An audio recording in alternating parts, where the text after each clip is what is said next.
and looks like they have started. All right, we even got a timer on screen. Perfect.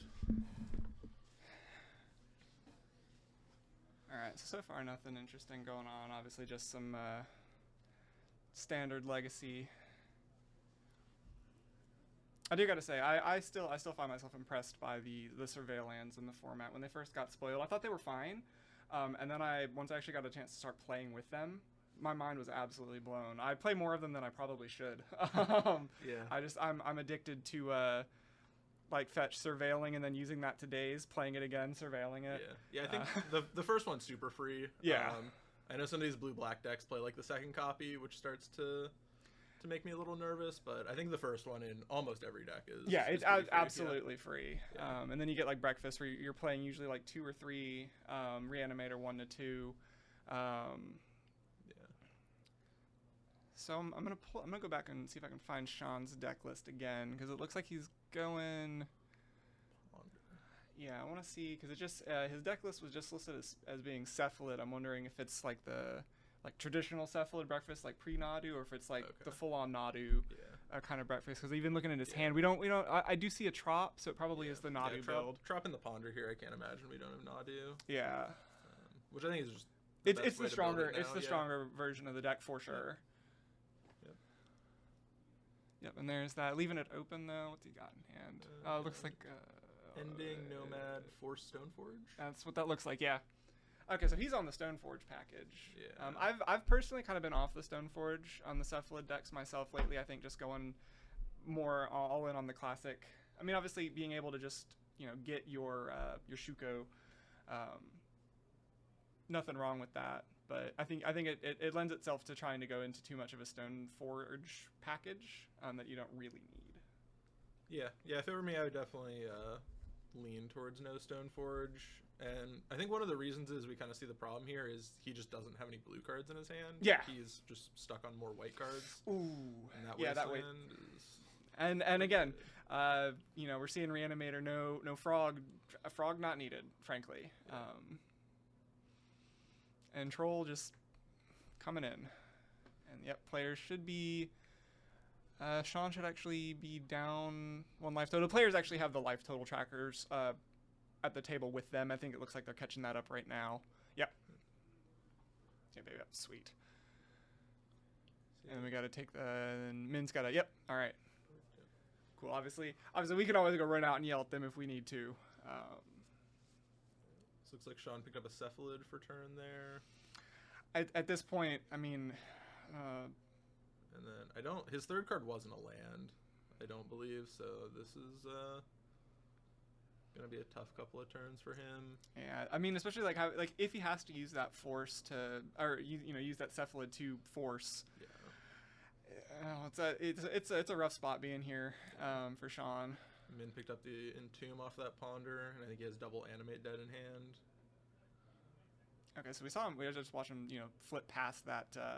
That attracts us. We're probably going for Archon. I'm thinking. Or Grizzlebrand? This is probably a good point for Grizzlebrand, right?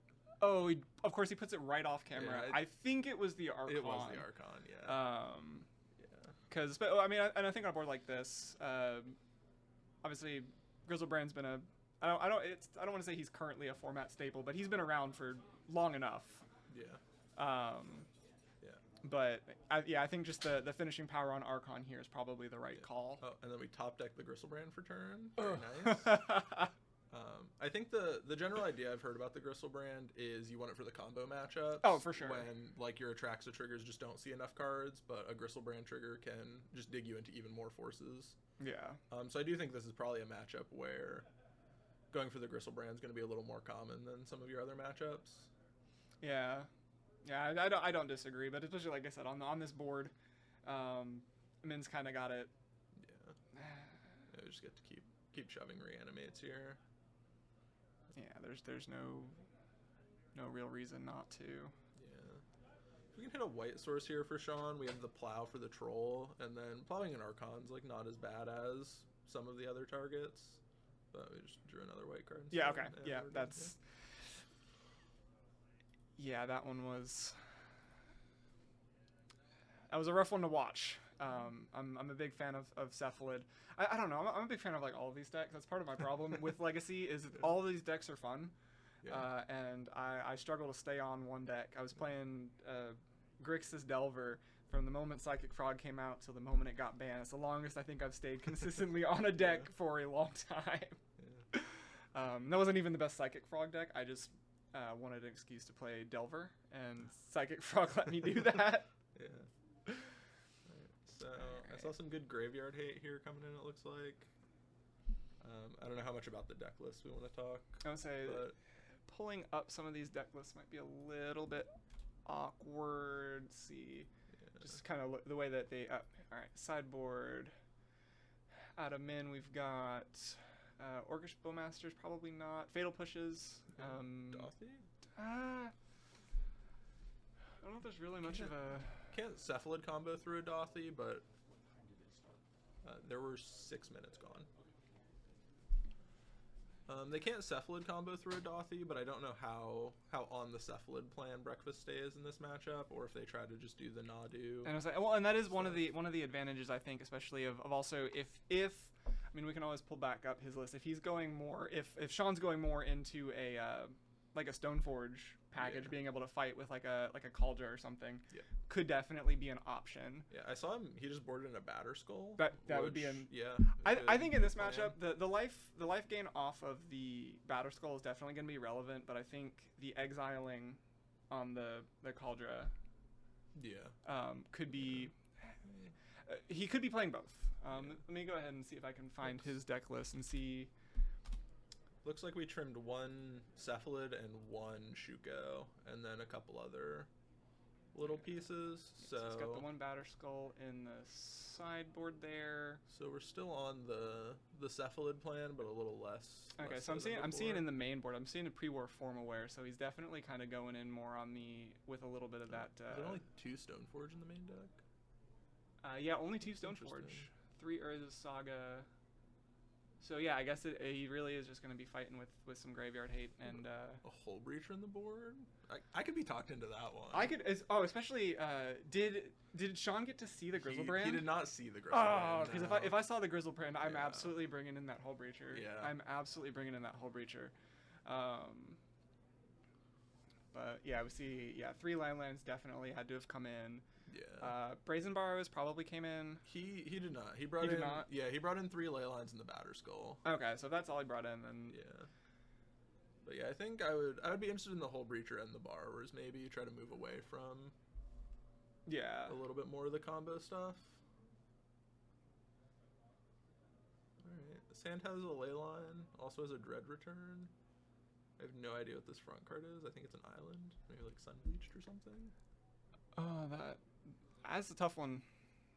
Okay, all right. So turn 0 ley line. That's I think in this matchup very important. Yeah, especially without Frog here for Min, gonna have a bit of a tougher time. I think Min also had like 3 Brazen Borrowers in his main deck though. So if he was prepared for this, he'll be okay, I'm sure. Yeah, I think it was a matter of what graveyard hate was he expecting to see. Yeah. Do you see Leyline a lot out of this deck? I think it's probably the best option. Okay. But I mean, you'll see people play all sorts of stuff, especially like in Urza Saga's deck. There's argument for Grafdigger's Cage. I almost forgot what the card was. Yeah. I don't think it's the right choice. Yeah, but that one stops your Dread Return, right? So yeah. It's a little tough. Yeah. But again, if he's going in more on the Nadu side of it, fair. he can combo around that. He can play around his own pieces. Yeah. But in this matchup, I think Grafdiggers would just be too slow if he was playing it. That's fair. Yeah. Yeah, I also see a lot of Macaques out of the like my friends that play the breakfast deck usually playing Macaques. Yeah, being able not having to rely on having it turn 0 and being able to just snipe specific pieces. I'm 50-50 on Fairy Macabre. I absolutely see why people play it. I mean, it's not to borrow too much from Yu-Gi-Oh, but it's a hand trap, right? It's a free card. You basically just snipe them with it, catch them off guard. A lot like Force of Will. But Bowmaster looking good here. Yes, very good. We see the Nadu in hand though. I didn't see any ways to target it. Got a quick snap of our the BCDL treasure tokens.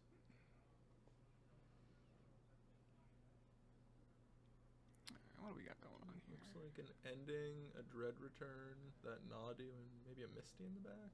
Yeah. Definitely playing around Wasteland right now. Unintentionally, I think, but doing it. Well, it could still be kind of tough here if we get this hedge maze hit. Oh, yeah, for sure. I don't know if Min has a daze floating around for this Nadu. Would be a pretty rough sequence here for Sean.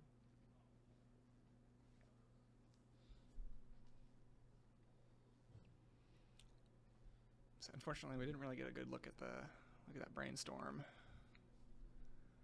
I do see the Wasteland here. I don't know if Min's gonna want to fire it off here. It's kind of, it looks like he's developed his mana pretty well, so Min might not feel a lot of pressure to fire it off yet. I say on this board state, not knowing exactly what Sean has personally, I probably would just go ahead and hit that green source now while it's apparently relevant. Yeah. Because if Sean doesn't have like a second land or fourth, green. yeah, if he Fourth doesn't, land, third yeah, land, something like that. You know what I'm trying to say. Yeah. If he doesn't have that backup for it, it's a really good play. Yep, And that's exactly what he's going for.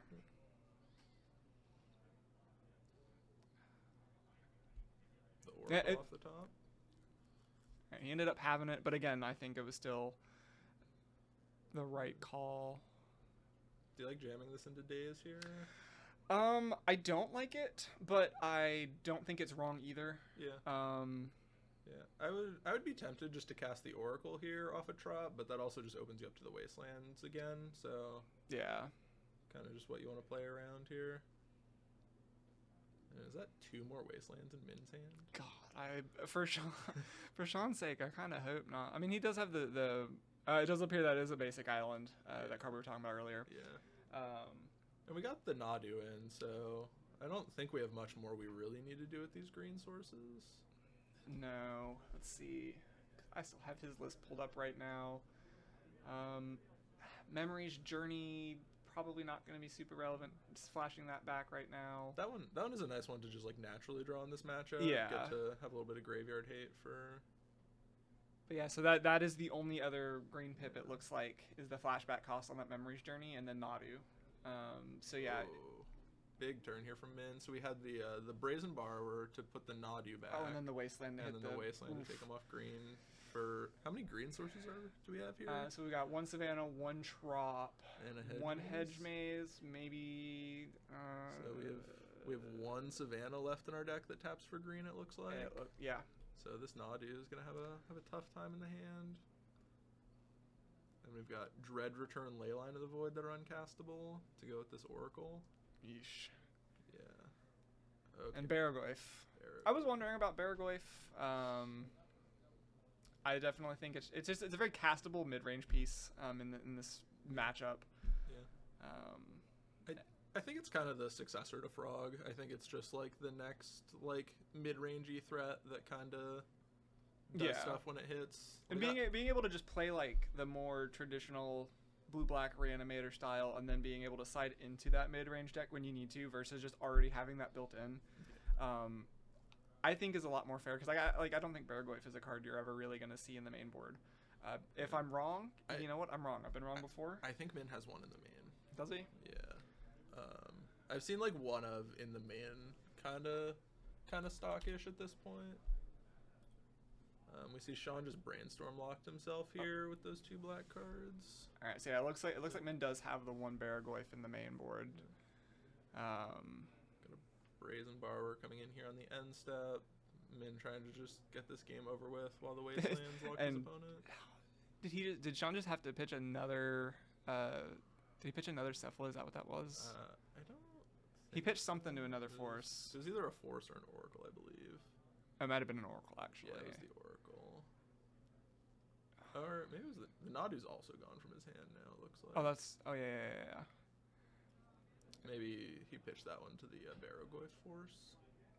I would say this matchup, I don't want to prematurely say this one's over, but it's Sean's gonna be fighting hard to get back in Yeah, this game at this point. We're going to draw another uncastable black card this turn. I think a Leyline of the Void on top. Yep. Got a clean Brainstorm, though. We can hit a fetch, maybe. I see a Sword's not completely irrelevant here. Ponder. And is that a Nomads over there? Nomad on the top, yeah. How do you feel about all these forces in Sean's deck here? I'm not a big fan, honestly. I would have considered siding. I don't know. Did he side any out? Did you see that? Any? I don't believe so. We've seen 3 so far. Okay. So at most he cut 1. Yeah, I probably would have trimmed down even more if he trimmed any. Yeah. They're good, obviously, to stop like the early Atraxes, the early Archons, any of those big early threats. But after the first turn or two, I think in this particular matchup they fall off a lot harder than you really want them to. It's at least been my experience playing Force of Wills in the Reanimator. Yep. This blue-black deck tends to look a lot like more of a Delver Shell post board. Yeah. Hardcast Troll? Hardcast Troll. I mean, no reason to, take the life if you don't need to. We have the plow in our hand here, so we just, let this in. There's our plow. So Sean in trouble, but has also kept his head above water. Hasn't really taken any damage here. Too much pressure from Min. So yeah, he's trying. I think they. It looks like they flipped. They flipped the life totals. They did that backwards. But hopefully they realize that.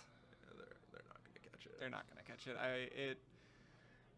As long as they've got the accurate life totals, I think, tracked on their side, we kind of know Sean's in trouble. So this Ponder does have the Savannah in it, but we're gonna go and shuffle it. We don't have the Nadu in hand anymore, so I guess the Savannah's less.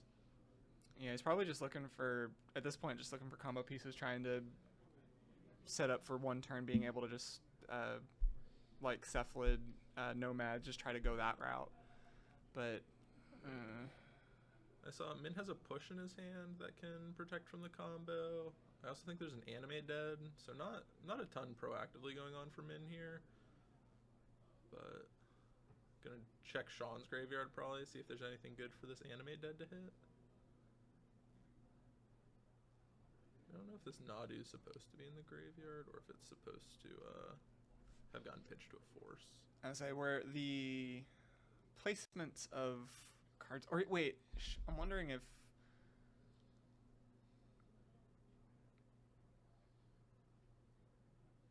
I'm wondering if maybe Sean is, because normally you see like the sideway. No? Okay. Yeah, I think it's off to the left of his graveyard maybe. Okay. Yeah. He has a separate pile. Having that stuff just off the camera is not the end of the world, but is definitely maybe a little visual confusion on our end. Yeah. Love this Animate Dead on the Nadu from Min here.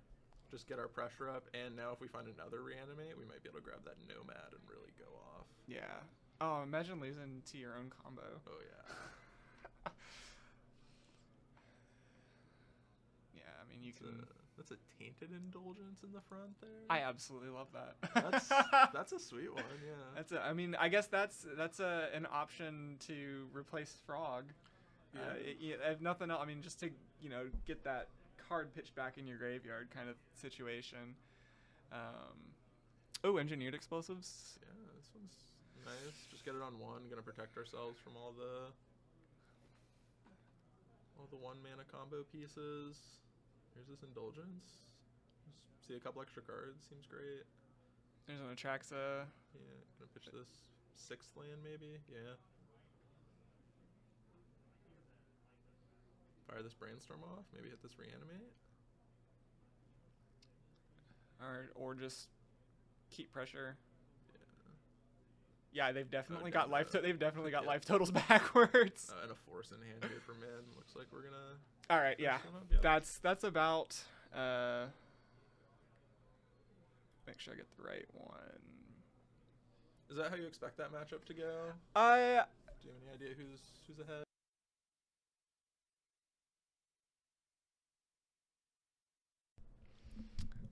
All right, we're back. We're getting this situated once more.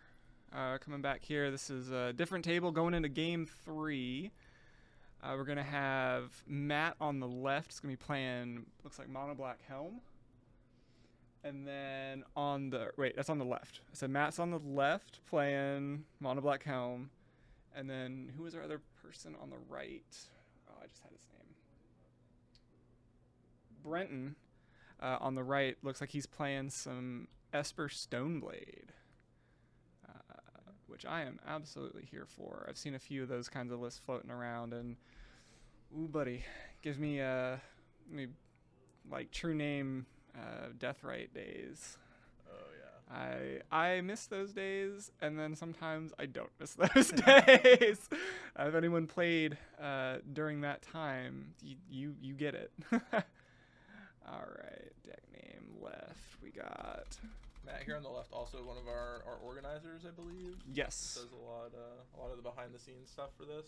So cool to see him here. Is he looking for a thumbs up? Oh, yep. Go ahead and give them the thumbs up. Yep, that's our bad.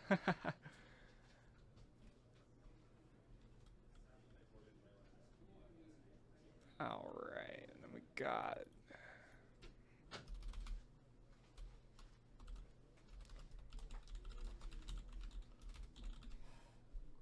Stoneblade, and where's player name? There it is. That was Brenton Ehrman. So like I said, we are going into game 3 here. All right, so turn 0, Leyline. Looks like for Matt, that's a great one for the Helm deck. Oh yeah.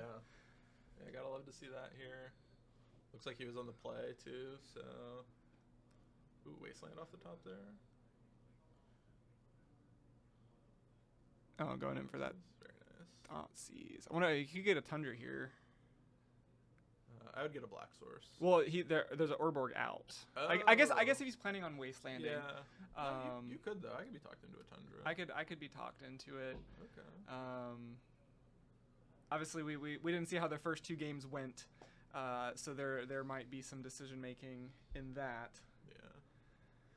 All right. So what do you take here? So we got Beseech, Vault of Whispers, Ancient Tomb, Ring, and Karn. I am definitely afraid of the One Ring at all times. See, knowing, I mean, Brenton, we saw that Wasteland in hand. Yep. Probably not. Probably, I think the right choice. There's an argument almost, I think, for Karn here, because you can keep them off of that early. I mean, obviously, you know, Helm can just come out of nowhere with all sorts of stuff. You got to be thrilled here just to see all 4 drops though on the. Oh, for sure. On that side, this Wasteland looking really good. This Dothy's gonna be pretty strong though too. Can't really see Bretton's hand, unfortunately. The Vault and the Dothy. Yeah. And I think you have to just Wasteland this turn. You can't let him. Yeah, you can't wait any longer. And, oh, is that another Thoughtseize off the top? Okay. Yeah. Okay, so now we can grab this Karn probably. I think Karn's probably the pick because I can't imagine Matt's really wanting to. I don't know. He could, or no, because you have to. It's the bargain cost is like an artifact, enchantment, or token. Yeah. Right. So yeah, there's no real concern right now with the Beseech. Yeah. I love hitting this Urborg now. Just keep him way off the black sources for this Beseech. I'll say, and if for nothing else, you know, Ancient Tomb will kill you eventually. Yeah. Right? And if you can tap it for black with Urborg, that's, you know, if you don't need to use the 2 mana right away. Yeah. Okay, good look at his hand here. We got 4 lands and a blue card that I'm hoping is a Brainstorm, but it might be a Lorien. Yeah, 4 lands Lorien it looks like.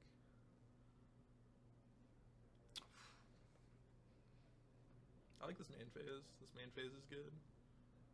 I think just keep them from responding with a Brainstorm or anything here. Yeah, absolutely. And really it's a handful of lands on Brenton.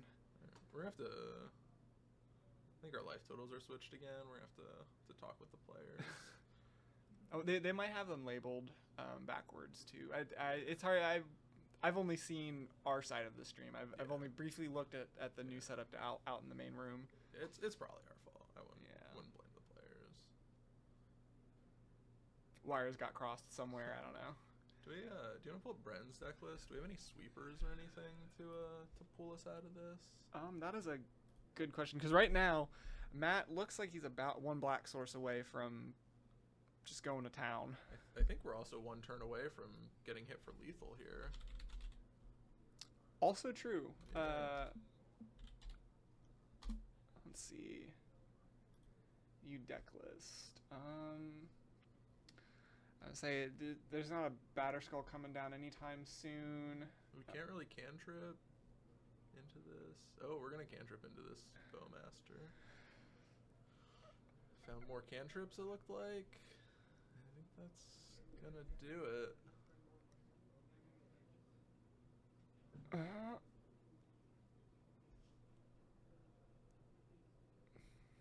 As Brainstorm, we're gonna get shot for 3, put us to 2. We're gonna have to ponder probably, put us to 1, and then I can't imagine we have many outs from there. No, I mean, and looking at his list, I guess I could see what it's in the side. If there's anything in the sideboard. Yeah, in the sideboard there's not really anything. In the main board there's spot removal, but yeah, there's no sweepers. Pick up the cards. Man, that was a fast game. That was a sorry. very sorry, chat. A 4-minute round 3 there, or game 3. Yeah. Well.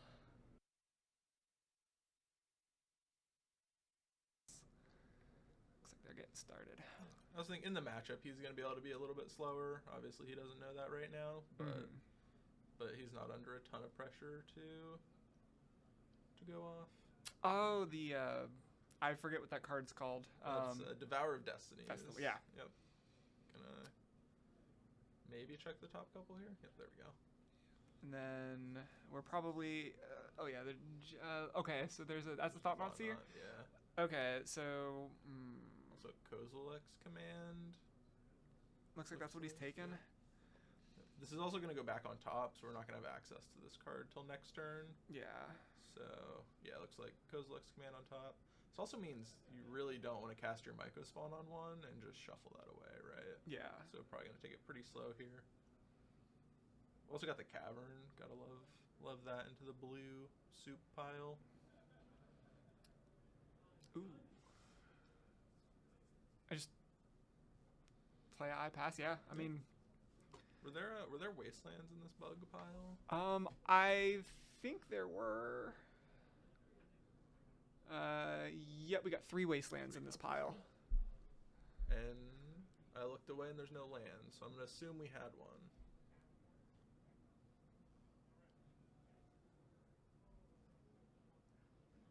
Oh yeah, he wasteland the Eye of Ugin. Yeah, that's definitely what that looked like. Yep, love to see it.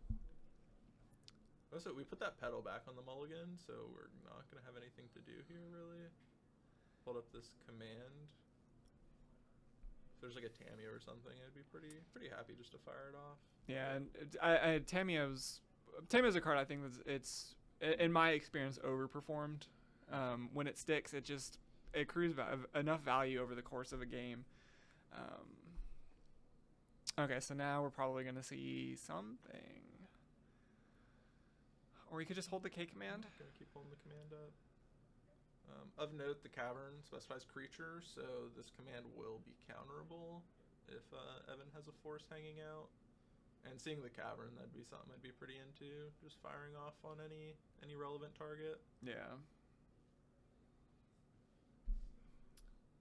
Alright, yeah, and I know I've currently still got the bug pile list pulled up. The Eldrazi list, I mean, I can obviously pull that one back up too. It looked pretty stock Eldrazi. Yeah. If anyone is familiar with the format over the last year, you've probably encountered this deck at some point. But this bug pile, like I said, it's a hot list. It's a bunch of one-ofs. I mean, we're looking at like 1 Uro, 1 Brazen Borrower, some Snapcaster Mages. It's just, yeah, Baleful Strixes, Tamiyos, Bowmasters. Like I said, it's a rough one, I think, into this matchup. Drown in the Lock, one of. Man. I think this matchup might be close. Well, especially, I mean, obviously we're seeing right now. I don't want to say that Jeff is stumbling, but he's not having like the big explosive, plays that you really see. Obviously, we've got the Kozilek's command in hand, and that is going to be relevant, I'm sure, very soon, because we're looking at Eldrazi Temple, Ancient Tomb. I mean, there's a lot of mana. Yeah, is where I'm going with this, and this command probably gonna give us even more. Yeah, really get to power out these Devourers. This Myco. Oh, maybe it's not a Myocspawn. It's a Yavimaya, I think. In the back, I think it's a 4 Yavimaya. The green make everything forests land. Yeah, which explains a lot of the Ivugin on one. That kind of a combo. Really power out your Eldrazi. Witherbloom command. This is great. We're gonna just pick up that wasteland, fire it back off, probably. Yeah. Love to see this. Probably go after. I don't know. It's. Yeah, if we have the forces in hand, I really like hitting this cavern. Yeah, if it's either I mean, it's obviously, I think it's either going to be the cavern or the temple. If he's got the forces, it's definitely the cavern. So this is going to be the Kozilek's command here. We're going to exile the wasteland from the graveyard, maybe. All right, so.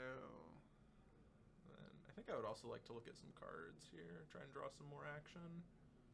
But I guess if I believe our hand's double Devourer and a Yavimaya, so might be looking for some mana here. Scared of a wasteland anyway, but okay. Right, so he is looking.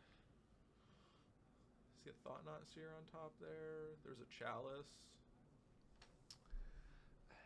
Chalice probably not at its best in this matchup. Like, it's a blue cantrip deck, but I was gonna say. I mean, if I'm Jeff, right? I'm looking at. We've seen Wasteland. We've seen Witherbloom command. That's really about all we've seen, right? Out of Evan. Obviously, here in the booth, we can see the deck list. We can see it is just a proper Goodstuff mid-range list. I'd probably be thinking it's like a Bug Beanstalk list. That's fair. That would probably be my first. And maybe I'm biased. One of my friends in my main play group plays Bug Beanstalk a lot. Mm-hmm. So that might be skewing my personal assessment of this board state if I'm Jeff. Yeah, and we're still just kind of seeing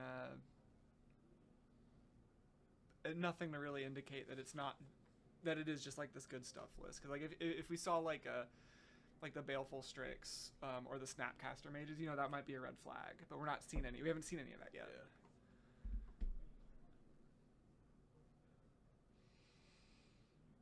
We also have the couple of Abrupt Decays hanging out here in Evan's deck. It's just like a good answer to the Chalice. Yeah. Doesn't answer much else though, I assume. The mana reducer guy. Yeah, It That Heralds the End, I believe, is what it's called. All these Eldrazi names, I can see the pictures. I know what the cards do. Don't ask me what any of them are called. I will never play a Pithing Needle into an Eldrazi deck. Not that you should, but any of those like name of cards, I'm lost. Alright, looks like we're lining up the Thought-Knot Seer this turn. We can yeah, if we tap the cavern here, we can leave a mana floating and have a Chalice on one after the Thought-Knot. Yeah. Looks like a solid turn here. Maybe hit an answer for the Chalice out of the bug hand and then lock out all their ones. Alright, so now this Thought-Knot's gonna kind of, I'm curious to see exactly what all Evans got in hand. And again, if it's gonna be anything that might indicate that it isn't just a, like I said, I feel like Beanstalk tends to be the most common bug list floating around right now. Not the only one, obviously. How much different do you think that makes the matchup if they're Beans in Evan's deck or not? I almost think that Beans might have a slightly better matchup, just on account of like the cards. I think tend to refill themselves better with you stick a Beanstalk. Right, most of your cards are you're playing it because you can discount your cards, right? You're looking at I just forgot the Delve Murder's Cut. Yep. You're looking at Murktide Regents, things that you can sustain that deck off of 2 lands. But all right, so yeah, we see a Tamiyo Brazen Borrower and an Abrupt Decay in Evan's hand. But no, I think the Beanstalk list probably has a better matchup in Eldrazi than this Goodstuff list, just on account of your threats are big enough that you can kind of pressure them a little bit more. Whereas like a Tamiyo, say, into a Thought-Knot Seer, like you can't block a Thought-Knot Seer with the Tamiyo. Like you're gonna. Yeah. I mean, obviously you can chump block it, but it's gonna bounce. Or like a Murktide Regent can just, you can't attack into a Murktide Regent, but you can attack into a Tamiyo kind of thing. Right. Really interesting there. We took the Tamiyo, and now we're about to jam the Chalice on one. That is an interesting. So there are two answers to the Chalice in hand here for Evan, which is obviously concerning, but I think I would have liked to take the Abrupt Decay because it's the permanent answer, and then he'll have to Borrower to sneak in the Tamiyo, but I would agree with that. We would have had the follow-up Chalice. But the Tamiyo could just run away with the game here. Although with double Devour, I find that hard to believe. I think we're probably just going to jam a Devourer out here and pressure. I think it's time to... So there's a Wasteland, so we've got 1, 2, 3, 4, 5, 6... Yeah, we got 7 mana. Yeah. Time to start... We know Evan's hand is just a pile of lands, so we don't really feel the pressure to Wasteland him, I hope. I was going to say, I wouldn't. I mean, Evan's on multiple sources for each color. Wastelanding him here is just not going to do a whole lot of anything. Yep, and there's the Devourer.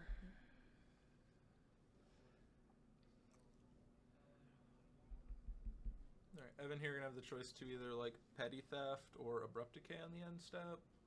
I think I would just use my mana Abrupt Decaying. I don't really want to put the 6/6 back in his hand. Okay, Well, we're going to go for it. I mean, it's something adjacent to time walking them, but Yeah. oh, Okay. okay. This is good. Yeah, we just can't really jam any threats now until we kind of work our way through these Devourers, but keeping them off mana is going to make that a little easier. Okay, here's the It that heralds the end, Reducer. Be good with those Devourers. And then we have the Abrupt Decay to hit this now, so this is actually working out pretty well for Evan. Yeah.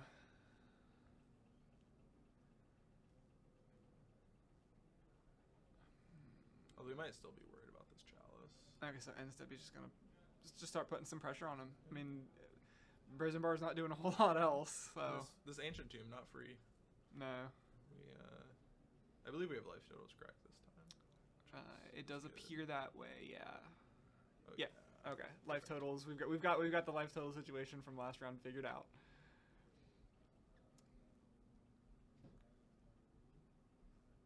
Third Devourer off the top. We can go ahead and fire one of these off though with the reduce, right? Yep. Yeah. No reason not to. Clear this this Borrower out of here. Get in for some damage.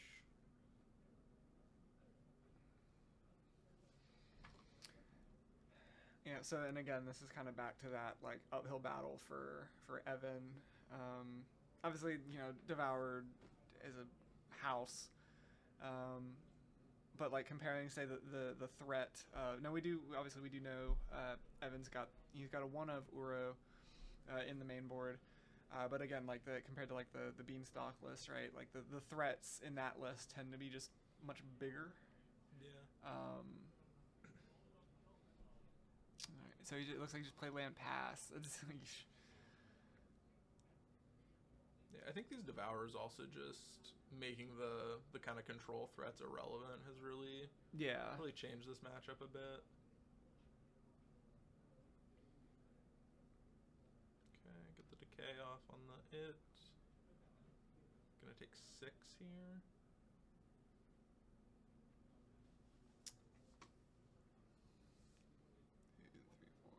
We don't really have removal for these Devourers, I don't think. We've got like the 1 of Drown in the Lock, and I think that's about the only way we have to take this off the table at this point. There's the Drown.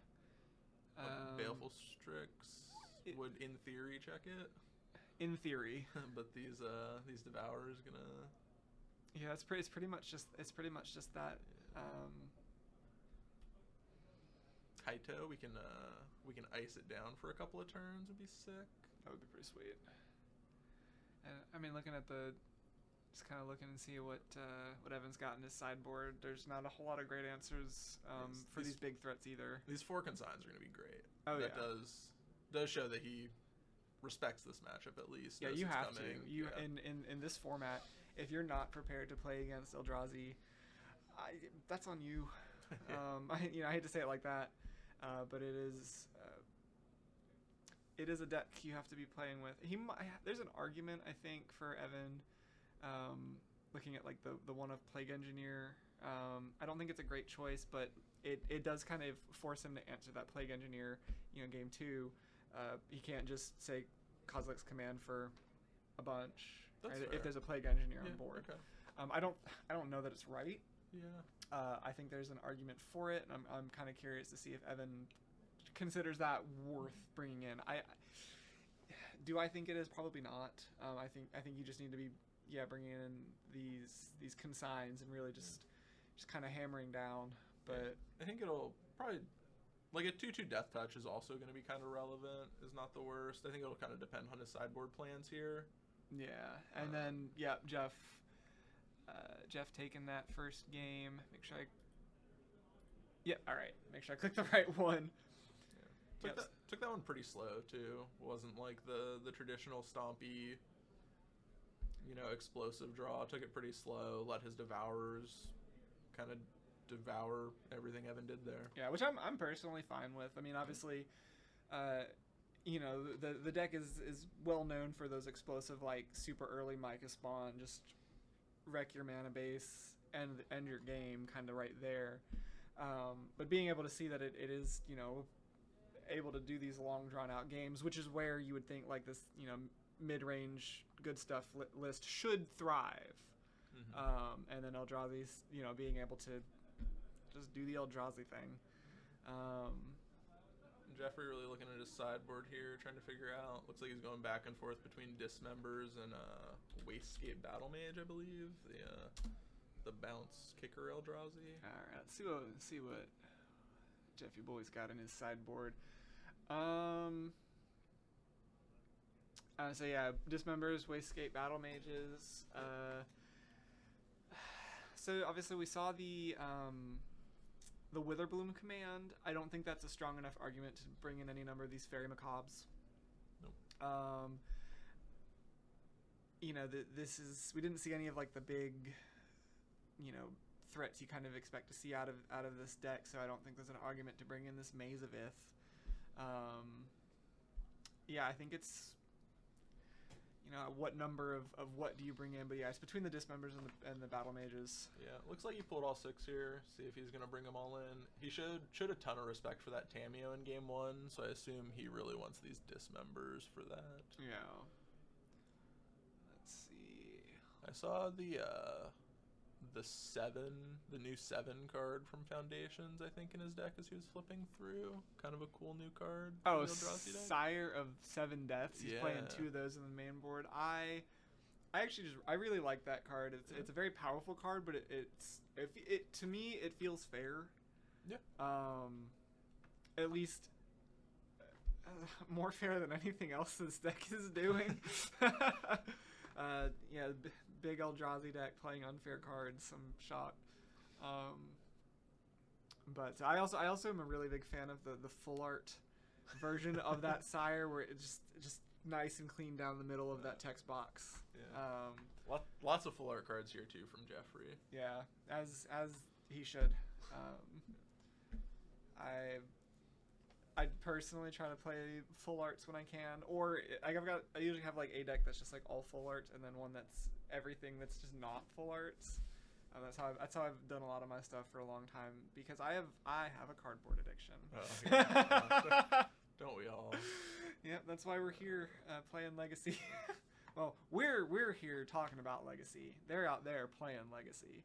They have the hard job. We just get to sit here, no pressure. It's one of my favorite things about doing you know, this here in the booth is just being able to, you know, I don't have to worry about choking every single round, because that's what I do every time I play in a tournament. I choke. I know my limits. I know where I'm best suited. What would you have played today if you were in the event? If I was playing today, I would probably. It's between two. I'd be most comfortable probably on Team or Delver right now. Okay.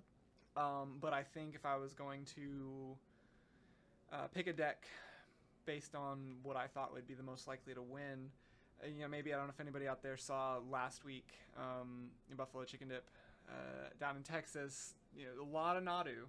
Yeah. And I would have probably pegged that as a very strong contender going into today. Even not, you know, having seen last week's event, I would so it'd either be either a Nadu breakfast deck or Team or Delver, just depending on whether I wanted to play something I'm more comfortable with or something I think you know is maybe stronger in the format right now. Okay. Sweet. Those would be my two picks. I would have played the like Cradle Nadu decks. I've seen those popping up lately. I'm a big fan. Yeah, I got second in the challenge a couple weekends ago. Okay. That deck super sick. One of the most fun things I've done in this format in a while. Yeah, that's one I would totally consider coming to like a Buffalo Chicken Dip, any of these events that are, you know, are pro playtest card is the official term for proxies. I only own one guy's Cradle. I say only one. First world problems, right? Oh, yeah. But I would, you know, so I would need to proxy up a couple extra Cradles, but something like that for an event like this I think would be super fun. And I think that was I don't remember which Nadu deck won last week, but I think it was the Nadu Cradle was one of the decks in the top two. Yeah, I saw in the top 4 there was one or two of them. I think there was a Cradle. I think there were 2 breakfasts as far as the Nadu decks go. And I think it was a breakfast versus Cradle matchup in the finals, but I don't remember for sure because it was a long day. I mean, I was you know at home watching, and Nadu decks are Nadu decks are Nadu decks, you know. So I've got one of my friends out there is playing the Nadu Cradle deck. Mm-hmm. We talked about the deck list a little bit this week. I know he won round 1, so hoping he keeps it going and we can get him on camera at some point today. That'd be great. Watch some of that deck. I think that deck is just a ton of fun. It's like kind of the successor to Old Elves. Yeah. Yeah, it's one of the sweetest decks. So Eldrazi on 6 here. I think they're both on 6. It looks like Evan maybe mulliganed as well. He had a die out front like he did. Yeah, alright, so we're getting started. Probably just fetch Surveil. I mean, I don't know, it could be like a Brainstorm Ponder. Could be Tamiyo. Turn 1 Tamiyo would actually be pretty good here. Also, it looks like Jeffrey's Eldrazi hand here pretty slow. I guess he had a Wastegate, a Wasteland, a Thought-Knot, Forest Cavern, and a soul land of some kind in front there. Yeah. And Eldrazi Temple. Yeah, it definitely looks pretty slow. But again, I think Jeff knows he can afford to take it slower. Until you see a Tamiyo, but yeah, he's gonna fade it here. So yeah. I was pulling for that turn 1 Tamiyo. Oh yeah. One of the sickest plays in the format right now, and obviously getting that island playing around Wasteland. Yeah. Love to see the island here. Kozilek Command off the top. That's a good one. I think I'd like to just lead with basic forest here. Keep both sides wasteland proof. Interesting choice. He goes with the cavern. Yeah, I would. Man. All right. Well, I didn't get punished for it, but that would have been my biggest concern there. You're gonna get paid off here with an uncounterable Flesh Raker, probably. Yeah. Yep, that's the Flesh Raker. That one's pretty good. I have such mixed feelings about that card because I think it feels fine until you have 2 of them and you play a Kozilek's Command for like 6, and then it doesn't feel fine. It feels like just like an insult to Magic. And this is like the fair place to play it. Yeah, too, right? Yeah, like, just playing it out, just doing it. We had all those Mystic Forge combo decks running it a ban announcement ago where it was like really broken, and this kind of the fair version of the Flesh Raker, but also probably just still busted. Oh yeah, broken. I don't miss Vexing Bauble.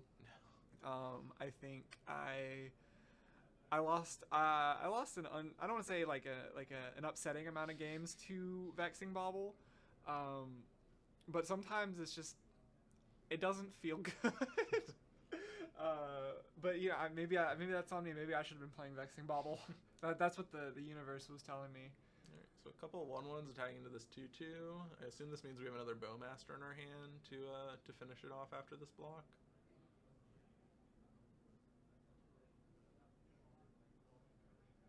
Gonna wait for damage.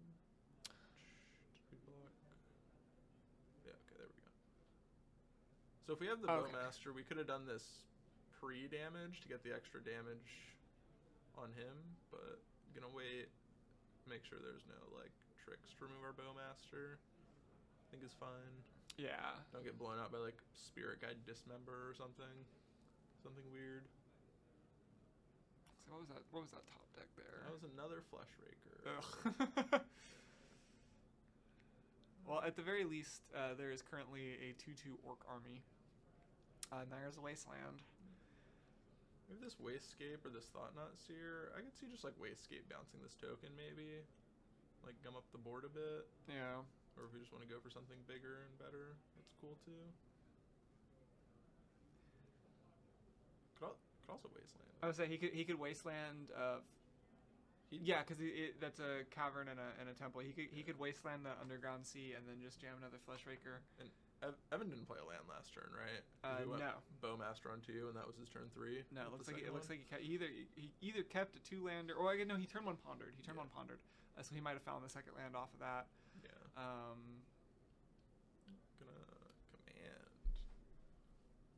I actually want to go back and look at Evan's deck, because obviously we see the one basic island he fetched. I'm curious if that's the only basic he is playing, because he went and got that. No, he's playing one of each basic. So he.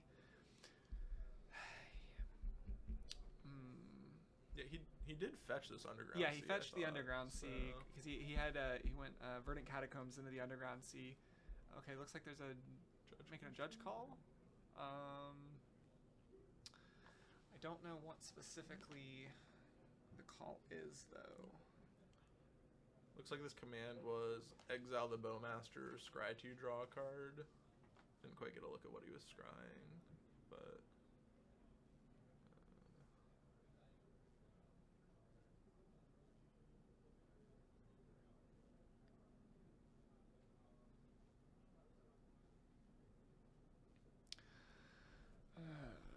This game looking pretty good for the Eldrazi player here. Yeah. Would love to be on that side right now. Still got a good handful of gas, and okay, we're asking if we're gonna shoot on the draw off the return. Oh, okay. Yeah, that makes sense. Yep, good question. It would depend on the order of the cards, or whatever the order of the effects is on the text. So if the draw is after the, let's see, we're pulling it up right. We are. We're trying. Yeah, it's not gonna work here in the back room. All right. But yeah, so when you have these modal cards, you're gonna resolve your effects in the order that they're listed on the card. So target player scries X, then draws a card is the second mode, and then exile target creature is the third mode. So we are gonna get our Bowmaster ping here, which is a consolation prize, but not not a great one. Also great judge call. If you're ever not sure about these things, yeah, call your judge. They're there to help.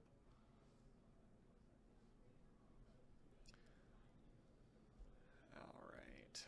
Still though, a 3/3 Orc army, probably not feeling super strong right now. Yeah, really gonna need to follow this up with something from the bug side. Again, though, like especially staring down this wasteland. Yeah, I would love to see like land Barrogoyf here, or that would along those lines. Honestly, land Barrogoyf could put Evan back in this one, at least. Oh, okay, all right. This is decent.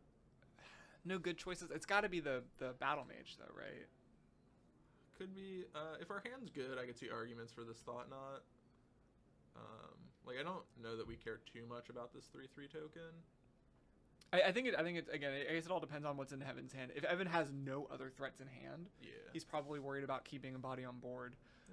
If he has something else in hand, I would probably it's either the Battle Mage or the Thought Knot Seer, I think. Yeah, our 3/3 not gonna be super relevant if there's a 4/4 on the other side either. Yeah. So yep. Okay, so he's going for that. Now I really want to know what's in Evan's hand. Yeah. Yeah, Evan been keeping it tight here.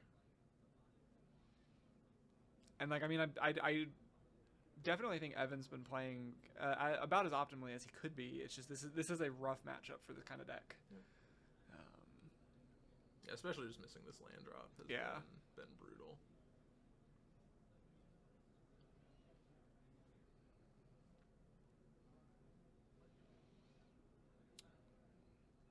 Yeah. If I'm on Jeff's side, really got to prioritize this wasteland now. Just send him back. While so it looks like he can. drew an Eye of Ugin. So yeah, he can wasteland him here and feel pretty good about that, I think. Yeah. Yeah, we're gonna be able to. Can we just deploy our whole hand here? Plus wasteland. It's gonna be pretty potent.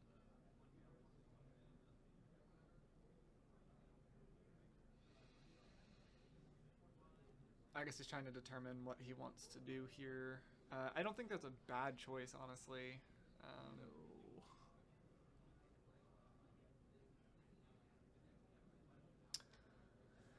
Yeah, I definitely would have started this turn off with the wasteland, but Ooh, consign. That's a gonna keep our mana around for future turns, I guess. Hope to find some big Eldrazi off the top to cast here. There's our Battle Mage, gonna kick back the token. We did see the consign there. yeah. Gotta be big in this matchup. I mean, yeah. It's by far the best option to bring in here. One of the best cards in this matchup. But then Okay. Baleful Strix is a magic card. I think I also saw Ponder in Evan's hand. Okay, well, Ponder's a good one here. Ooh, okay. What did you just draw? Got a Kozilek's command off the top. Oof. Gonna think about our modes here. Again, we have this choice to wasteland or not. Yep, gonna go and fire it off now. And then we can command for X's 4 here. Looks like it, yeah. Probably just gonna clear this Baleful Strix out of the way and get some cards, I would assume. So I can't see exactly how many cards Evan has in hand. If he's got, it's a good chunk of cards.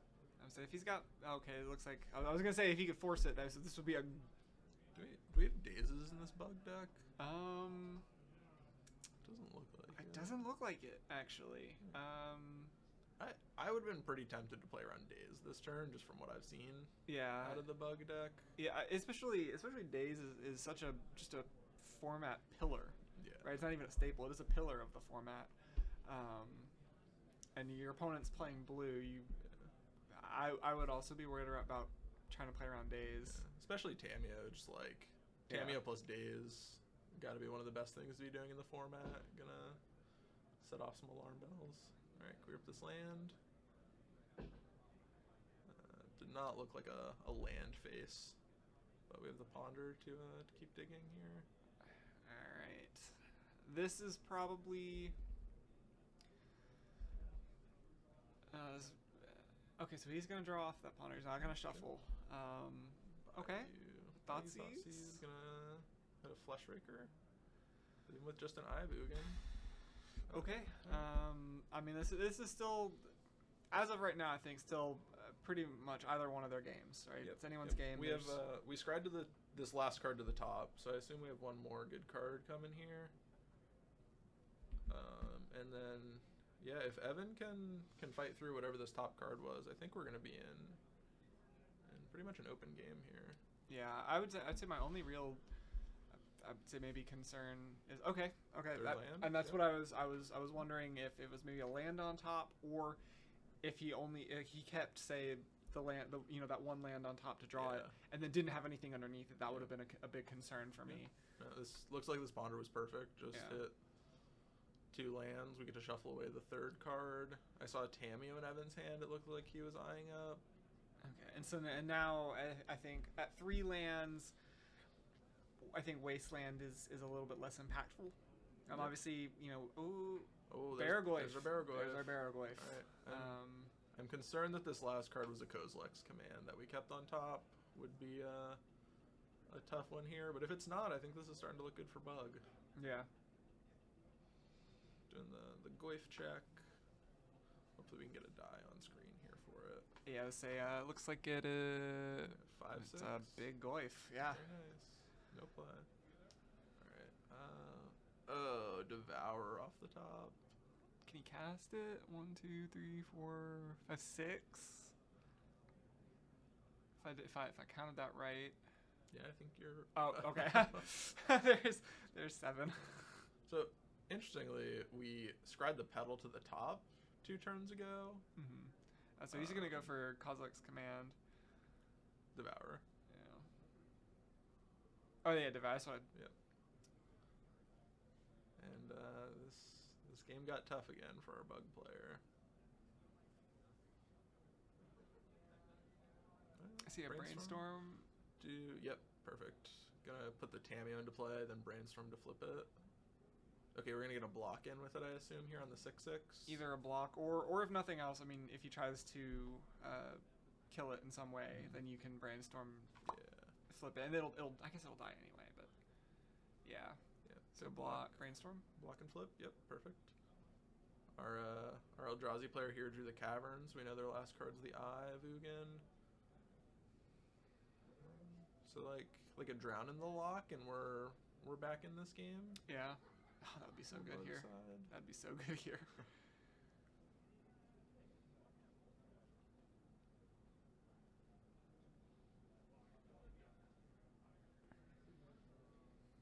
All right. Go ahead and shrink down these attackers. It's gonna be enough. Is the? Oh, is this the Kaito? Okay. Maybe ice down this Devourer, and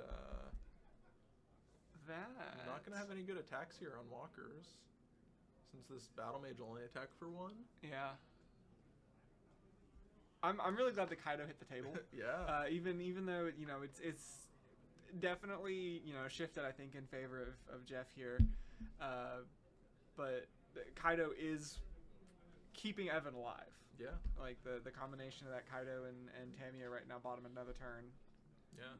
I was a little skeptical about these Kaitos in the matchup, but it's doing good work here. Yeah. Well, especially like one of those weird tricky things with Kaito is say, you talked about like Baleful Strix. Swing in, hit them with the Baleful Strix. Between the at the end of combat step, you can still ninjutsu the Kaito in. Maybe recast the Baleful Strix, kind of give like that pseudo vigilance effect almost. Another command off the top here for the Eldrazi player. This card is so good. Yeah. This was such a big upgrade for this deck. I think at the moment, I think Eldrazi is still fine. Like I don't think it's worth saying attacking it on a ban list. Say. Mm-hmm. I do think if it ever gets to that point, Kozilek's Command would be one to look at. Yeah. Because I think the deck can function without Kozilek's Command, but it gives it, especially that draw mode is so powerful. I think Myocspawn's the other one I see a lot of people talk about. Yeah. Just those ways to attack basic lands is so oppressive in this format sometimes. Yeah, which notably we've not seen. True. This game we have not seen. But again, Kozilek's Commands have been putting in some work. Looks like we're trying to figure out how to shrink Baraglyph the best here, is what I assume those finger countings were. We're going to go and hit all the sorceries out.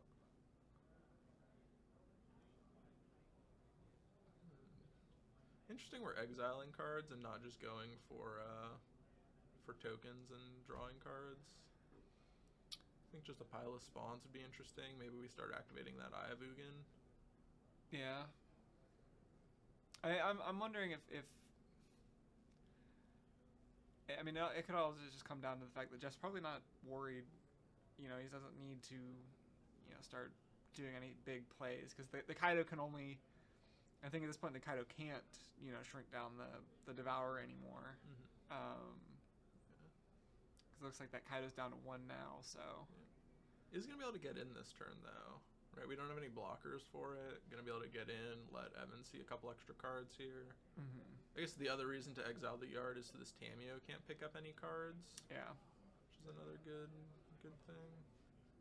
I think we saw 3 on top, 2 on the bottom there. Looks like a Myocspawn in the hand. I saw a Devourer on top, and then the 3rd card. Surveil. I don't know how relevant that one's gonna be. Looks like we're lining up the Kaito attack. Might as well. Honestly, might as well. It's not blocking. Yeah. Get you. I believe it's plus his Surveil. I think it's a 0. Is it 0? It's. We'll Surveil to draw a card. Yeah. Saw Brainstorming those cards. That's got to be appealing. I was say Evan's got enough mana. He can do. If he can find something to do, he can probably do it. Yep. It's just, can he find something that will keep him in the game? Yeah. That's where I'm kind of, you know, having my doubts a little bit. So we have another turn of this Devourer being locked down. So if we can find like a blocker or something here, maybe we can save the Kaito for another turn. Like there are definitely roads to keeping this game close. Green, black. Okay. Perfect. Okay, I'm perfectly content with that. Yeah.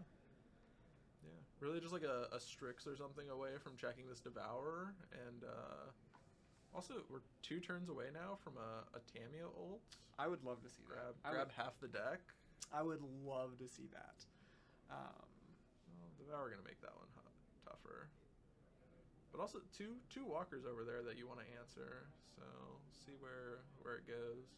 Got to assume the Tamios. Priority number 1 here to get off the table.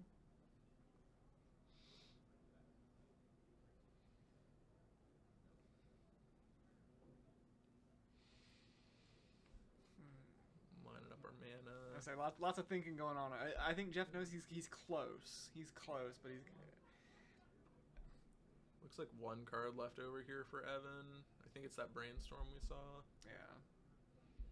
Looks like Jeffrey were lining up a little less mana. Looks like the kicked Myocspawn mana. Nope, I was wrong.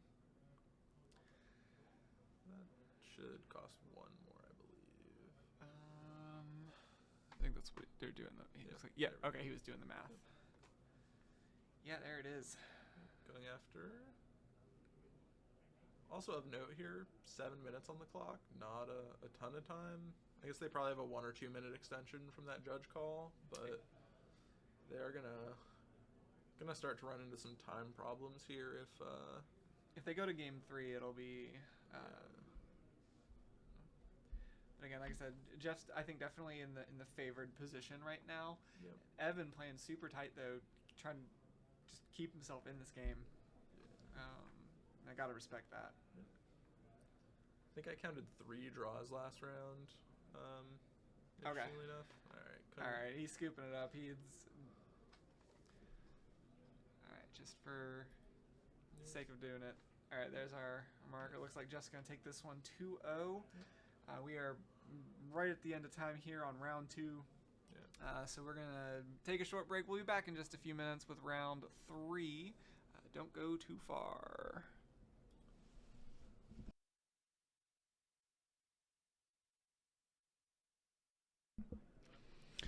All right, we are coming back at you. This is round 3 of Buffalo Chicken Dip Legacy here in Columbus, Ohio, hosted by the Warp Gate. We're getting our names and such figured out. Let's see. We've got on the left, should be Carter, right? Mm-hmm. Yeah, on the left, we're going to have Carter Hewitt. And he's playing a Jeskai Stiflenaught list. And on the right is going to be Ben. I hesitate to pronounce his last name. I don't want to say it wrong. I'd feel I'm not awful. sure. I will put it on screen. I'm not a fan of mispronouncing names. He's playing Storm. Yep. I met Ben for the first time at Eternal Weekend this year. We ended up out to eat with a couple people. Super cool dude. Is playing fully Japanese Storm. So gonna be interesting to see how many of these card names we can get. So super excited to watch this. And I think the matchup into Stiflenaught's going to be interesting because of the way Stifle interacts with Storm cards. Yeah, you can stifle the Storm triggers. Yeah. And that is accidentally, I think, going to be very relevant. All right, we're getting them set up, and then once we give them... Ben also been playing Storm for a lot of years from what I've heard. So should have some idea of what to do here. Those are always the scariest ones. That people have been playing the same deck for a million years. They know what they're doing, or at least you would hope that they do. Round 3. All right, we're ready to give them the go ahead. All right, it looks like we are ready to give the go ahead, and then Dr. Donati, if you're still out there in chat, if you didn't see the little message, we had 64 players. We had an event cap of 64. We hit that event cap, and then we still had a wait list. And I think maybe a couple of people might have snuck in there at the very end. A couple of people maybe not, showed up, didn't show up, or had to cancel last minute for whatever reason. But yeah, we absolutely hit that event cap. All right, so they are getting started here. Carter just laying out a Ponder. Just classic legacy play, turn 1 Ponder. I'm very interested to see this match play out. I feel like it's one of those ones that could either be super fast or extremely drawn out. Yeah, I think if you're Ben, you're gonna want to try and take this a little slow, unless you get a good window where Carter taps out here. Yeah, assuming we don't know what Carter's on. You see turn 1 Tundra Ponder, you're probably thinking either like a control list or like a Nadu list, something like that. Yep. So I'm wondering, obviously we saw that polluted Delta, which in the Nadu list at least, you're normally not on because you're in the 3 colors the other way. Yeah. Yep, I think the Delta really takes you off Nadu, leans you towards more of a control deck, I would assume. Yeah. And a basic island kind of just leans that narrative. Yeah, I'm really hoping. And so one of the my favorite cards, I happen to have Carter's list pulled up a moment ago. He's playing Curie from the Fallout set, and that was one of the cards when I got spoiled. That was Stiflenaught was my first thought for that deck. I was like, this is a perfect spot for it. And then another card that just happens to go perfectly in the Stiflenaught strategy is, of course, the Born Oculus, but absolutely tearing up, tons of other formats. So, just being able to put something face down and, flip up for 1 mana, a Stifle or a Phyrexian Dreadnought. It's so good. Love to see this diversified threat. Kind of lets you get your big things in without having to have the Stifles or the Consigns or any of that in hand. You can save those maybe for, like I said, we established Ben's on Storm, and any of those Stifle triggers are going to be very, very useful. Oh, going to effectively entomb a Echo Beyonds here with the Surveil land. Ooh, that's a good one. It's very nice. So on Carter's side here, we've got 2 Dazes, 2 Plows, a Stifle, and a Wasteland. Ben went Bloodstained Mire into the blue-black Surveil land, milled that Echo, fires off a Brainstorm. Let's see, Ben's got Mox Opal, 2 Burning Inquiries, 2 LEDs, a Lotus Petal. He's I think that's a Galvanic Relay maybe in there. I'll say if he wants it, he's pushing that danger threshold for Storm. Yeah. So I'm wondering if another Surveil land here. help this brainstorm out a bit. Yeah, that commercial. I is one of those decks. We're talking about playing one, maybe one surveillance, two surveillance. Meanwhile, Storm is playing, like 4 or 5 of them. It's so good. Are we thinking about going here? He might be. Yeah, I think we're gonna go for a fresh 7 here, maybe. See if these Dazes never really gonna get the chance to mess him up here because all this LED mana. Yeah, this is. He's like I said. I mean, he was pushing that danger threshold, and here it is. He's right there on it. Oh, okay. Are we gonna go for? No, we can't go. We could go for a relay here. Yeah, we can crack this. Gonna get this dark red off, and then we see Petal for red. We see that Stifle sitting there in Carter's hand. I think he's probably immensely thankful he's currently on Stiflenaught right now, sitting there with the Stifle ready. I don't know if the Stifle is gonna be good enough though. I don't know. We're gonna fire off a red spell here. I don't know if it's gonna be relay or wish. Okay, goes for the relay. I assume our storm trigger is gonna get stifled here. And then we'll get to Echo and check out a fresh couple of 7s.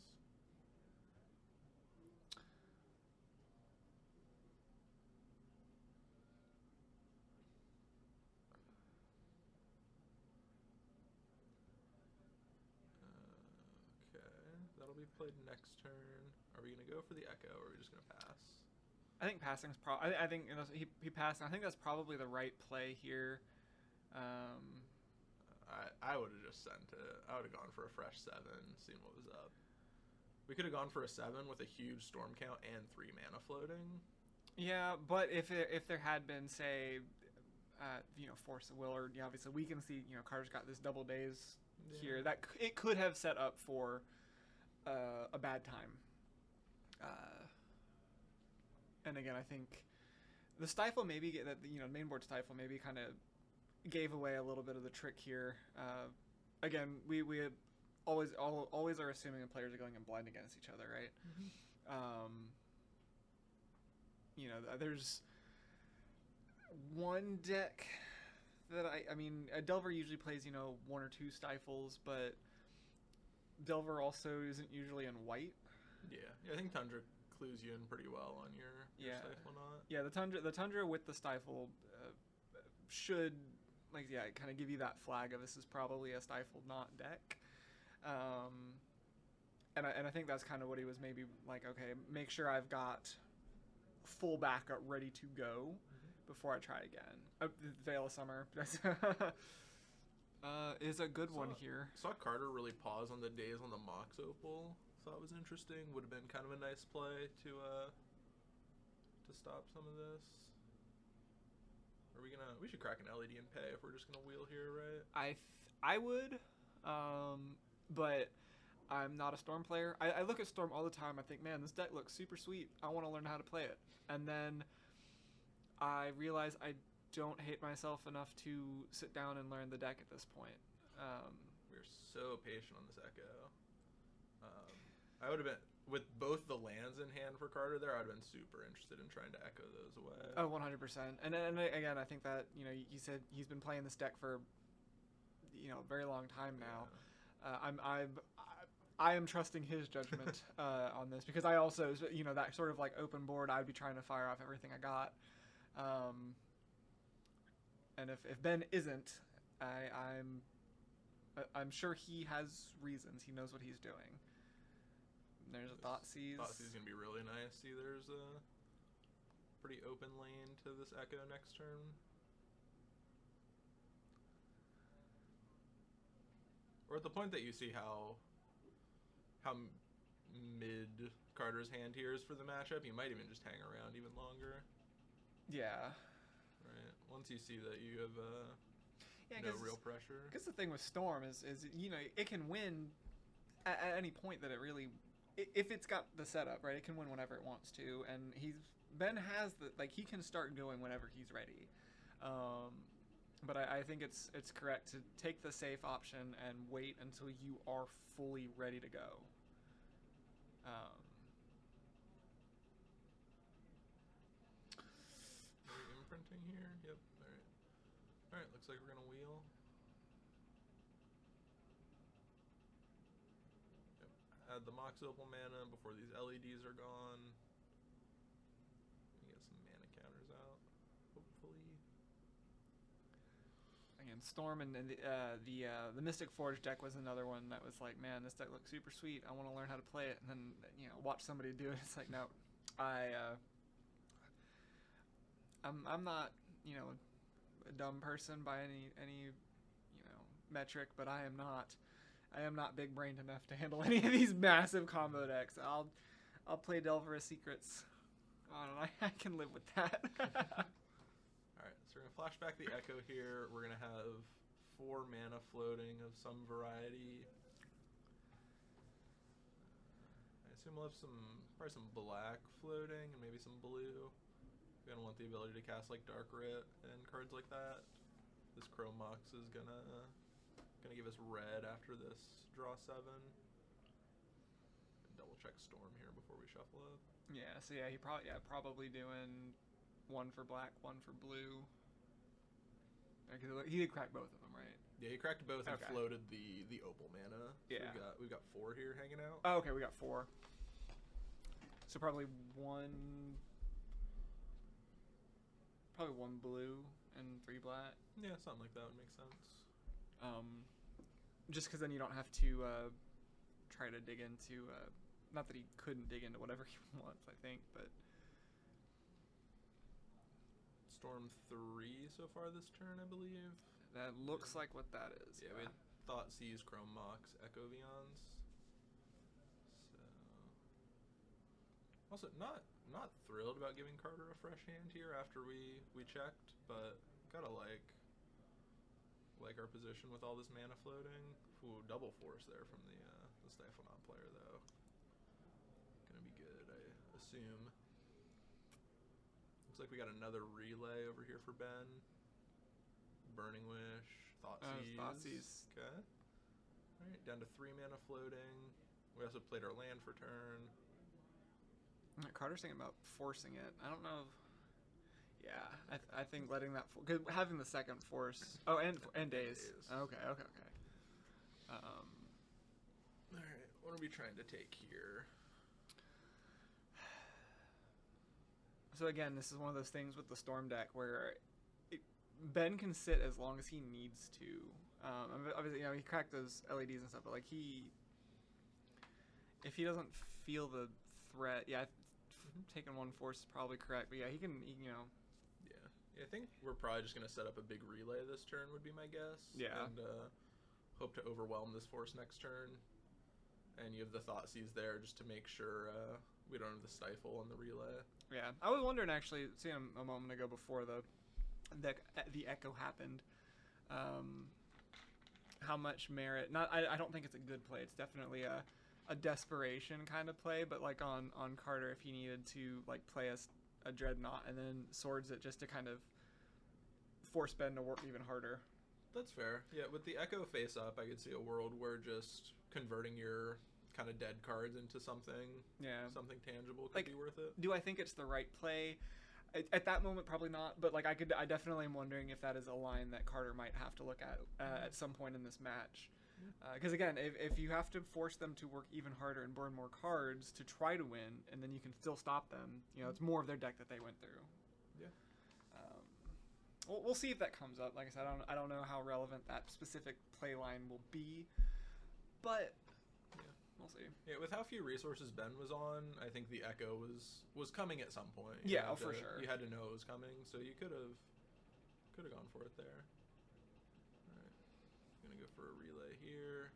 Unfortunately, Storm kind of off screen. Not sure how many cards this is gonna get, but I think like 5 or 6. Okay, going digging for the Stifle here. I believe there are 2 Stifles and 3 Consign to memory in Carter's deck as ways to stop this. That does appear to be correct. Yep.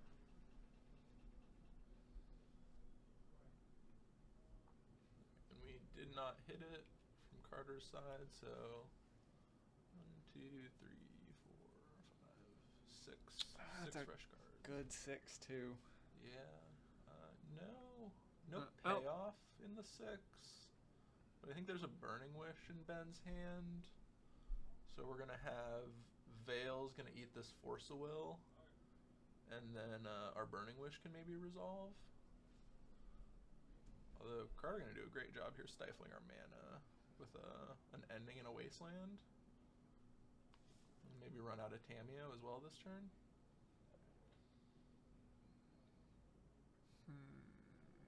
But with this relay being all mana, that shouldn't be too much of a bottleneck.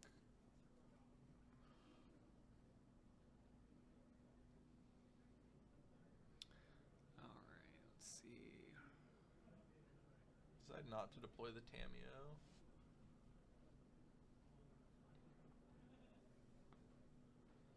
Do you think this fetch resolving is enough to tell you there's no stifle over there? Or if you were Carter, would you sit on it longer? I think if I'm Carter, I probably want to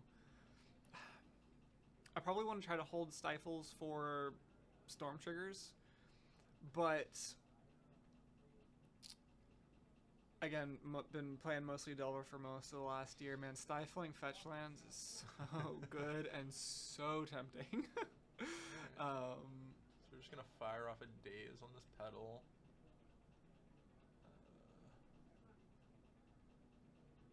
Gonna Darker in response. Okay. I think if I'm Ben, I'm pretty happy about this. That he's just adding Storm. Yeah. And with this Veil face up, we cannot cast Force of Will, right? Fire off this Brainstorm. I would like us to pick up this land before we put our Brainstorm cards back, because I think there's a good chance it should go back. Right, like the land's in our hand, it's just face down on the table. Yeah. Maybe wanted to throw that one back over one of those fetches, but... Alright, so we're gonna get our black mana off this Dark Writ. We're gonna use one of it to pay for the Daze. So we'll have 2 black floating, we'll go to 5 black floating. We've got this Petal and Opal in play, the Veil in the other Opal. Alright, Carter acknowledging the Tundra in hand. Yeah, and you said Ben's got a Burning Wish in hand? I'm pretty sure I saw one off that last. A Beseech is a good one too here. Yeah.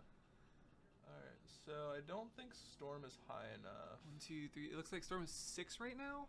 6. So we can go...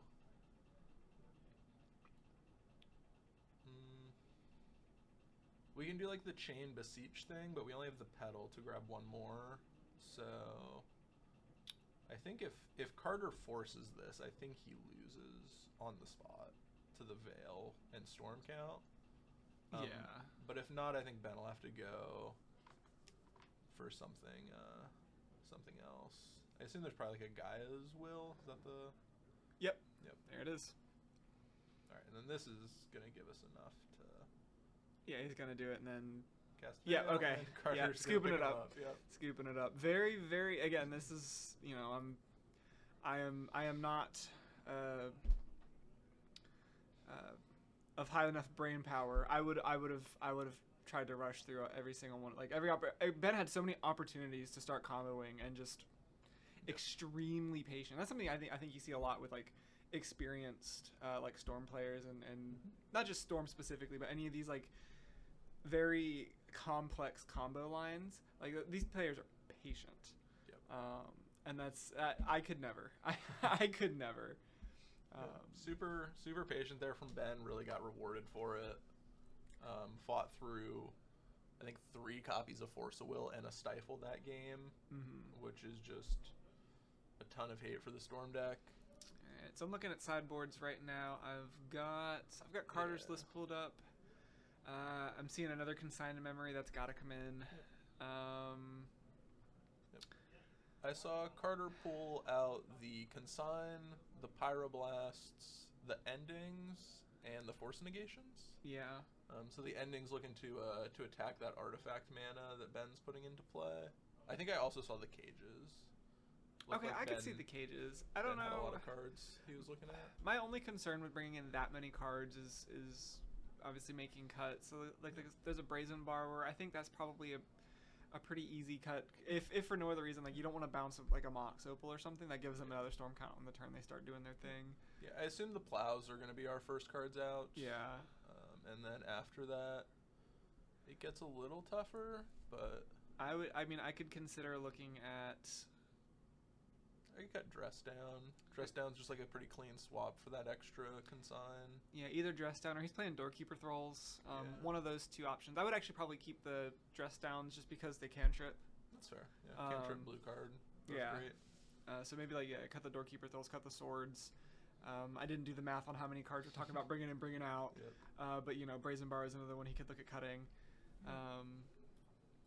Looks like Ben over here had his the Epic Storm sideboard guide, and looked like it told him to bring in a couple of Thought Seas and an Abrupt Decay.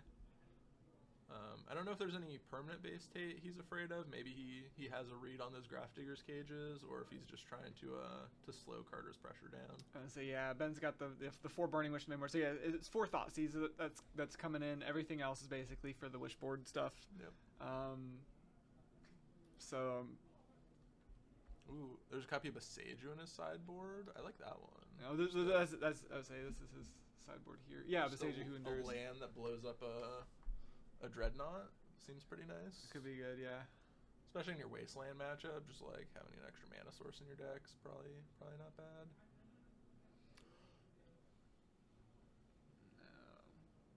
Yeah, what is Pulverize? Is that the like destroy artifact card I want to say? That sounds right. Pulverize.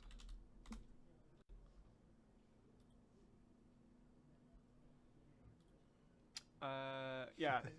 Destroy all artifacts. You may sacrifice 2 mountains instead of paying its mana cost.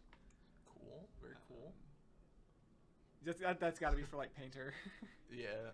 Painter, or if anyone out there is still playing 8 cast, I know.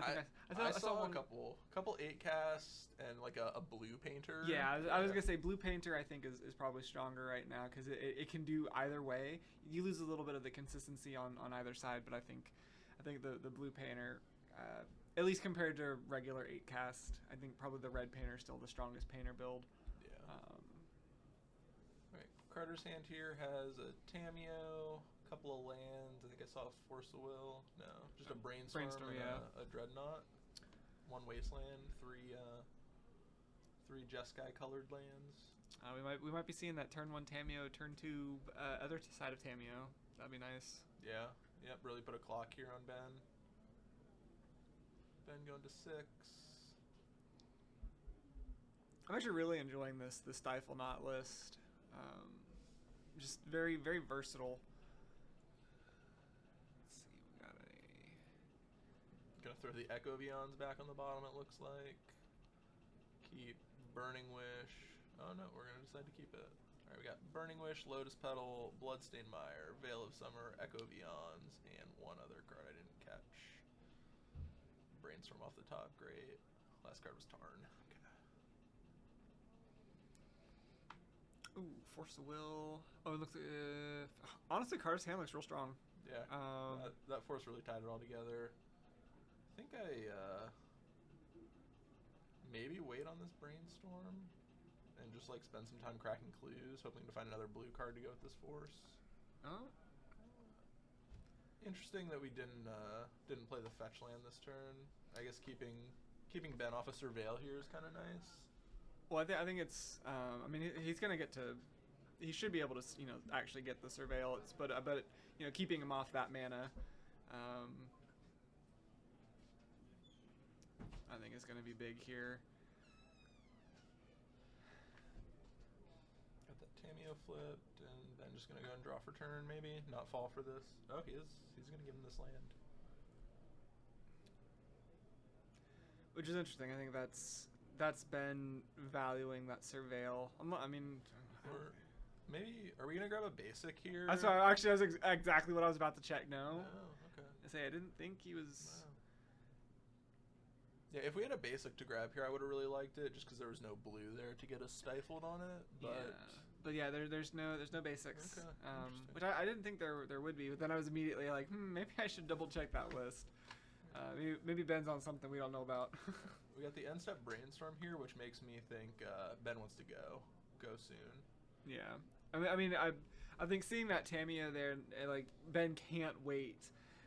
If Carter gets to draw half his deck. Oh yeah. Yeah, I mean that's not immediate game, but we do have this Abrupt Decay. This Decay gonna be good, maybe.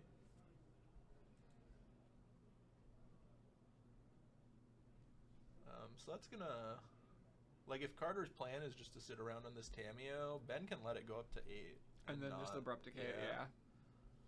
Yeah, really get Carter a bit here. I say, and Ben's already shown he's a very patient player. Yeah. I fully anticipate him just sitting, letting that Tamiyo get close enough, and then popping it. Yeah. But again, we'll see. We'll see. Ben's gonna fire the Abrupt Decay off right now and go back and look at yeah, this and be so mad.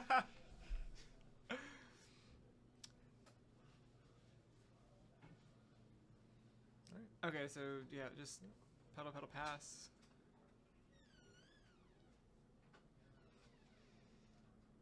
Carter can fire off a Ponder here, hold up Consign maybe, or we can just play a land and crack this Clue. Some good options. I think that's the thing I like about, and again, obviously, you know, here in the booth we can see, you know, kind of what both players are doing, but Carter's, like I said, I think Carter's hand is very, very strong right now. Yeah. Even into Ben theoretically being able to just say, okay, on this turn I'm going to storm. Carter, I think, is pretty well positioned to fight this game. So I like Carter here. He's gonna Ponder. That'll be his 3rd card in the yard. He's got a fetch for his 4th. If he can grab a Surveil land, that can get him to 5 cards, and then we're 1 away from casting this Oculus in his hand.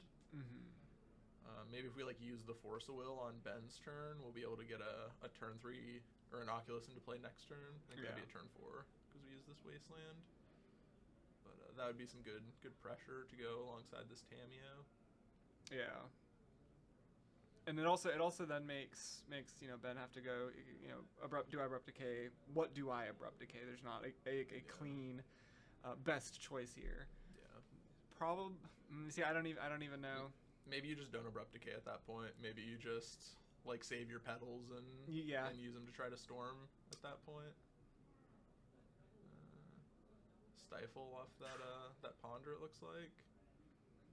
And we're gonna pass and leave those up. And ooh, there, yeah, that. All right. And I think that was Ben's only land. Yeah. Yeah, Ben's stuck on just these 2 petals here.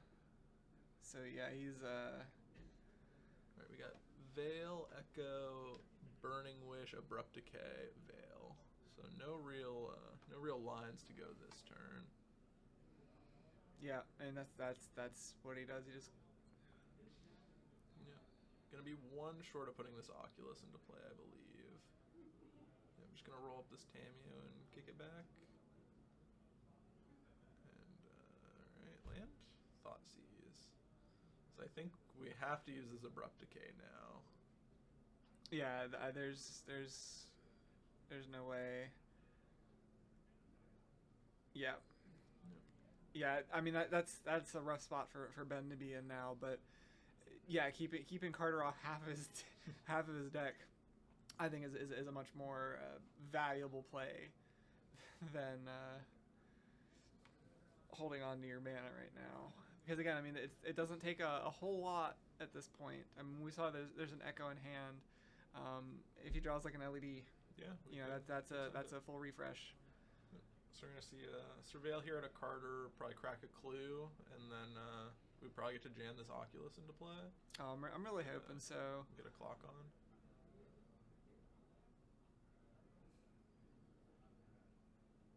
Kind of looked like a Doorkeeper Thrall, but maybe not. Oh, it was. Yeah. Yep.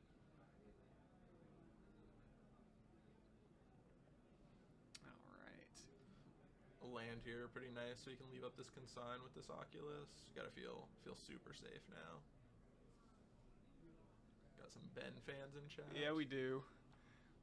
I was like, game 1, you know, Ben played it super clean. I mean, it's not like he's not playing clean right now, you know. Yeah. I think that's one of the fun things about doing some of these is players are. Obviously, when we start looking towards the end of the day, you know, people are tired. We've got full 6 rounds plus top 8 to do. You know, you get tired. I don't care who you are. You get tired at the end of the day. But I mean, even still, like, very good Magic gets played at events like these. And then, yeah. I would, if I were Ben, I would go back and watch this one to see if there was a chance to crack that fetch land and not get stifled. Mm-hmm. I don't know if there ever was a good point that he could have fetched without the blue up, but that would be what I would go back and watch if I were Ben trying to figure that game out. Yeah, that was one. Like, Carter just he had a very strong hand to start with, and it worked out for him. I mean, just so many threats came out of that deck. You know, I feel like a lot of people, especially if you haven't been like super into the format, maybe just kind of touch it a little bit here and there. You think about Stiflenaught, you just think about like the old Stiflenaught that was just like mono blue, and your threats were basically Delver of Secrets and Phyrexian Dreadnought. I mean, clearly, as we can see off of that game, like the availability of what you can play right now is huge, and you don't cut into that traditional Stiflenaught plan. Yeah. Threats in Magic have just come so far. Like, turn 1 Tamiyo just has the ability to run away with games like no other card. Yeah, and I mean, it forced Ben into that position of having to crack his only sources of mana to deal with that Tamiyo. Man, everybody in chat is going crazy for Ben right now, looks like. We love to see it, though. We love to see it. Yeah, we're going into game 3 here. I'm glad to see us going into game 3. I really want to see the Stiflenaught deck take it. It's one of those always just fun to see when it pops up. I don't know. There was in Pittsburgh over this past summer, Titan Games did the like that big Legacy 5K. Yep. I went and scrubbed out super hard. I like to think that I played, as well as I could have, but I lost to Stiflenaught that day too, and so I was just like, man, I'd love to see people still making this deck work, I guess, is where I was going with it, because it's definitely one that's kind of fallen by the wayside, I think, in the last couple of modern horizons. Another Pittsburgh player that was at that event is Brian Koval. Yeah. Big streamer. He went over to the Eternal Weekend in Europe and top-aided with a Stiflenaught deck. Yeah.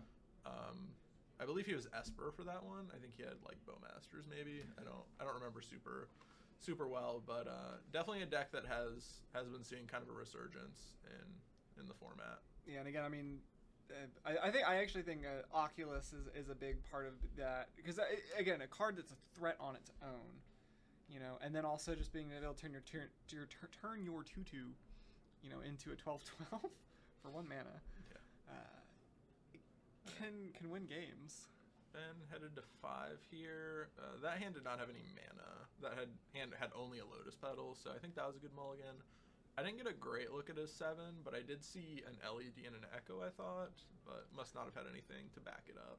Yeah, if that's your only play, I don't like it either. I mean, Ben is on the play going into game 3 here, so that is a consideration in mulligans.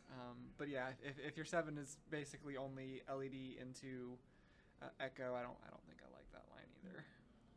On the Stiflenaught side, we got a Ending, a Thrall, a Consign, a Borrower, a Flooded Strand, and a Wasteland.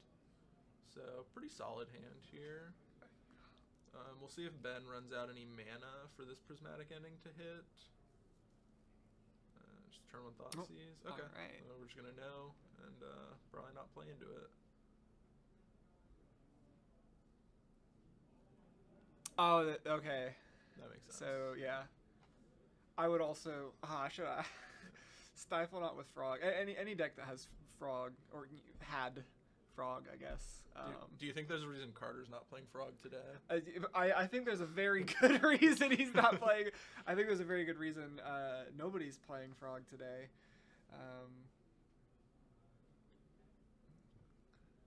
So we're gonna go and tag that Consign with this Thoughtseize. Yeah, I mean that's the easy pick. None of those other cards are really threatening Ben's game Oof. plan right now. What do you just draw? Another Stifle off the top. And I assume we're just gonna get wasted this turn. Classic Thoughtseize bug. Carter might want to just hold up this Stifle if he's afraid Ben's gonna go this turn. I also saw an Echo in Ben's hand, maybe trying to set up an Echo LED this turn potentially. Could be. I love Ben's hand being just off camera. Yeah. Alright, we see a fetch, so I assume that means Ben just passed the turn. Yeah.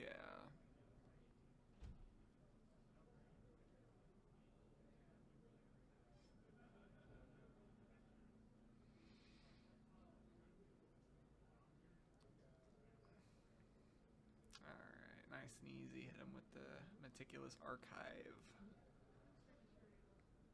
Beautiful 4 and black bordered Underground Sea that Ben's just gonna tear out of his sleeve here. I could never.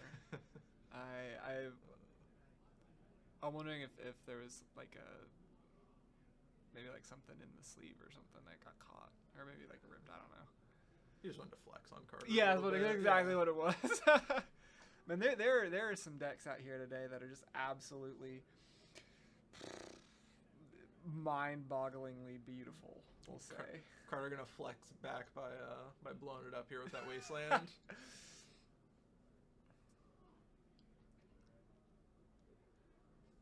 Petal, Gamble, a Dark Rid over there for Ben, I believe. Looks about right.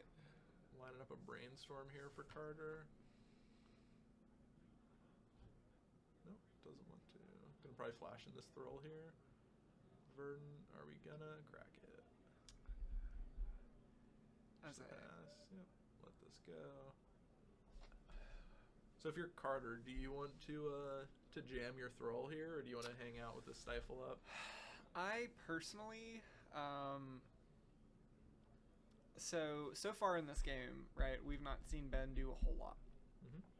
I don't know how many Surveils Carter's playing. You might be going to jam that Doorkeeper. I personally, if I've got a second Surveil, I'm probably gonna hit that Surveil land, and then hold up Stifle. Yeah. Just okay, yeah. So he's gonna jam that Doorkeeper. Is Ben gonna fetch here?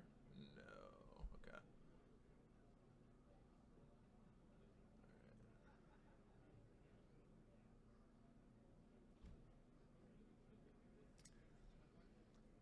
Brainstorm. Oof. So we found the Stiflenaught here, but probably not gonna wanna stifle that one into play here when we can save the stifle. Oh, we don't have to stifle. Yeah, the Doorkeeper Thrall. Oh yeah. Yeah, that's okay. That was the oof. Yep, this is all good for Carter here. Yeah, because he's got the he can Dreadnought and still hold the Stifle up. Oof, man. Looking for one here.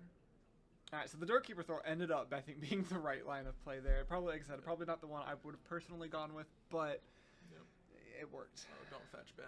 Don't do it. It's not worth it. Yep. I think Ben's gonna look back on this and see that opportunity to have fetched while Carter was tapped down. Yep. And obviously you can't know for a fact that he's got the Stifle in hand. But I think knowing you're against Stiflenaught, I think that is something you need to always be mindful of, and respect that Stifle. Like you have to. Did rip a land here, so we're. Oh no, we're not in it. We're at 3, unfortunately. Okay. Yeah, Phyrexian Dreadnought is a big dude. Is there anything we can do off a Petal? Gamble. It's gonna get dazed and. That'll probably that'll be game. Ah man, that was a good one. Yeah. I mean that really was. Yep. All right. We got 12 minutes left. I'm gonna go do a quick run, see if I can find a game 3 to throw over maybe. I'll say, well, our timer's a few minutes behind, true. so there's probably about 10 minutes or so left in the round. Yeah, we'll probably just go ahead and just call it here for round 3. We'll be back about 15-ish minutes or so, give or take, with round 4. I'll go yell at Ben for all the Ben fans out there. And we'll let them know. We'll let them know you guys are here for him, even if the cards weren't. Mm-hmm. All right, don't go too far. We'll be back in just a little bit.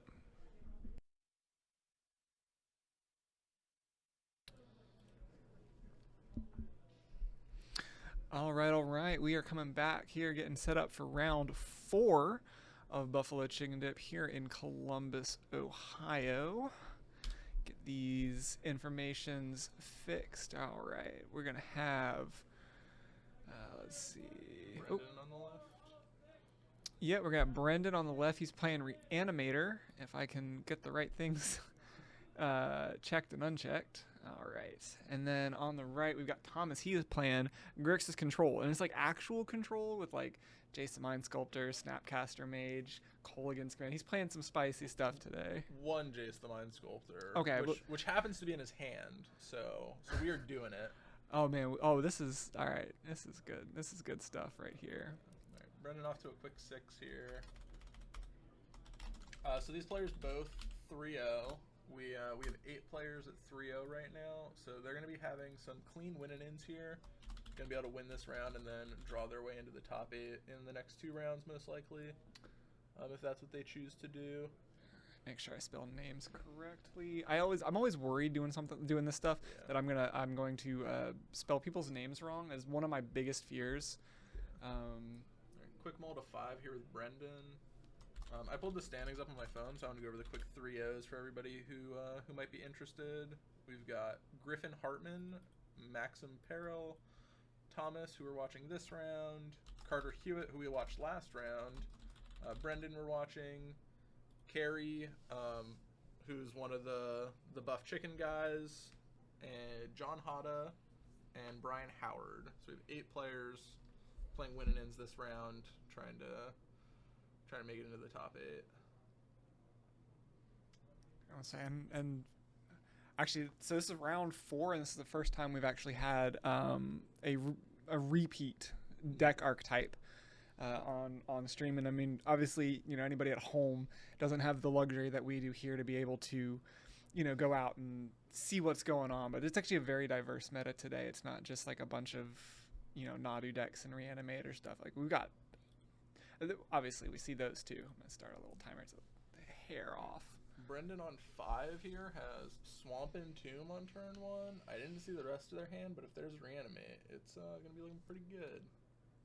So obviously, again, as always, pretending, assuming the players don't know what they're playing into. I don't know. I've played a lot of Reanimator over the years. That turn 1 and Entomb attracts. In the way that the current Reanimator list goes, that feels very bold. Would you be nervous about Thomas going land Reanimate here? I would be. Yeah. I've never gotten to do that in actual Legacy. I've done that to players in like Cube before, like on Moto. Mm-hmm. I've had somebody go turn 1 like Entomb Dragon Lord Atarka. It's like, all right, cool, mine, and then they scoop. And I guess I've had that kind of experience. So. Right, so Brendan has the Animate dead, but bricks on the second land. And we're back to Thomas. That's a rough one. And then I know Thomas doesn't really have any protection here though from a Reanimate effect. So he doesn't. He does have that Baleful Strix though, which is take a redraw. If he doesn't go for that Surveil land, I think he probably just, I don't think there's anything wrong with just jamming a Baleful Strix. Obviously, he sees the attracts in the graveyard, so he knows what he's playing against. Yeah, I could be talked into a Surveil land plus a Brainstorm. Just take maximum looks at a Force of Will here. Yeah. But I also respect the. I think, is there a Thoughtseize in the hand? I would really love to cast a Thoughtseize. I see Barragoyf. I see Brainstorm. Okay, there is the Thoughtseize. Yeah. And gotta assume this takes this Animate dead. Oof, that is a bold hand from Brendan. I don't know if I would have kept that myself. He was on 5. Like I guess on 5. I guess it doesn't give. I didn't realize he was on 5. Yeah. Okay. Mold of 5. I think. Okay. I definitely would have probably kept that, but. Yeah. Oof. Like still super in this game with either a Reanimate or a blue source off the top here. Oh yeah. He's not out of it.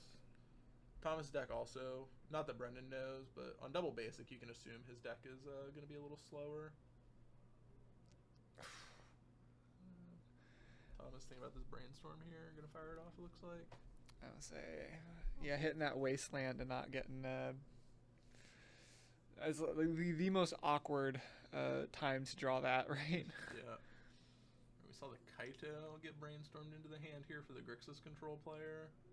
Looked like he put the Jace back. Bummer. Jace, one of my favorite cards. Love playing with that guy. Yeah, all right. So he put the Jace back, which I think is probably correct. Oh, okay. So here he can just go. He could, if he wants to keep it, he could play the. Oh, he's gonna pass. Okay. Yeah. Just playing the patient control. Have a spell pierce in hand here. Love leaving that up. Plus Bowmaster uses the mana. Yeah, I didn't see the Bowmasters. I think is probably the better play over the Strix. Yeah. Sorry, I'm terrible at card names of anything, people, places, things. If they stick, I'm lucky. You're gonna shuffle that Jace away, unfortunately. Maybe grab a Surveil land here. Set up this Kaito for next turn, maybe. That's probably the play. Kaito with Pierce backup, probably gonna be enough to end this game. Yeah, just get the. Just keep playing around this wasteland.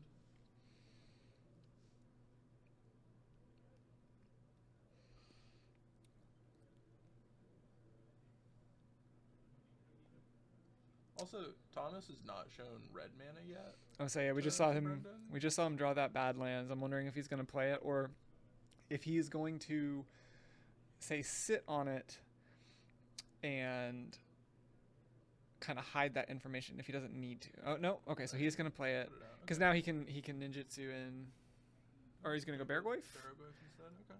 I just really want Kaido to see play. Yeah, I would have been tempted to just jam that Strix, leave up the Pierce, and hold the Badlands. Yeah. Like, Brendan struggling quite a bit here, but we'll go ahead and show the red. And yeah, that Badlands, I mean, I feel like if you're Brendan, that Badlands is probably, it's alarm bells, but probably not, like, confused alarm bells, not I know what I'm playing against alarm bells. I've played Grixis control decks like this before, but you don't see them like hardly ever. Yeah. So you know, there's definitely an amount of like that surprise factor. Yeah. Going on there, and I see you over in chat, Ian. I'm so sorry to hear you being homesick. But yeah, we're here streaming. We're gonna be here all day. This is round 4 of 6 for Swiss, and then we've got top 8 coming sometime after that. So, you know, even though you couldn't be here playing, you know, you can live vicariously through Thomas, who seems to be just. Thomas is playing. He is playing. Right now. Yeah, Brendan's got super stuck on lands right now, and it's a rough spot to be in, especially against control. Is this the turn we see the Kaito, or are we eyeing up those Baleful Strix?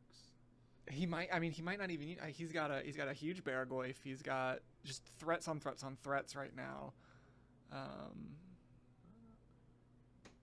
gotta be happy we didn't play this Baleful Strix pre-combat here. Yeah. Bowmaster coming down, ping down that, and then chump. Yeah. All right, let's see this Kaito.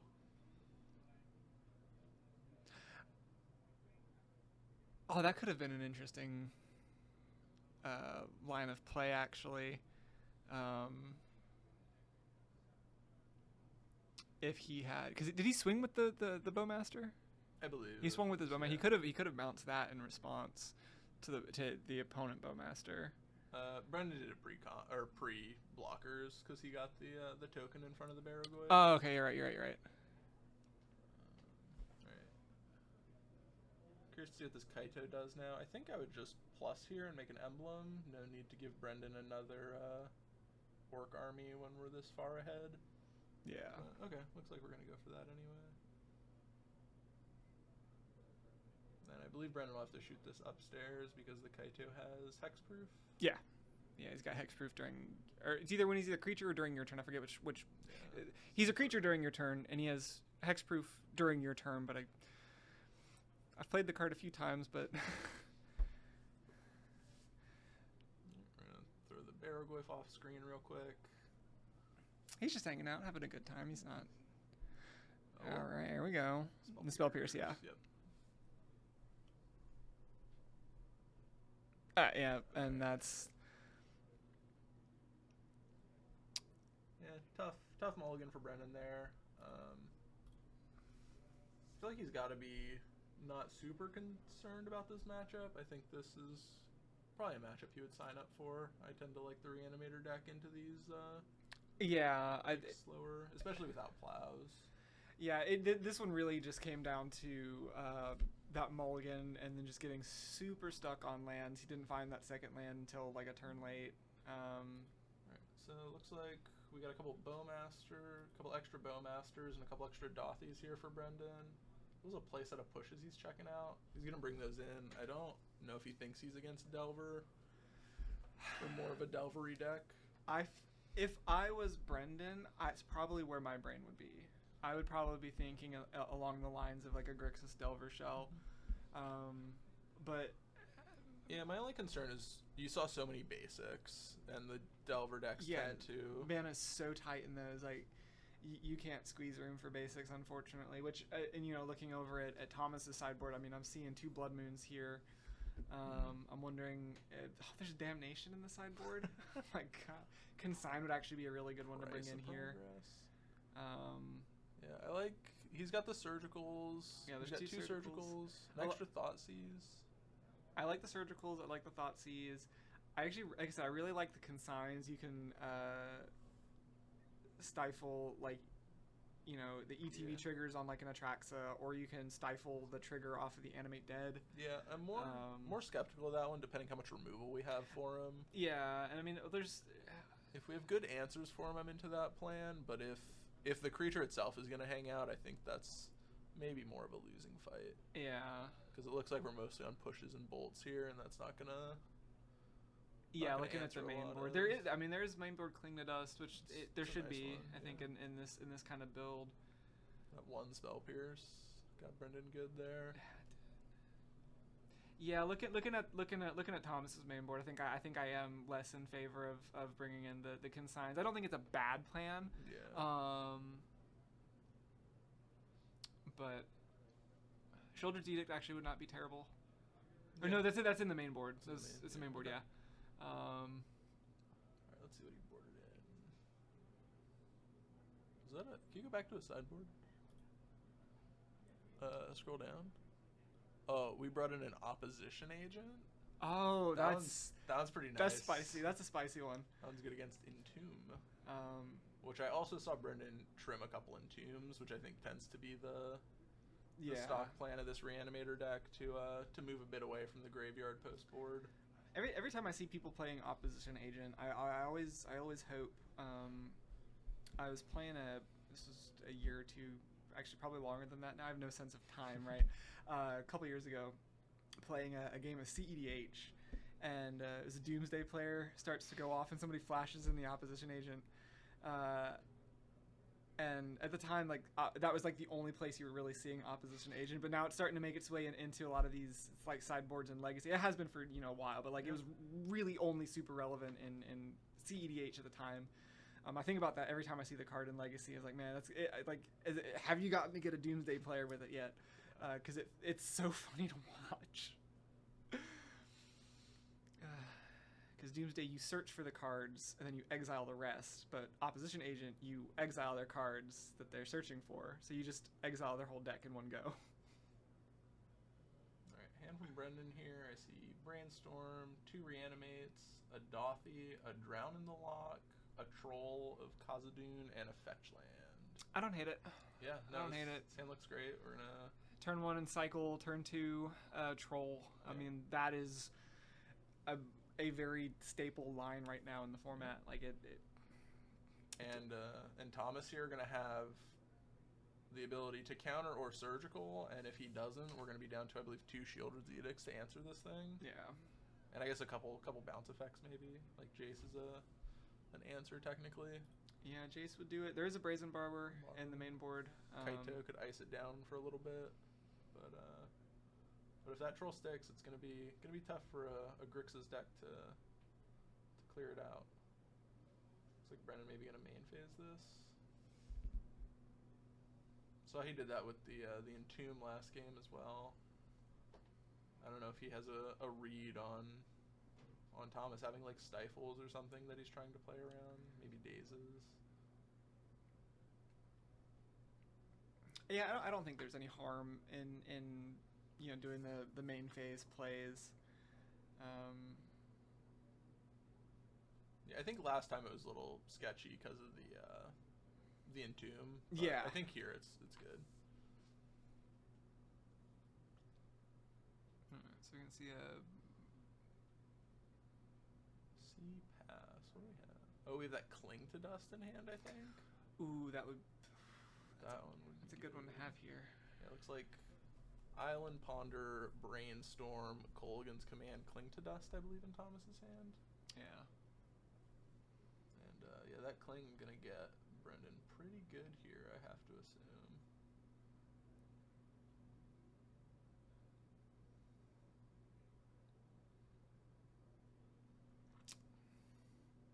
It's gonna brainstorm in response here, look for like a daze or a piece of interaction.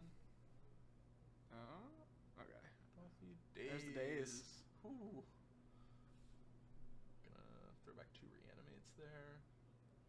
There's the daze, and that trolls in. Alright, gonna be an uphill battle here for Thomas. But a lot of good cantrips here to try and dig him out.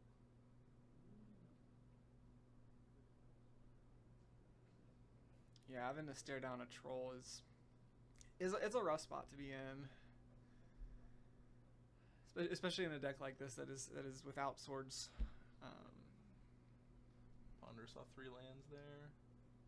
Shipped it back.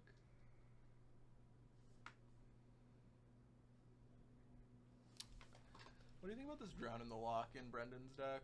It's not one I see a whole lot out of these blue-black decks. So I think the other Reanimator player earlier might have been playing a Drown in the Lock too. I know the I think the Bug player was too. Yeah, the Bug player had one. And I think in that Bug list, I think it's kind of fine, but I'm less confident on it in the Reanimator shell. I don't dislike it, but it just, I feel like you're gonna have, and I mean, it's the same problem I've personally had with the card in every format I've played it in. Sometimes they only have, you know, 1 card in the graveyard. They've only got 2 cards in the graveyard. You know, you're 1 card short of it being able to do anything. Yeah.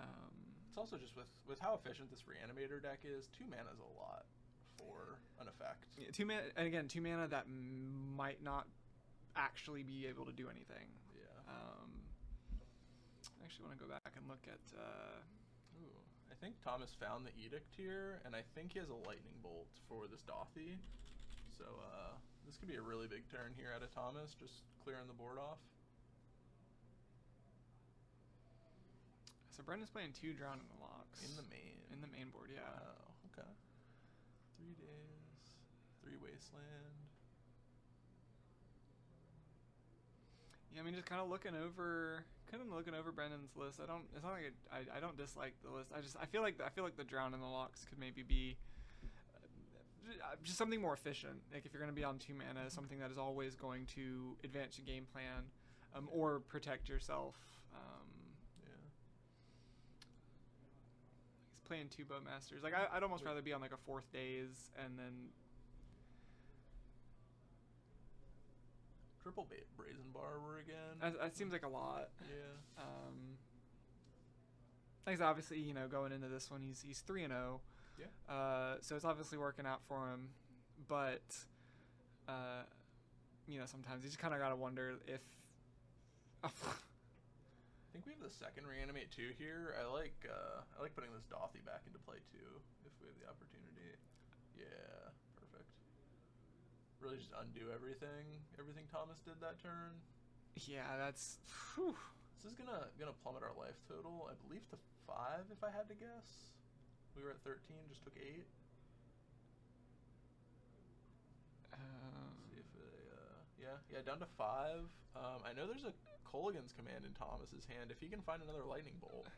Is it a Bowmaster? There is a Bowmaster, yeah, sneaking a couple damage with that. Also, that Kaito could it's turn that into some more damage. gonna be tight, but it's definitely doable.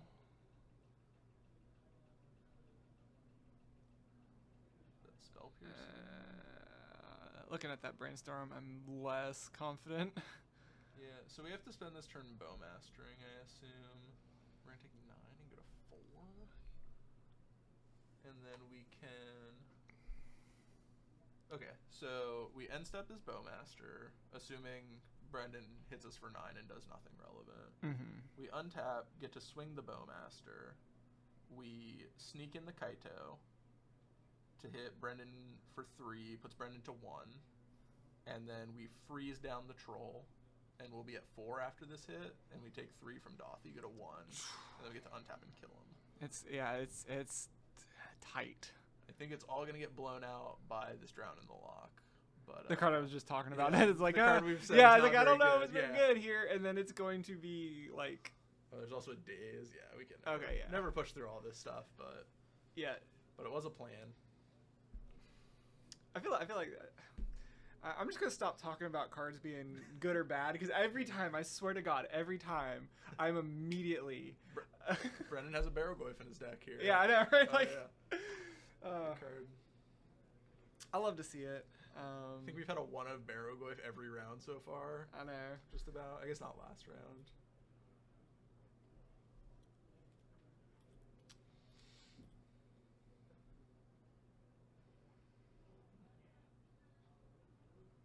Fired off another Brainstorm here. Don't really have anywhere for our hand to go. See that Flusterstorm did get boarded in, and we're going to go ahead and pick up our cards. All right. Let's see. Really just the way Brendan drew that one up. Just early Troll into another piece of threat, and then a couple Reanimates to back him up. Yeah. Did rip the Daze for the Cling to Dust. That game would have looked a lot different without. Oh yeah, that Cling not resolving effectively was what won Brendan that game, I think. See, all the Baleful Strix here boarded out by Thomas. It's interesting. I don't... Yeah, I guess it doesn't really block any of Brendan's threats well. Right, because I think it used to be very good in this matchup, but it was kind of frog that it blocked so easily. Yeah. So now that Brendan's on, like, Dothy, Bowmaster, Troll, things like... that it just can't deal with, yeah. Yeah, it just isn't a very good card into those decks, so maybe not so good here. Thomas on top of the meta.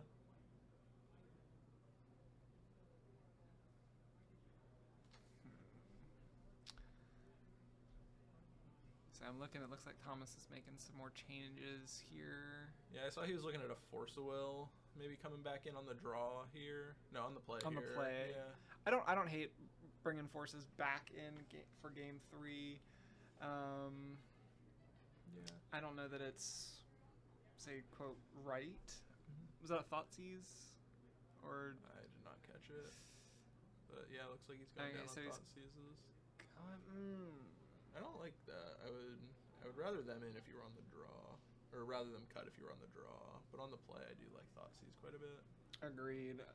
I mean, I guess there's always the concern of, like, if you Thoughtseize them and their hand is just, like, land, troll, Atraxa or something.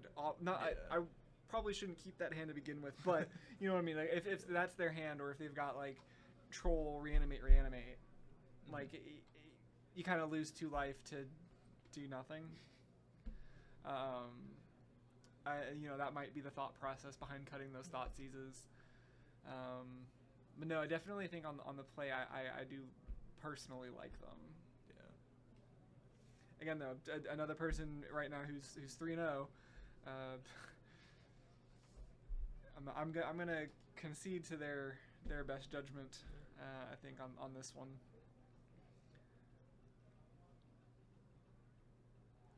Yeah. Also, I don't know how deep people go, but Brendan just shuffled up and resubmitted the same deck as Game 2, so he didn't really play any of the, like, Entomb, Reanimate, Mind games that the black deck can play. Yeah.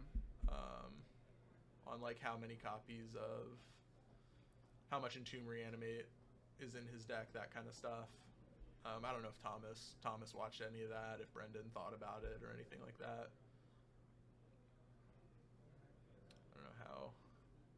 how deep into the mind games these guys are.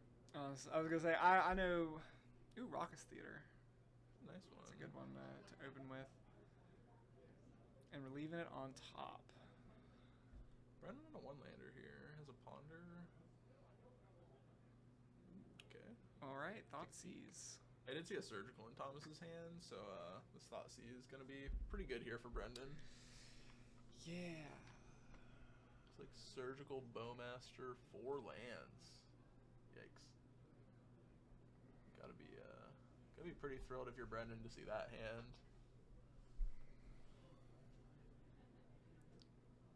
Brendan's hand here, I see a Dothy, a push. I still don't think I saw another land. Dothy, push, reanimate, ponder, daze, troll, push. Alright, so troll's our second land. Love it. Reanimator doing the Reanimator thing. Alright. Yeah, ponder. Don't really want to jam that into the Bowmaster though. Oh, we just have to Just reanimate. Oh, perfect. Yep, okay. Just Reanimator doing the Reanimator thing. Ellie Joe Bell, I see you in the chat. Just an update. We are at the tail end of round 4. Today we've got 6 rounds of Swiss and then 3 rounds of top 8, right? Top 8, then top 4, then 5. Yeah, 3 rounds of top 8. So we got 5 more rounds left after this one. And like I said earlier, so far, I mean, we've seen a pretty nice variety of decks being played today. Sometimes I'm, always worried you're just gonna see, a million Nadu decks, a million Reanimator decks, whatever. But no, I mean, obviously on camera we've had a nice diversity of decks out in the, main room. Just tons of different things people are playing. Love to see it. Seen a lot more Kaito and a lot more Baroglyph today than I expected. Yeah, I really, I mean, and even just like kind of walking around out there, I still really expected to see more of like the Nadu breakfast decks than are being represented today. Again, maybe there's a part of me that just is having flashbacks to watching last week's stream. But again, we might be in for a crazy top 8 of 4 Reanimator decks. We don't know. We don't know quite yet. We'll know in about 3 hours. So Thomas there had a Pyroblast in hand, chose not to blast the Ponder. I believe he chose not to Bowmaster either. So he's got big plans for this mana, and the plan is Borrower. Gonna bounce this troll back. I don't hate that, because I don't think.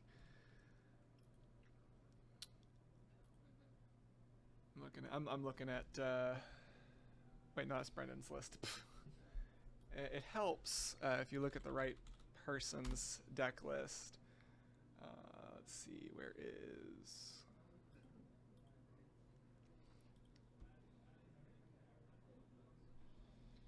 Yeah, so Thomas is on a pretty straightforward, like, classic control. There's no wastelands, so there's not really a need to worry about being able to recycle that troll, and he's not worried about keeping him off those resources really. Just making him waste the resources to have to do all this stuff again. Looks like Lightning Bolt Pyroblast in the hand here for Thomas. Yeah. I think that Bolt was the draw for turn. Good answer to this Dothy. I thought there was a Bowmaster still in the hand. Maybe just off screen. Maybe it isn't there anymore. Bolt on the Dothy. Get that in the void. I think 3 fatal pushes in Brendan's hand. Kind of awkward here to go with a copy of Daze. So Brendan kind of running out of gas here. Yeah, it's a lot of fatal pushes. So Maybe another troll. I'm wondering if Brendan maybe thought that Thomas was a lot more creature heavy going into this one, and especially obviously we saw Thomas side out. Like all those Baleful Strixes and whatnot. So there's just not going to be a whole lot of threats for those fatal pushes to have targets for. So those are basically just dead cards. Was Thomas on Tamiyo? No, I don't believe so. Oh, okay. He's got the 1 Brazen Borrower. one Baraglyph in the main board. Yeah, okay. Just like a pile of Bowmasters then, and then all the Strix got boarded out. Yeah, 4 Bowmasters, Okay. 2 Snapcaster Mages. Assuming they're still in the deck, we haven't seen those at all this game. There's a Snap in hand. Oh, really? Okay. Okay, Baraglyph here looking really good into Bowmaster Snap Pyroblast. Go with fading the Pyroblast, so good. Interesting. Just really want to pick up that Surveil Just- land. I respect it. This also turns on turns on push. Just good solid play. Get an extra Surveil, turn on your push, answer the borrower. I'd love to know how big this Baraglyph is. It's probably. It looks like it's going to be around 4 or 5. Yeah, I would assume we have instant sorcery creature land, and then I don't think anybody's played any weird types. I don't think so either. So gonna be out of Snap Bolt range, and I don't think Thomas has seen a push yet this game. So, yep, here's our count. So we're probably gonna get chumped by this Bowmaster token this turn. I guess Brendan could maybe force it through with these pushes. Or his own Bowmaster, actually. His Bowmaster was a great draw here, huh? Gonna get to, yeah, before blocks, I think we're gonna fire off his Bowmaster, maybe?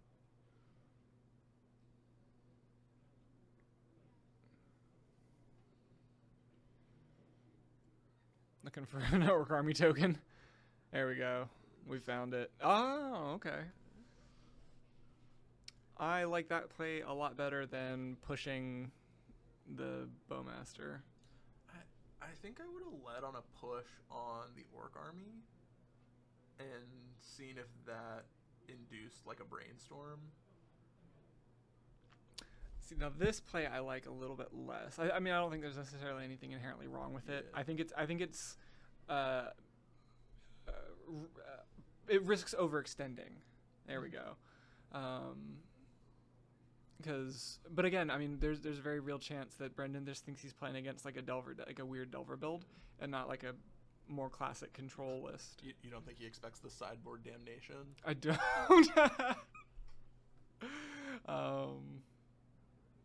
Which I did see that in the sideboard, and that is It didn't come in for the record. No, it it still should. in Thomas's It should sideboard, have. but I could see it coming in. I think there's a non-zero argument. That's got to be for more like the Nadu cradles, and like if anyone's playing like Death and Taxes, any of those kinds of just like you're just having a lot of creatures on the board, just reset. I think I saw somebody. I think somebody was playing Nick Fit earlier. I did see a Veteran I saw a Veteran walking Explorer, but around, I didn't see yeah. anything else. I just saw the Veteran Explorer, and I don't know what else it could be, Yeah. right? Thoughtseize tags his Bowmaster. Did Brendan not play a land last turn? I don't think so. Interested if he's sandbagged that Just missed it. the blue-black Surveil on purpose, maybe trying to brainstorm it back into his deck. Wasteland off the top. Can't really cut colors anywhere. No, you can't. No, there's at this point, yeah, the wastelanding isn't really gonna be particularly impactful. I don't think. I don't like surveilling before our Baraglyph trigger. I think we could have hit first and then.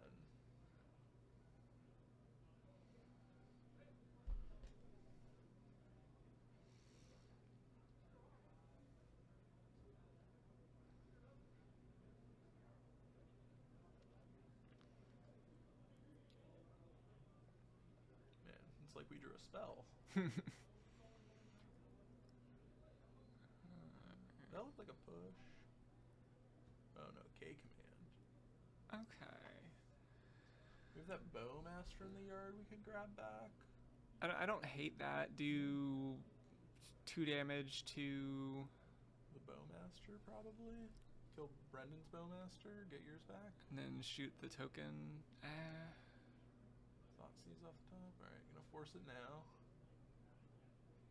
But yeah, I like that line. Yeah. Take command, kill the Bowmaster, get your own back. Buys you a couple turns of chump blocks at least. And I see tapping 3. That's probably the player, because otherwise I think it just gets thought seized, right? Yeah. Ooh. Oh, he's gonna fetch first. I don't like this. I think we need to save that fetch for a push. Unless we missed a push in hand? No? I don't believe so. The hand is Snap, K command, Pyroblast. That's what I thought. Which of note that Pyroblast has kind of rotted in our hand the whole game. Would have liked to have seen it get fired off on that Ponder way back when.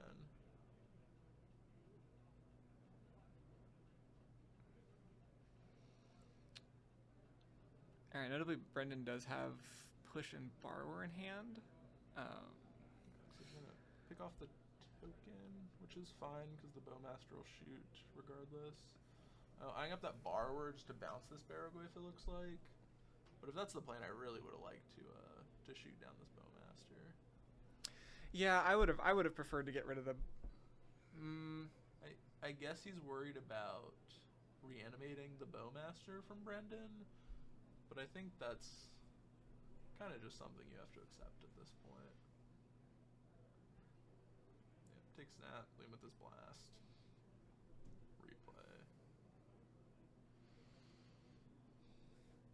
Replay this Baraglyph and keep on beating down. Yeah, I mean, there's no reason not to. And then Thomas has to find something right here. And I don't looks like a Bloodstain Mire. think he did. Nope. Alright. Pretty well played by Brendan here. Gonna go and get this one, it looks like.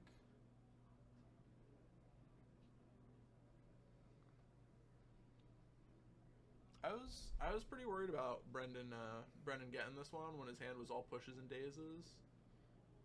But he it ended up working out for him. Yeah, he drew some good mid-rangey threats and really showed like the strength of the Reanimator deck and how it can do that sideboard pivot plan. Yeah, again, just Reanimator being able to go into just a much more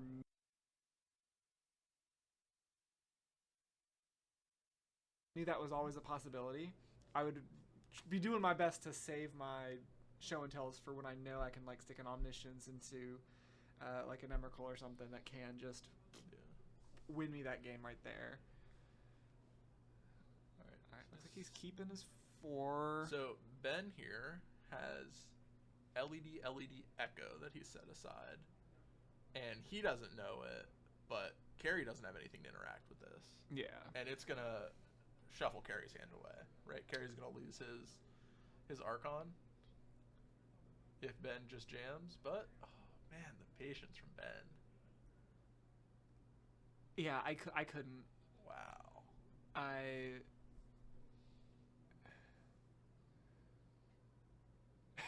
We got the Ben fans back in the chat. Man, we love this dude. Me too, really. Ben's sick. Chill guy, great player, hilarious tattoo. Yeah. I got to see that a few minutes ago. I happened to be standing there when I saw it. If you know, you know, and if you don't, sorry, you'll have to come to Buffalo Chicken Dip 21, I guess would be the next one here in Ohio. You'll just have to come and see it then. I'm gonna bin a Dark Rit here. Take a draw step. I'm surprised I expected this fetch land to grab a black source with the goal of ripping Thoughtseize, but didn't go for that, and now it looks like we're gonna get Archon. I appreciate Ben's patience, but on 4 I struggle to I think believe. Yeah, trying to go for I also don't think Ben should put anything in here. Yeah, okay. He was just messing around. I get to pitch the Echo for free. Carrie's gonna see a fresh card, and then I got to assume this is the turn we have to go, right? You've got to. Staring down an Archon. Carrie gonna get his card here, maybe. There it is. Alright, I saw a Flooded Strand picked up, and then one other unknown. is an Emrakul. All right, so the coast is still clear here if Ben decides to go. And here it is. Found a Dark Rit. I get to pedal this Dark Rit in. Oh man, this is has the makings of a turn. I'm not gonna go for the Dark Rit. Okay. I also believe we should crack this LED before we shuffle in, maybe. Unless we want to keep it from Metalcraft for Mox Opal, I guess is another thought process. Yeah, you could keep it for Metalcraft for Mox Opal, and then like it's this is not, I think, the best place you want to draw like another LED here. So having like one less LED to risk basically drawing back in, I think, might be the argument. Okay. Yeah, I still think I would have liked to. I'd like to use that pedal for this Dark Rit, and then just probably crack the LED for blue, and just had as much mana with the 7 as you could. Yeah. I guess it's also a Beseech thing, a Beseech trinket. True. I that's one of those cards. I for some reason I still just cannot get in my brain is in the deck. Speaking of the Beseech, there's the Gaia's Will that is uncastable. Yeesh. Yeah, that's not one you want us to see right here. And the Song of Creation. Can we, if we have like a pedal, we can cast it. We have a Gamble. Okay. So this Gamble's gonna let us at least Echo again, I assume, if we have a second copy in our deck. So at worst, we just take a peek at a fresh 7.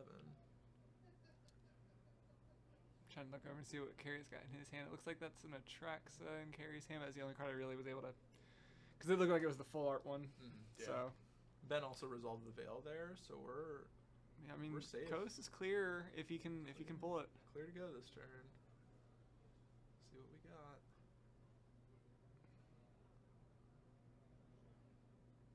Shuffle, present, cast Gamble.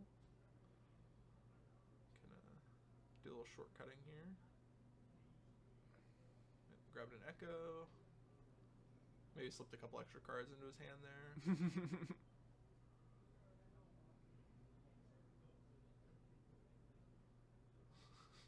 These two just having a blast playing each other. It's so sick.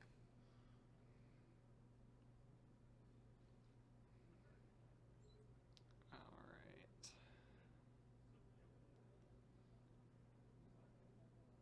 At Eternal Weekend, we ended up out at a bar with these guys afterwards. Just like, just a blast. Just funny dudes. Ended up cube drafting with them that weekend. It was so sick. I'm gonna make it out to EW one of these years. I just like this last year. I'm a musician, and I say in my free time, but that's like my main thing I do, right? But I had a show I was already playing that weekend, so I was committed to that. Couldn't make it out. Gave me an excuse to not spend a bunch of money, so there was that. But yeah, I swear, one year I'm gonna make it out. I don't know when. It's great event. One of the highlights of the year for most of these legacy players. Oh yeah. Alright, so we got the extra Echo off here. And we're still under Veil, so. Yeah. Looks like Storm count's up to 8, so we're 9. Alright. Looks like we're just hunting for a way to grab our tendrils now. I think do we have mana floating? I think there were 2 LEDs in play there that both got cracked. There were at one point, yes. So I think we're maybe up to 3 mana floating.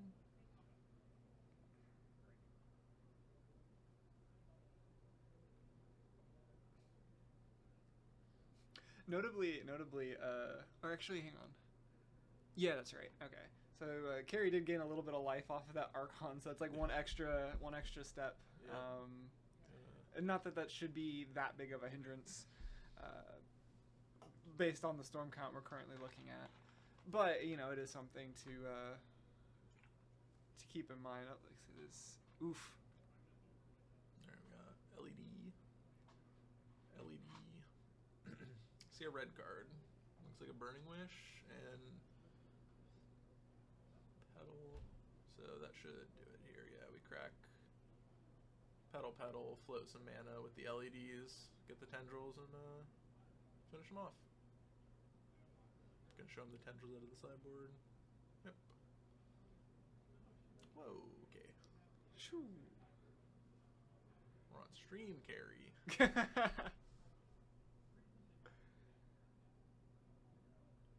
making sure I'm clicking the right persons.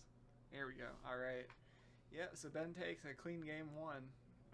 I mean, we saw him play earlier very patiently, and even still, like I think there was an amount of patience that I would not have, that I personally would not have shown. On 4, I would have jammed that hand absolutely as quick as possible, right? And like we never did find protection, right? We just let Carry draw a couple extra cards. Yeah, I mean, I guess, you know, obviously Ben had that. He did get to that veil. But like if he didn't have that veil, yeah. Of course, maybe that was the entire reason he ended up, kept going. Was because he knew he was under the protection of that veil and could at least. Like our first Echo didn't have any protection. Oh no! Yeah. All right, looks like Carry very nicely laying out 5 cards here. He's boarding in. Yeah, do we have Carry's deck list? See if we can guess these 5.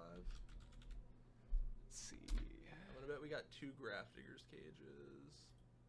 Yep, there's 2 Grafdigger's Cages. And then 3 Consign, probably? That seems... That's probably the best one. Yeah, because Blood Moon's never gonna be super useful. Yeah, I think the only other card I could look at here is Pyroblast. Just to, like, cut out some of those cantrips, but... Even then... Oh, no. Carry looking at siding out a Brainstorm?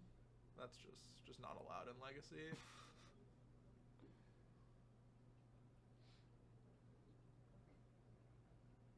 Don't do it. Don't do it, Carry.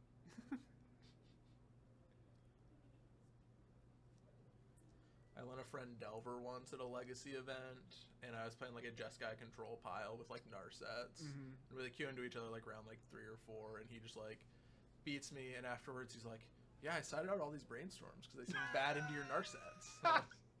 I will never hear the end of losing. Oh my god. Losing to the Delver player that boarded out their Brainstorms. The absolute insanity. I mean, the logic was there. Yeah. He was like, you have Narset, I don't want to draw cards. Like, it does, it tracks, but it feels so wrong.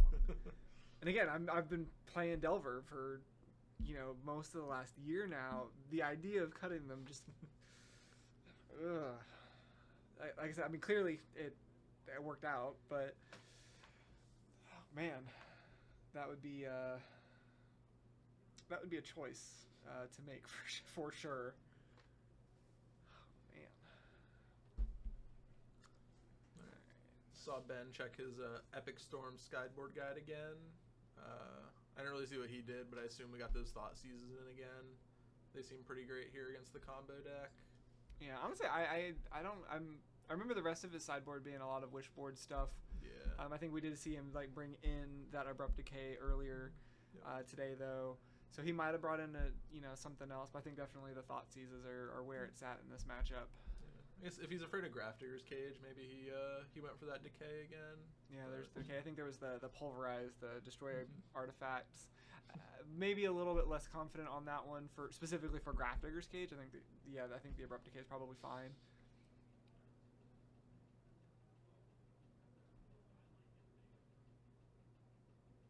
Okay, so Ben's gonna give a tournament report on a Ohio Eternal Magic podcast. Big fan of the Ohio Eternal Magic podcast. Like the guys that do it. Don't know if I would let Ben anywhere near a podcast, but if that's what they're into. Hey. I have no idea what this card in the top of Carry's hand is. It's a proxy of some sort. I don't know if it's a City of Traders. I think it's a City of Traders. Okay. I see one City of Traders in his list. Because it was in his 7-card hand as well, and I just have no clue what that is. It's gotta be that City of Traders. I don't know what else it could be. Because everything else, like it looks like a just stock. Yeah. Pretty much sneak and show list. So it's got to be the one of City of Traders. That's what that is.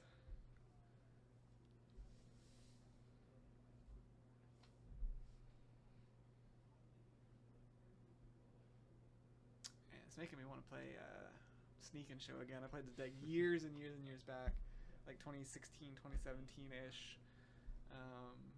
Okay, kind of nice hand here from Carrie, I think. We got a Tarn, a Sneak Attack, a Pierce, a Consign, and an Ancient Tomb. I think, yeah. So we got 2 pieces of protection and then a Sneak Attack. Just gotta find a piece of mana to cast it and then a threat, and we should be good to go here. I assume we have a Surveil land here. Rumor has it Ben is afraid of playing against Reanimator, says Goblin King in chat. I don't think Ben's afraid of anything, really. I don't think so. I don't get the impression. He's maybe afraid of. No. No fears. No fears.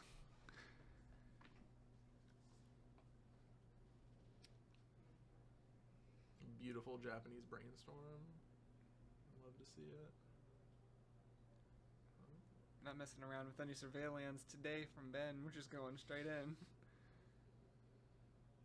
That's a bit about mud if you want to see some fear. All right. All right.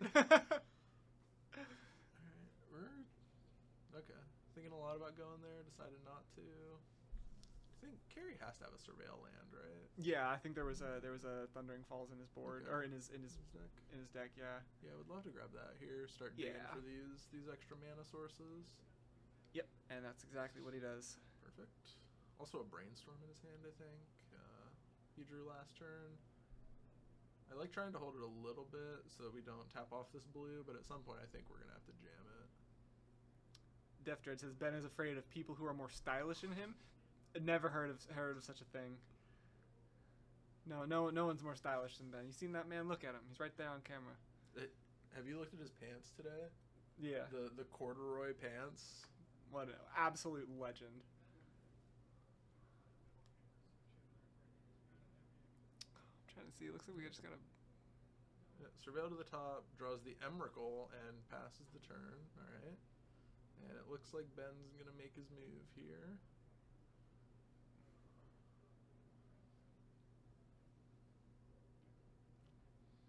Dark Grit. Alright, so everything playing around Spell Pierce here so far.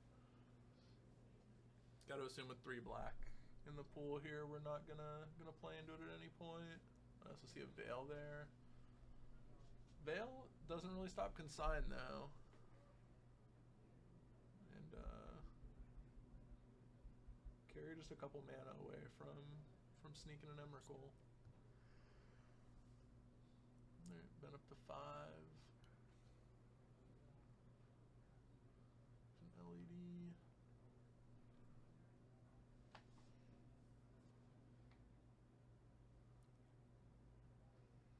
What's the hand here? Mox Opal, Veil of Summer, and then one other card.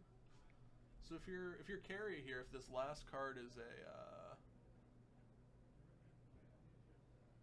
like a copy of Galvanic Relay, you could steal this. See, I wasn't 100% sure. It was I think it was a red card. I couldn't tell if it was a Burning Wish or a Relay. Okay. I also could be completely have gotten it mixed up with some. Oh no, okay. Burning Wish. It was a Burning Wish. So we don't quite have enough Storm here for Tendrils, right? 1, 2, 3. So 6. So this will be 7, and then Tendrils would be for 8. No, that's just short. Also, though, is it Tendrils for 8 puts Carry to 1, and then we can't tap Ancient 2? That is, I mean, I don't know how we would like recover from like using everything this turn, but it would be interesting. It would really stunt Carry's development, but I gotta assume we have a better target here. We have a Peer into the Abyss to draw half our deck. Oh yeah. Oh, that's. Oh yeah. Here we go. Alright, so we cracked the LED, we tapped the Chrome Mox, so we're gonna have a black mana left floating and half of our deck in our hand.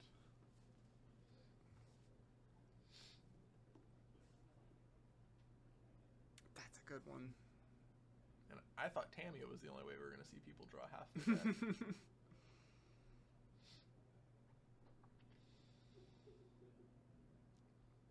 And I got to assume it'll be pretty easy for Ben to go over the top of a consign with half his deck. With half of his deck, he should be able to.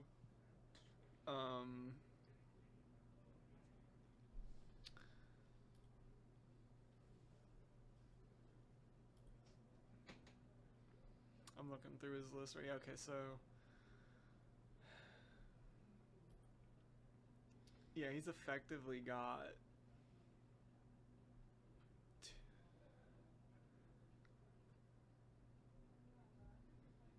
so he's effectively got 2 tendrils. Okay. So he casts 1, say the Storm Trigger gets consigned, and then he can just play the other one. Like with half the deck, he should be able to produce enough mana to do all of that. We should just have a couple Thought Seizes here too, right? Yeah. All right. Good lord. 3 petals. Gamble 4 petals. I saw Chromox, Cephalid, another Chromox. Yeah, he's got enough. Yeah, should.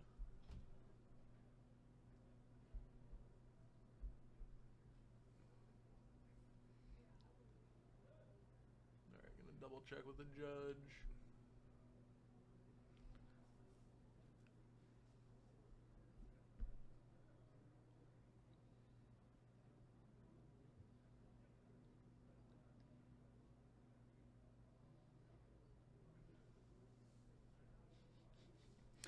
He might be checking like if you can still consign, like through Veil. I'm wondering, like, I'm trying to think what judge calls could be made right here, and he might be doing just to double check. Yeah, looks like he's reading a card. Probably Veil of Summer. Makes sense. Yeah.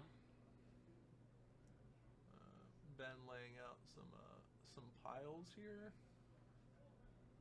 What he's gonna do, I assume. Looks like he's gonna go for a Beseech, and yep, there's a Thought Seize. And check out the hand, and should be pretty easy for him after this to clean it all up.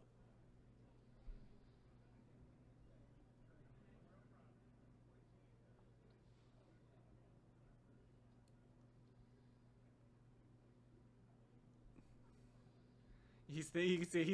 He's thinking through. Like, is there anything? Trying to save that consign, but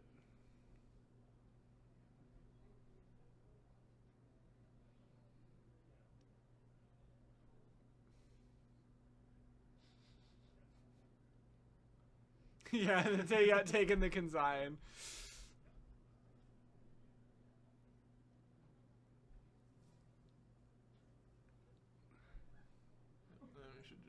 Jam all our rocks, and if there wasn't a copy of Tendrils, there's a Beseech there that should finish this off. Yeah. Well, there goes a Beseech, so I assume we have a different way to do this.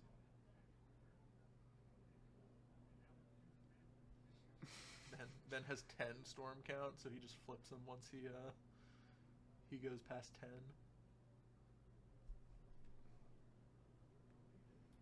I respect it. We'll show him a Tendrils, and that should be it.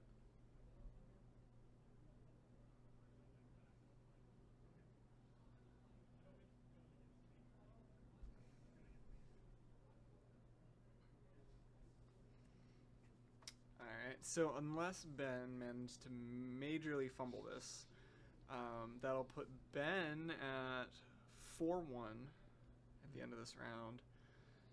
So he will still be live, but Carrie will end up being 3-2. And again, unless something weird happens in like some tiebreakers somewhere down the road, 4-2 shouldn't be making it in a top 8, unfortunately. Yeah, Ben should be, or Carrie should be playing for top 16. Yeah, I think it's like a Force of Will, and Ben will be playing for top 8 next round. Yes, sir. Mulliganing. And they very, very graciously accepted heading up to the feature match area I believe Andrew is his opponent. Yes. Kept their 7, and we were able to preserve that and get them moved up to the feature match.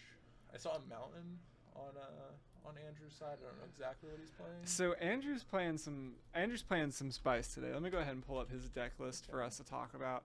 So it's listed as Boros Humans. Okay. And it's pretty much just like your red white stompy deck. Specifically, the thing that caught my attention was this card right here, Dinosaurs on a Spaceship. Okay. I had to look that one up. I knew it was from Doctor Who. Yep. I did not know what it did. So it's a 6 mana, 7/7 Vigilance Trample.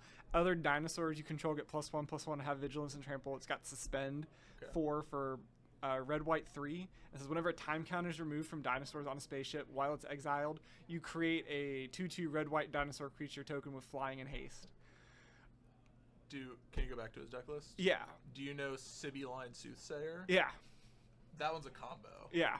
That is a combo I've played in Delver before. Sibyline Soothsayer cascades up effectively, and I'm assuming that Andrew has built his deck that the only card he can hit is Dinosaurs on a Spaceship. Yeah. And it looks like we have it happening right now on screen. So yeah, this Sibyline is going to hit another Sibyline this time. But that's okay. That's cool. Yeah, no, like I said, I had to look that one up because I knew it was a big card from the set. I had no idea what the card actually did. Yeah. Because so we have turn 1 Soothsayer here by the humans deck, and he's gonna flip cards until he hits something with CMC 3 or greater. This time it hit another Soothsayer, so that's gonna get suspended with 3 time counters on it. And yeah, no, this is super cool. This is super sick. And then, like I said, the rest of it is pretty much like what you'd expect to see in like your typical red-white stompy deck. You've got a little bit of taxes going on with some Talias. Inti, Seneschal of the Sun, love that card. 4th Lingus is the big one. Yeah, that card's great. Did I see Harsh Mentors at the very bottom, I think? Oh, a Johnny? Yeah. Yeah, this is a wild deck going on here. Yeah, there are 4 Harsh Mentors. Yeah. His activated abilities, they take 2 damage. Very cool. Yeah, I love it. And yeah, obviously playing like the Ancient Tombs and the City of Traders lets you actually play the dinosaurs if you get to them. Yeah. And then in the sideboard, it's a lot more just hate pieces here. Containment Priest, Emrakul, Goblin Crater Maker. Emrakul, also a sick one with Soothsayer. Yeah. I doubt that one came in, but I assume that one's mostly just for like painter and stuff. Yeah, and then there we see the Harsh Mentor. Gonna make these Stoneforge Mystics a little bit tougher. Yeah. Did you see what he grabbed with the Stoneforge? I did not. I believe I saw a pre-war formalware in his hand. There's one in his list. Okay, well. So grabbed one of the 2. Yeah. And looks like this Cauldron is gonna be pretty good here on this board state. Okay, gonna plow before we have to take damage. Again, this is a Moldify from Maxim. Are those life totals correct? Actually, that's a good point. I actually don't think they are. They probably did not get them reset. Okay, we have a plow for this germ, and alright, it looks like no, they did not lift them. Yeah. All right. Okay. So our life totals for this game. Yeah, we're gonna go get those fixed. We did kind of throw them on there last minute, and they were players were gracious enough to go ahead and jump on there. So yeah, Ryan's running out there to make sure we get those life totals accurate.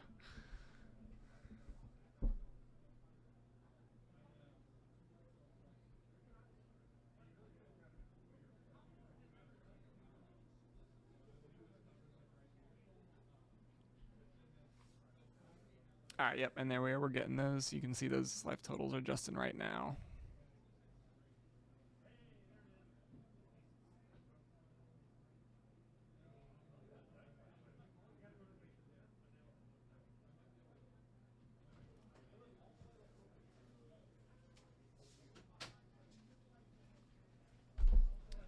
So these are the correct life totals now? Yep, these are updated. Wonderful. All right, so life totals are now correct. I find it hard to believe that. No, I guess he got hit with the Soothsayer twice, so Yeah. took 6 and then gained 5 from the Cauldron getting plowed. Okay. Yep, checks out. Alright, so our other Soothsayer are going to come off suspend, and we're going to go flipping. Crater Maker came in. There's Containment Priest in.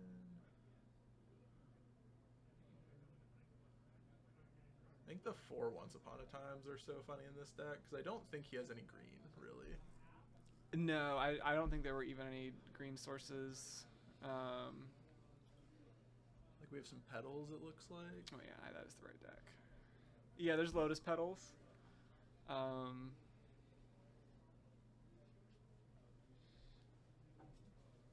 Yeah, there's Lotus Petals. But still, like, if you're just looking for these Soothsayers as early as possible, Then yeah, it doesn't really matter. Fun fact here, this Soothsayer came off suspend, so it has haste, because that's a part of that mechanic.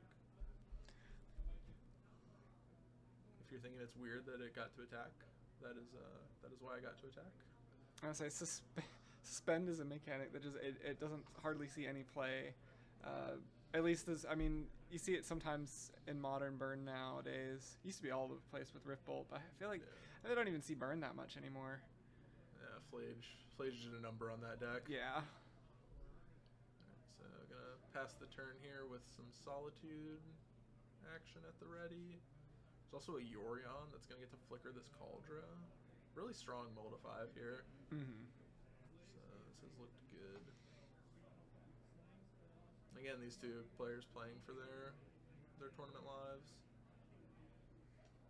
Here comes a Solitude. I think because we have that Yorion, we don't want to trade for this other Soothsayer. No, because yeah, you just play the Yorion and. Yep, and we just get it all. Or does Andrew have any, like? I guess you wouldn't board in Pyroblast or anything like that. Yeah, I mean he does have red elementals in the sideboard. He might have had pyros in the main. I don't think you play them in this matchup though. Not if he was like in a for some like if he's doing some weird like blue white stuff other than the Yorion, I think there's you could justify. But if it's just to hit Yorion, I don't think it's worth it. Yeah. Unless he's just really scared of the noodle.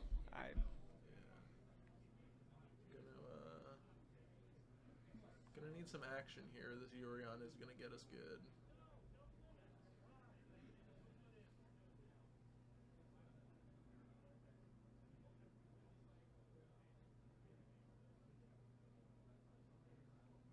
Yep, flicker these out. Instead, bring them back.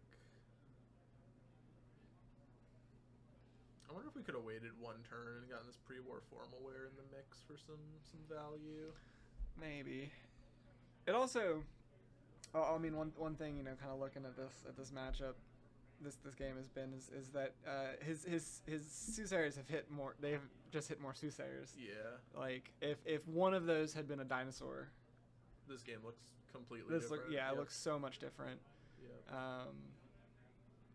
Oh, Caracas gonna let us reset this Yorion whenever we need.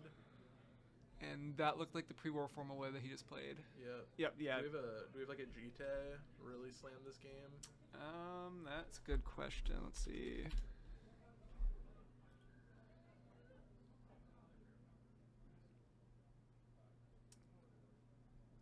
He's looking for something. There's a Lion Sash. There's a GT, yeah. There's a GT, yeah. Gotta imagine that's an appealing one here with 4 mana up. Yep, there it is.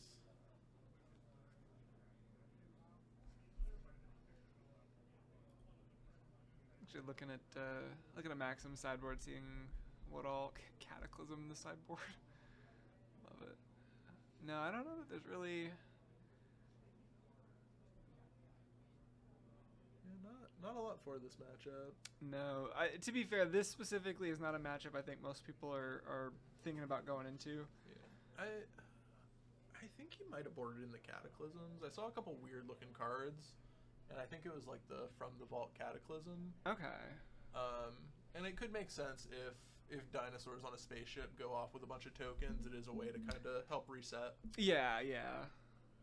So I don't think it's not unreasonable. Yeah, it's not for this matchup, but it does have some spots that it can be good.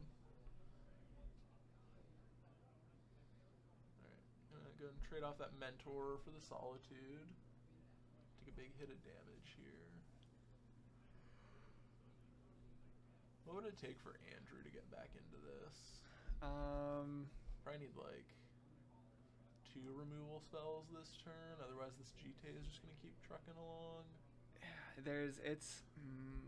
Like a really good 4th Aerlingus maybe starts to claw him back in. Even a 4th, I don't think really puts him back in it. We're getting this Soothsayer this turn. Maybe we can hit some dinosaurs here.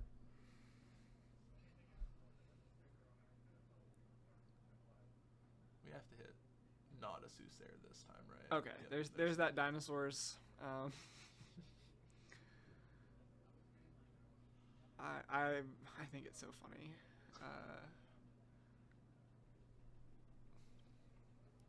We've got Doctor Who on one side, we got Fallout on the other side. That pre-war formal wear. And I saw 2 lands in hand and then a random draw for turn. Gonna read the formal wear, make sure we know what it does, and just pass the turn.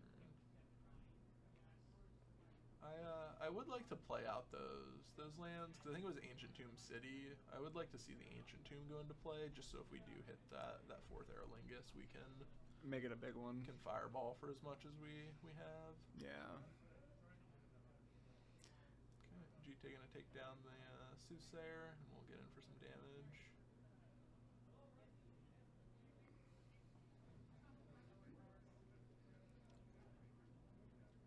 Looks like 10, 11, 12 damage, I think, coming across here. Phalia in hand.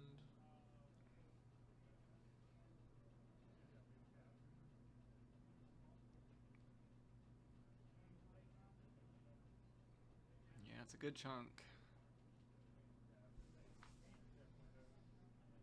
Man, yeah, just hitting Soothsayer after Soothsayer after Soothsayer like that. Yeah, just didn't quite have enough pressure here.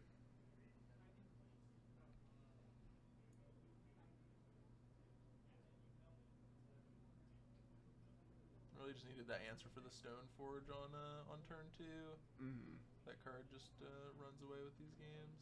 All right, yeah. Andrew's calling it. It looked like 2 lands. It looked like he drew a Chrome Mox off the top. Yeah, it was 3 lands and a Chrome Mox. Oh, it was 3 lands. I didn't see the 4th card. Yeah,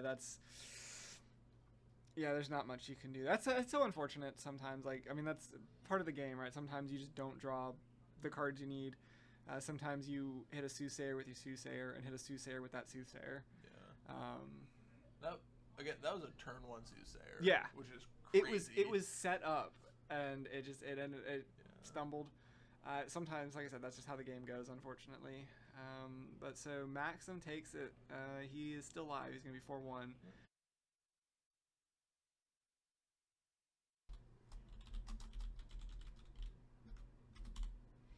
If I could spell words, it would make it look so much nicer.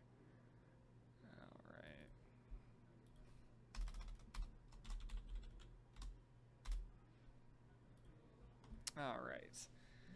Took us a moment to get our names and stuff figured out, but off to a start. Nothing super interesting happening so far. All right, so Stiflenaught versus Beanstalk. Who do you like here? What are you thinking? I personally think I like Beanstalk better, like in this particular matchup. Just the raw card advantage that the Beanstalk deck can accrue over the course of the game. Granted, Stiflenaught's threats can come down faster and kind of, I think, more unexpectedly. But again, you know, looking at, like, I just happen to have his deck list up. Actually, the one of Go for the Throat might be kind of not great here. I see one Consign, one Abrupt Decay. A lot of one-ofs here. This is a pile of one-ofs. Okay, 3 fatal push. Three push, not as many as I had hoped to see for his sake, but I do still think this is going to be good for the Bug Bean deck. Yeah, I still think even like with the one of go for the, I think there's enough interaction and enough efficient removal that we'll see enough going on. I like I said, I think Andrew's favored in this one. I think as long as Andrew gets his mana under him here, I think he's going to have a good time. Yeah. I think if he gets stifled a couple times on his fetches, maybe there's a potential for him to struggle to keep up with what Jackson's doing and answer everything efficiently. But as long as he can get his mana set up, I think he's gonna be in good shape here. See if Baleful Strix get dazed here. This Tamiyo is gonna threaten to run away with this game. That one's gonna be a way for Jackson to keep up on cards here.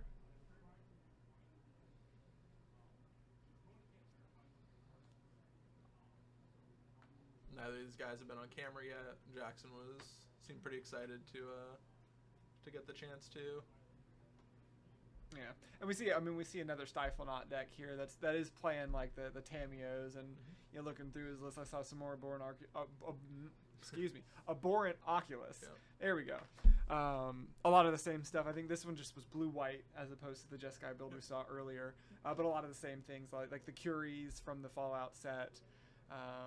The Abhorrent Oculuses, and then just the classic Stiflenaught shell.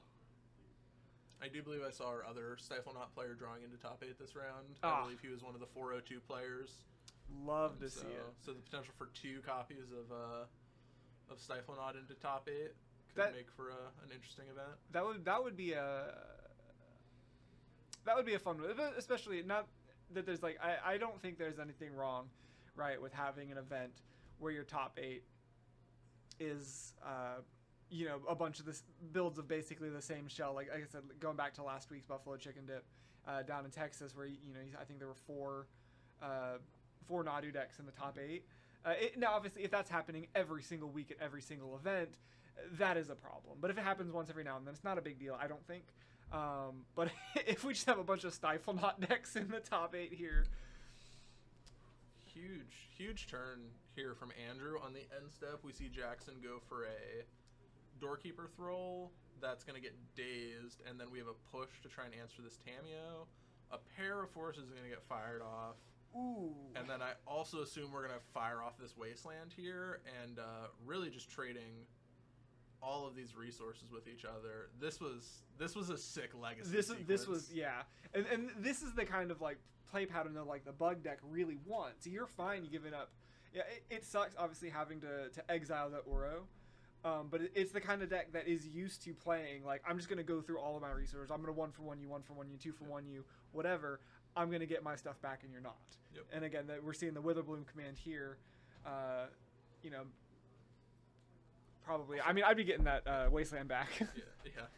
Really beautiful play by Andrew here, just waiting for Jackson to tap out and not getting got by that Brainstorm in Jackson's hand to flip the Tamiyo in response to the push. Yeah. Just super impressed with the patience by Andrew here. Oof.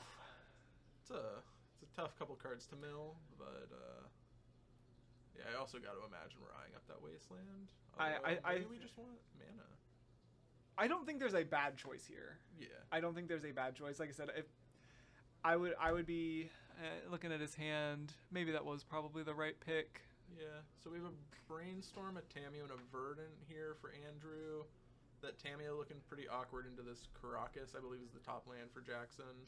It's a promo Caracas. Yeah, dude. That's the was it like the Lord of the Rings alternate one, I believe. Yep. But I mean, with that Brainstorm though, yeah, good setup here. We're gonna get to ooh.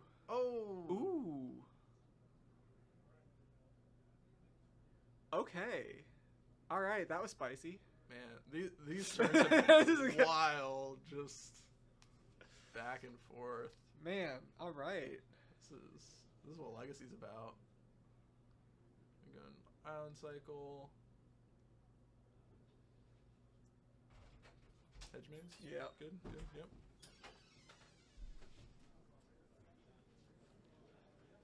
Man, that Stifle. Yeah, man. Both these players just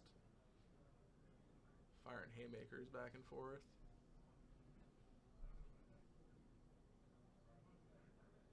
Nile Spellbomb in the main deck here for Andrew. Mm-hmm. Get a Surveil. Get a Dress Down, a Brainstorm, and a Force Will on the other side.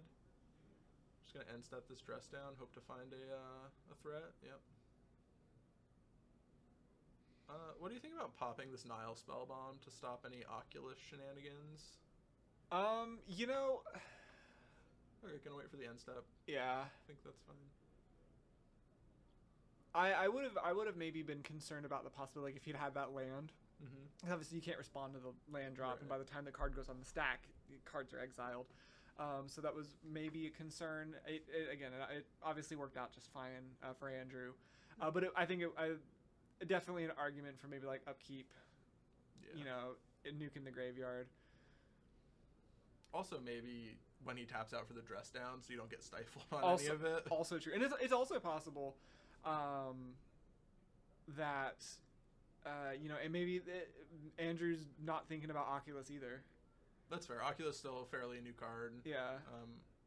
I'm not a Stiflenaught expert. I assume Neither am most I. of them have adopted it, but maybe not all of them have. I've seen some, and this was still with Frog, but I'd seen like some blue-black tempo shells playing the Oculus as another threat. Okay. But I think that really had been the only place I'd seen it until, you know, looking at some of these Stiflenaught decks today. Is that the Teferi? That's a Teferi. That's Teferi, yeah. Teferi coming in here. Andrew getting that Baleful Strix Dress Down, pretty brutal. Doesn't get card off of it. Looked like you drew an Edict here for this Teferi. That's such a good draw, Man. too.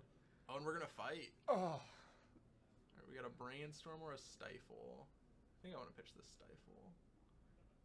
But maybe that's bad. Okay, he agrees. Yeah.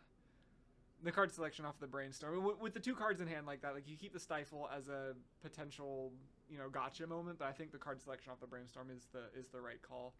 Oh, I think you drew the Dreadnought too. We did draw the Dreadnought, but with this push on the other side, I like kind of taking the control role here. Yeah. Right, Jackson firmly in the driver. Oh, maybe he's not though. If this Kaito, because we can still ninjutsu this through Teferi, and it has hexproof, so this Caracas can't mess it up. Yeah.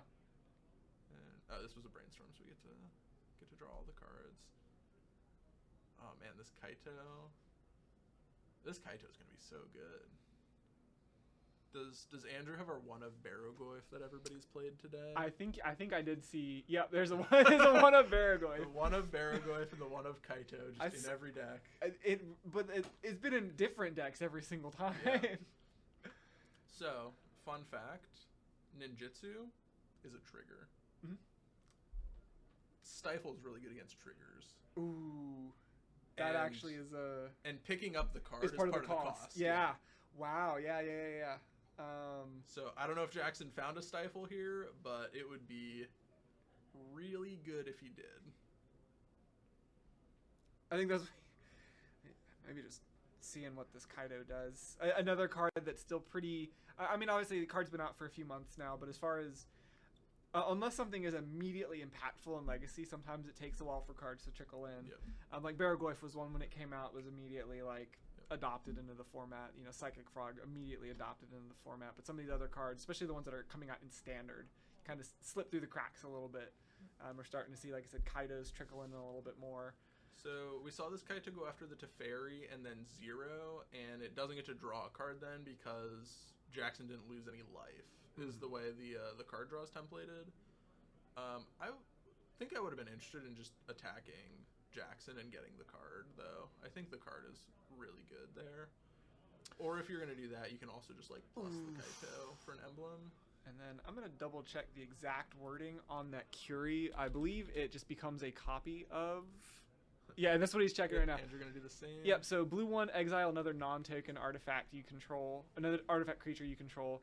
Curie becomes a copy of that exiled creature, except it has, whenever this creature deals combat damage to a player, draw cards equal to its base power. So if he exiles his Dreadnought, turns his Curie into a Dreadnought, and swings 12, he draws 12. Yep. Andrew, though, ripped an Abrupt Decay to go with this Fatal Push, so he's just going to get to clear everything. And then, okay, going to leave the Curie around. And then Kaito. Okay, Kaito gonna ice the Curie. Kill Man. the Teferi. This has been a game. This has been just back and forth, back and forth. I've been super impressed with the way both these players have played this game. Yeah. I think Andrew really putting on a clinic with this bug deck, but Jackson is also just played great. And a brainstorm off the top here. I see Ponder, I see Stifle, Teferi. That's an Oculus. Oh, it's an Oculus. Yeah, Okay. yeah. Ponder, Oculus, Teferi. Ponder, Oculus, Teferi. So I'm gonna grab the Ponder. I really want to slam this Oculus next turn. I think, right? On this board state, I think Teferi is tempting, but I think Oculus is probably the better call. Yeah. I was just gonna get dig a little bit deeper. I don't think we had to cast this Ponder. I think we could have been a little more patient with this one. And just set up the Oculus play for next turn, but we're good here. Andrew rips a Brainstorm to go with that Baleful Strix. Here comes the Strix. Get a card this time. Daze. They're gonna get in with that Kaito. Now we'll get some card draw out of it, I assume.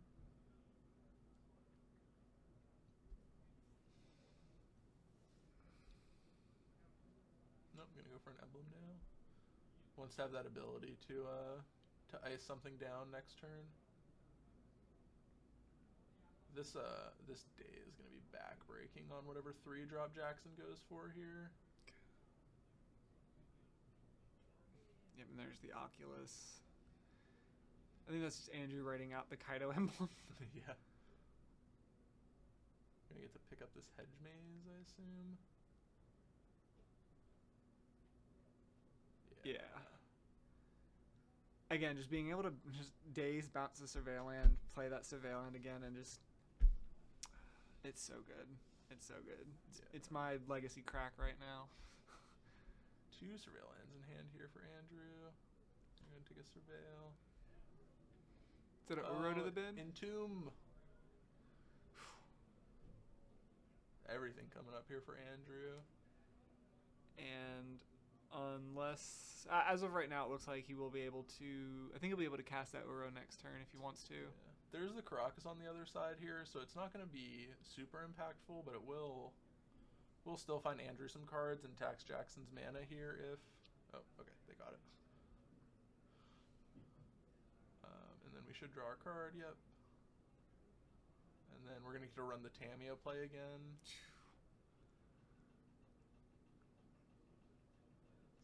Jesus.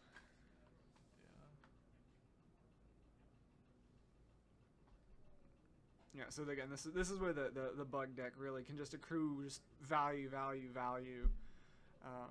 And we did this all without a Beanstalk. Yeah. Which super impressive. There's that Teferi. To go with what else do we have here? Jedi, he's probably gonna trigger on the stack. Yeah, do the Curie thing. Yep, and then we have a push for the Curie, I believe. It's a 2-drop. Yeah, Curie is a 2-drop. Yep.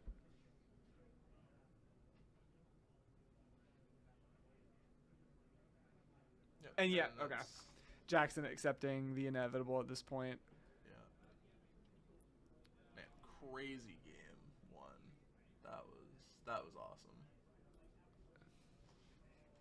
Yeah, that was just back and forth. All right, let's take a look at some sideboards here. All right.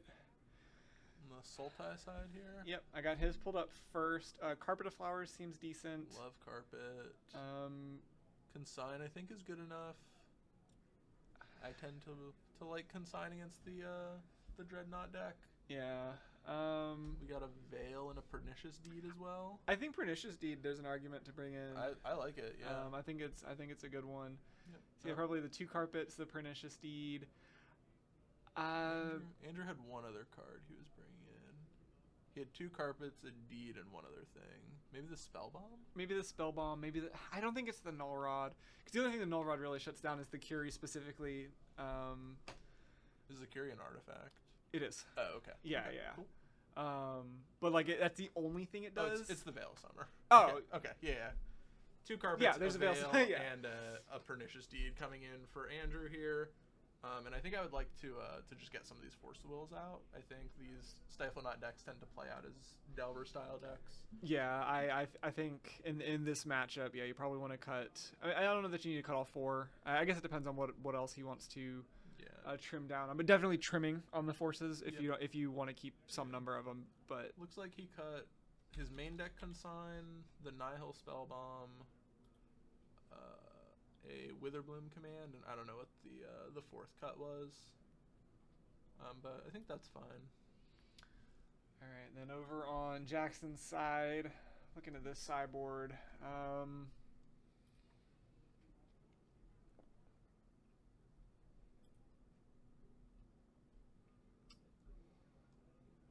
Okay, so Jackson's actually, he's just doing 4 Stifles main board. He's got 4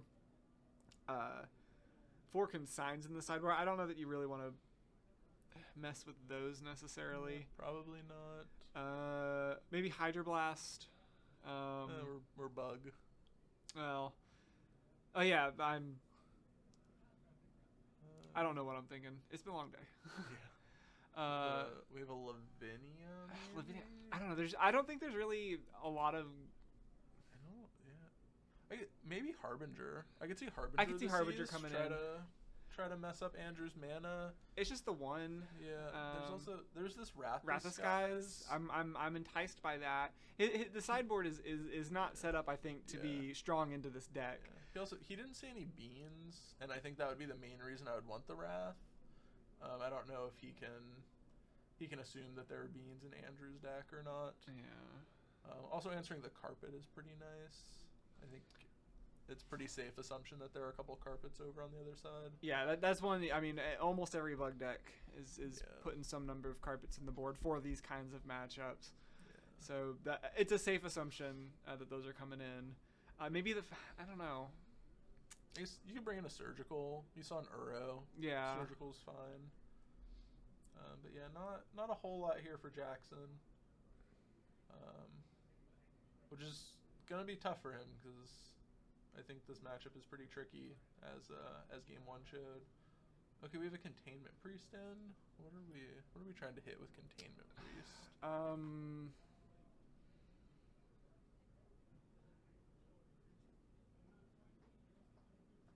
That's a good question. Yeah. Does it stop Kaito? Actually, I think it does. Containment Priest. Let's double check some wordings. If a non-token creature were to enter the battlefield and it wasn't cast, exile it instead. Yeah, so okay. it would hit Ninjutsu Kaido. Okay. Okay. Sick little application here that Jackson was able to pick up on. Yeah. I wonder that, like, if I mean, I guess if there's not a whole lot of other cards, to bring in, you bring in, even if it's just the one, something might be able to provide some amount of value. Yeah. Also, you don't really know how many Kaitos are on Andrew's side. Yeah. Right, like, based on what we saw the last game, you could expect more Kaitos and less beans than maybe what Andrew's deck actually looks like. Mm-hmm. Alright, so we are dazing this Tamio. I think, unless we have a daze on our side, we just let this go. Yeah. Alright. So far, a whole lot of nothing. Yep. Looks like we have a Baleful Strix lined up for next turn. Got a Surveil here from Jackson. Alright, looks like he's leaving it on top. Didn't quite get a good look at what it was. He liked it. He's probably... Oh. Oof. Yeah. Oh, into another Tamio here. Man. These turns from Andrew have been so brutal. His deck is sweet. His deck is just... Yeah, I've not seen this bug deck post Frog Ban, but it is looking strong. It's making me want to sleeve this up for my next next Legacy event. Yeah, just a pile of good cards. Turns out we'll just win games. Yeah, Kaito so cool. Baragoyf super cool. Like I love everything that's going on here. That's the clue token. Yep. To a Baleful Strix. Perfect. Finds a Force Will, I think. Like a full art. Now we do have Doorkeeper Thrall into Dreadnought here on Jackson's side. Yeah, I'm that Wasteland keeping him off that Doorkeeper for a whole extra turn though huge. Because he theoretically could have done that like in response to the Baleful Strix if he hadn't gotten Wastelanded there. True. Yep. Pass. And then yep, there's the Doorkeeper. I'd like to wait on this Edict, let him untap until he. I would like to get greedy and let him put the Dreadnought on the stack here before we cast a removal spell on this Thrall. Yeah, because then he'll have to if he doesn't have like a backup in hand. Yeah. So maybe a little greedy to let Jackson like have mana untapped when you go for that play, but I think it's a high risk, high reward play I'm willing to take. But he's gonna go and do it here on the end step and be safe. Can't fault him for that.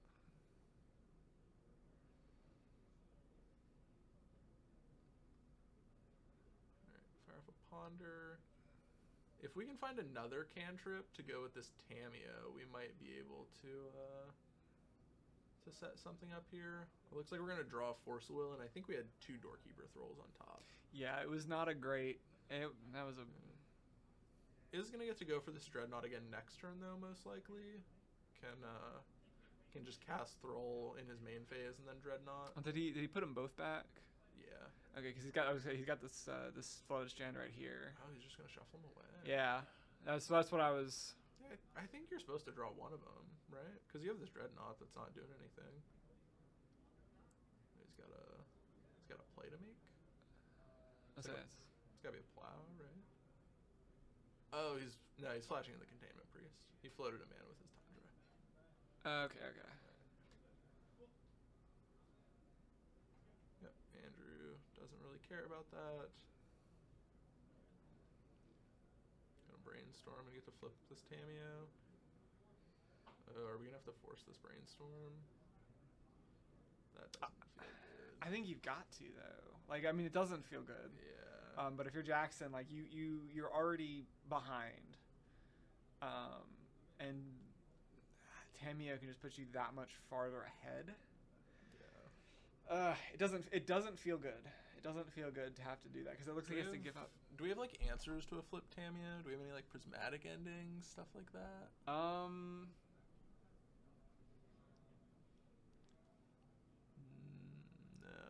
Okay. Yeah. If we don't have answers to a flip Tamiyo, maybe we do just have to. The best answer I think he's got is if Andrew tries to ultimate to stifle that, or I guess stifle fair. Like that's like the best answer it looks like Jackson's got for this flip Tamiyo, and if that's your best answer, you're in a rough spot, I think. Yeah.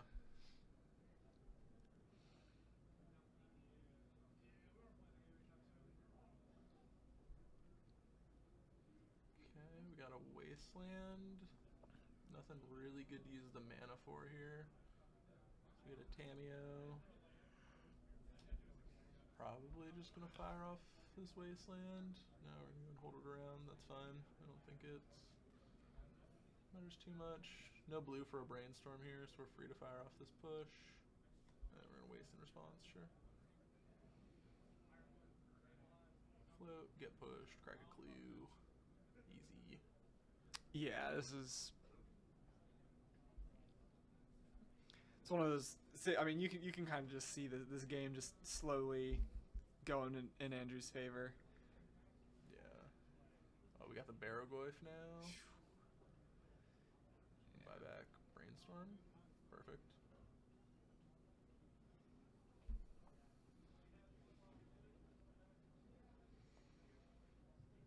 Fire the Barragoyf off into dazes. Fine, I guess.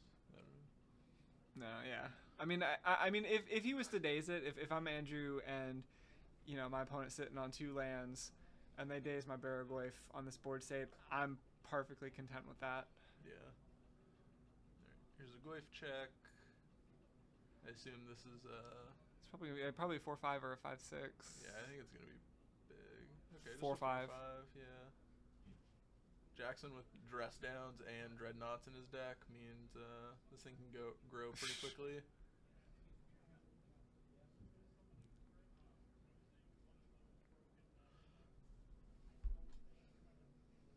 Gonna take the hit, get at least a Baleful Strix here.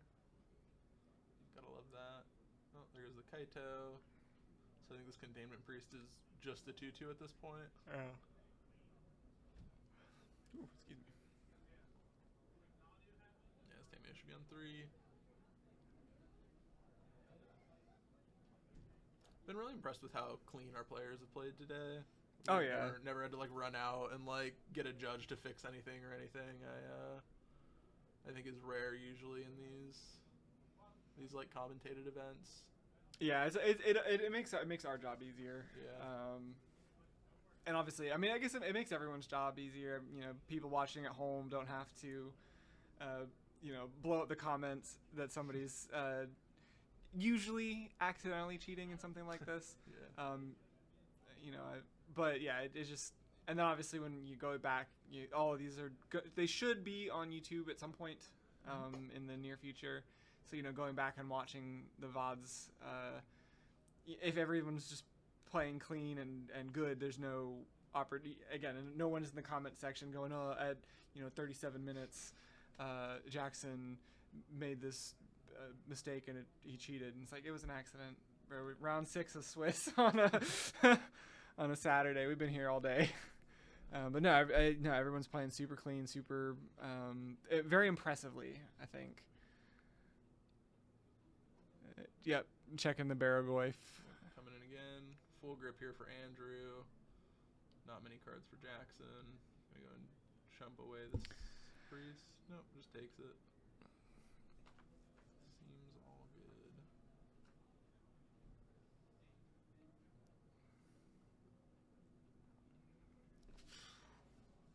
Grabs a Bowmaster. That's a good one.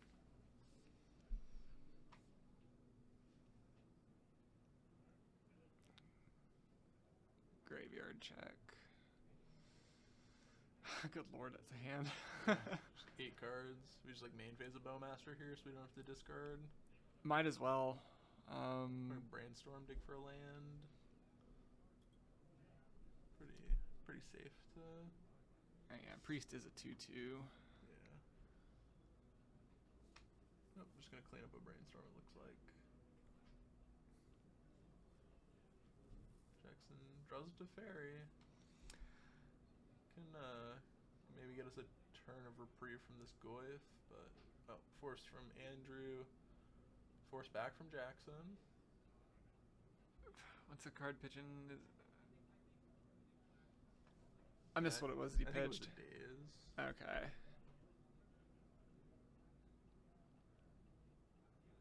Yep, to Fairy in. Or we should probably respond to some Bowmasters, yeah.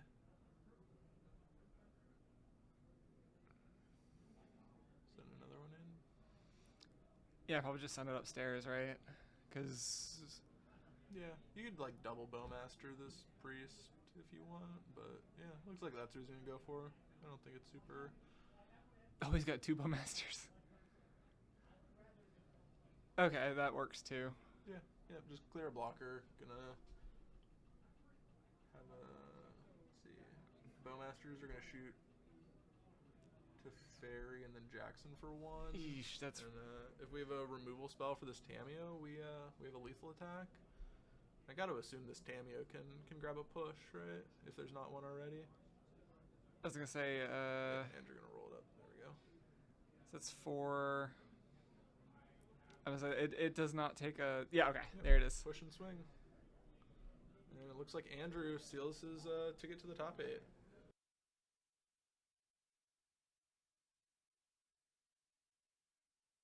Place.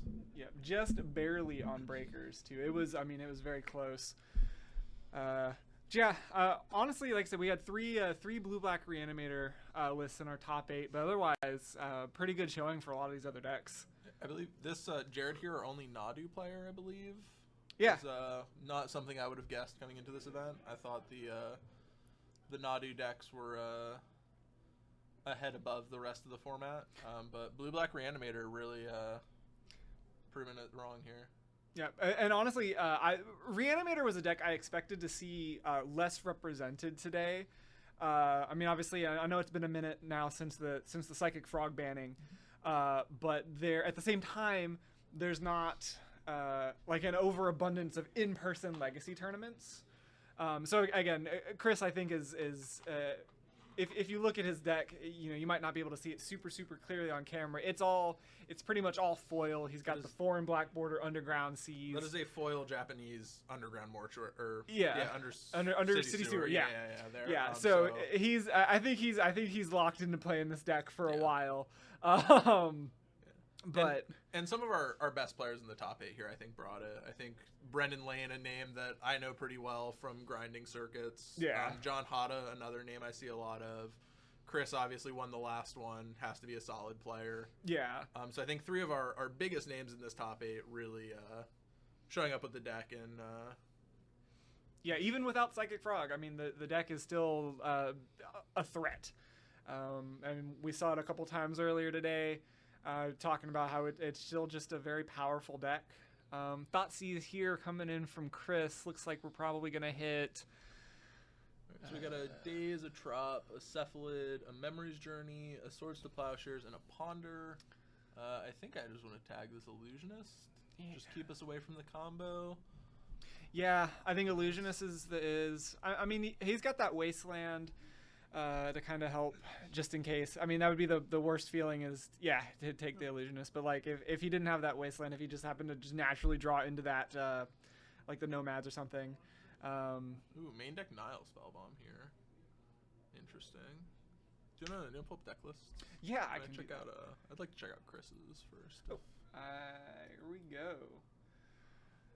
All right, so yeah, just the one of Spellbomb. We got an Archon, a Murktide, an Atraxa, 3 Dazes, only 3 Seas, 3 Fanatic. Yep. 3 Metamorphosis Fanatic. He was playing those last time. Okay. And honestly, last time, I mean, there were several games. I mean, I don't know if we have. I know the Public Chicken guys were saying, you know, we had issues getting the VODs last time from the one we did here. But I mean, there were several games, not just out of Chris, but other Reanimator players on the last one.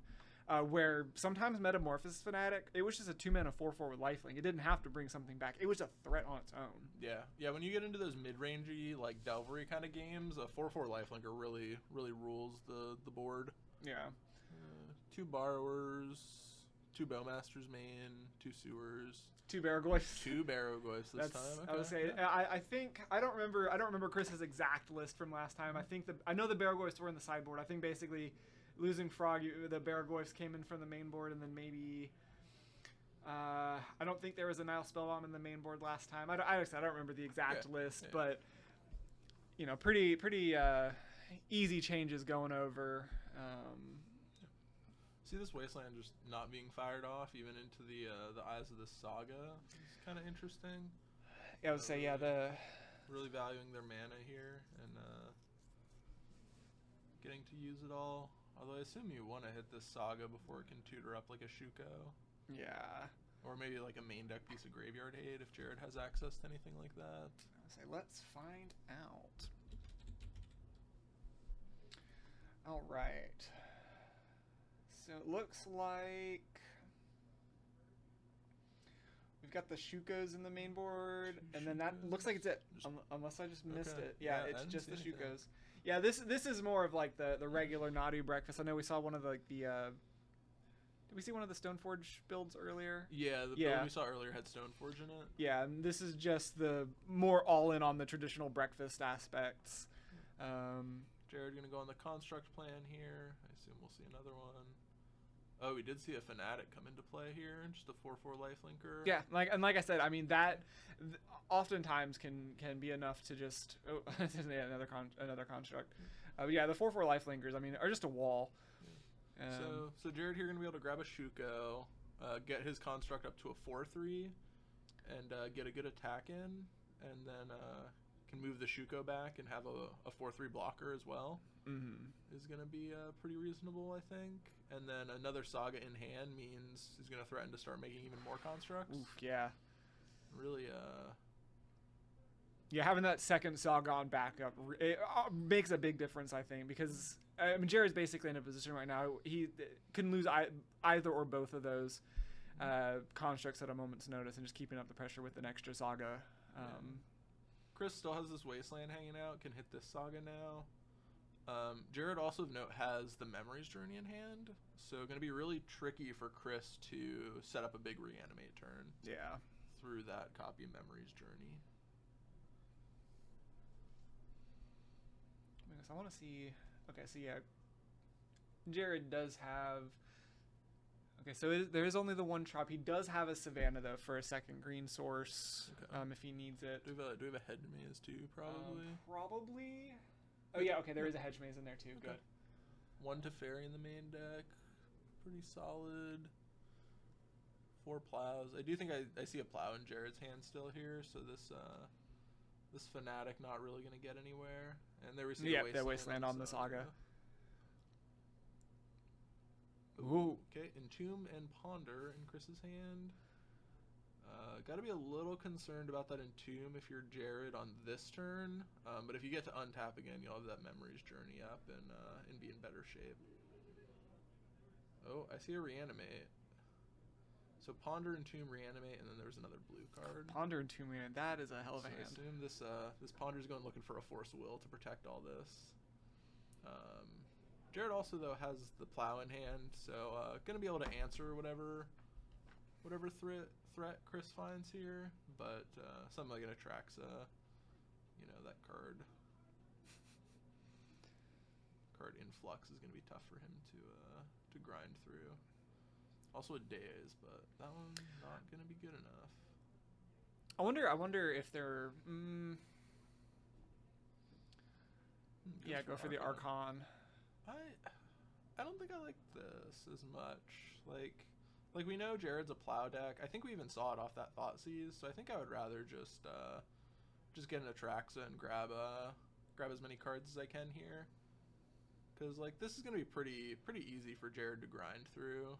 He's going to lose a Construct. He's probably going to discard this Dread Return. Which, we don't know the Dread Return's there, but there's a lot of bad cards in this Breakfast deck that I don't know that making them discard is super relevant. And I would really like to just see a bunch of cards. Unless maybe the Atraxa's in hand or something. I don't disagree with that. I do believe that Chris is only on the one Archon and the one Atraxa. So he's gonna swing in and just take it. Yeah. Jared at 16 here, no real threat of dying. And especially with the swords in hand. So the question is he going to try to deal with this Archon on the end step, or just patient play like we've seen all day from these guys. Yeah. Just get a Surveil. Play around Daze with this Plow. Gotta respect it. And it looks like I see Jared has a Daze, has a Ponder. Yeah. Journey Plow. Yeah. I mean that's a good hand for this current board state in this matchup. Yep. This Plow's gonna get to answer this Archon. We're still gonna have this Fanatic to deal with, and then the Journey will be able to clean up any other kind of Reanimate shenanigans Chris tries to send here. Nadu off the top. That's a good one. Oh, just going for it. Jam it. Daze. Yeah, this maybe not, because now we're gonna take another hit from this Archon. I think now we're in a lot of That was a rough one, yeah. That Yeah, because Chris still has that extra polluted Delta if he needed it, so. Yep. That one, not. Yeah. Cards. Yeah. Not so much a patient play there, and gonna get punished for it, I think. All right, so Chris, taking game 1 here. All right, so looking at Jared's sideboard, I think the Fairy Macabres are coming in. I like the Spell Pierce. I like this Carpet. Yeah, the one Carpet. I think Teferi's maybe fine. Oh, Vacuum. Ghost Vacuum would be a good one. It's a good piece of hate to grab off this Saga. Yeah. Yeah, so probably, it looks like the Ghost Vacuum is probably going to come in, Carpet, and then the Fairy Macabres. Yeah, I think that's probably fine. Again, in any of these kinds of decks, I think there's always that argument of, like, do you bring in Consign? I don't think this is a matchup where you need it, but... I think this one is closer because he has the plows. Yeah. So he can, like, consign the initial trigger and still, like, plow it and move on with his life. Yeah, so it looks like he's 1, 2, 3, 4, 5. So yeah, definitely Macabres and Vacuum. Cutting a Daze, yeah. I think that's correct. Oh, he's looking at Force Negations as well here. I'm not as big of a fan of Force Negations in this matchup. I agree. Alright, looks like he's going to bring in 1 Force Negation and leave the second copy in the sideboard. So he's got Vacuum, Teferi, Pierce, 2 Fairies, and 1 Force Negation. Okay. Which I think is reasonable. Got some light sideboarding there. Take a look at Chris. Yeah, alright.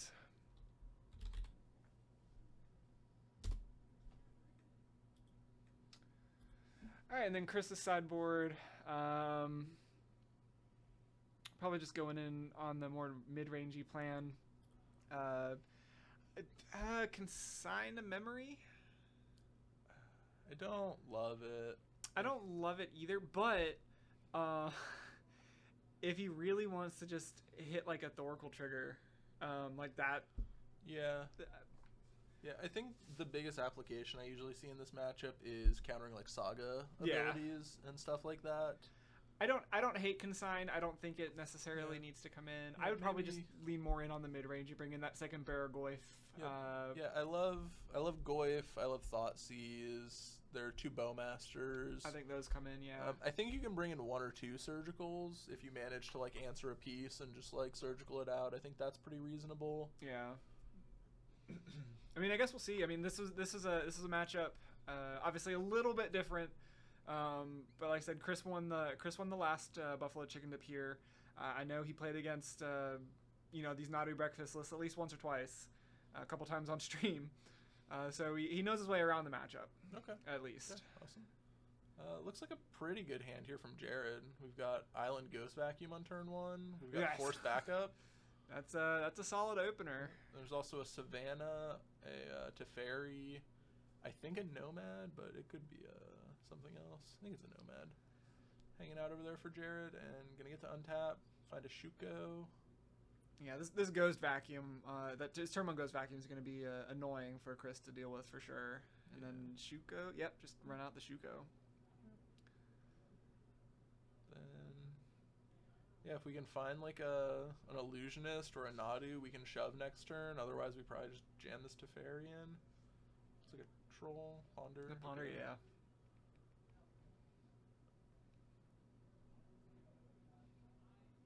Not quite getting a look at what Chris is looking at there. Yeah. But just chose to put him back.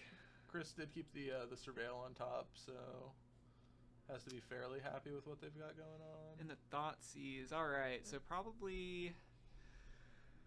I feel like it's Teferi here. Yeah, just tag this Teferi. Like, Jared already has the Shuko to keeps him off Force a little, too. So taking the Nomad doesn't do a whole lot. And, yeah, Teferi is the best card. Shuts off the Force for now.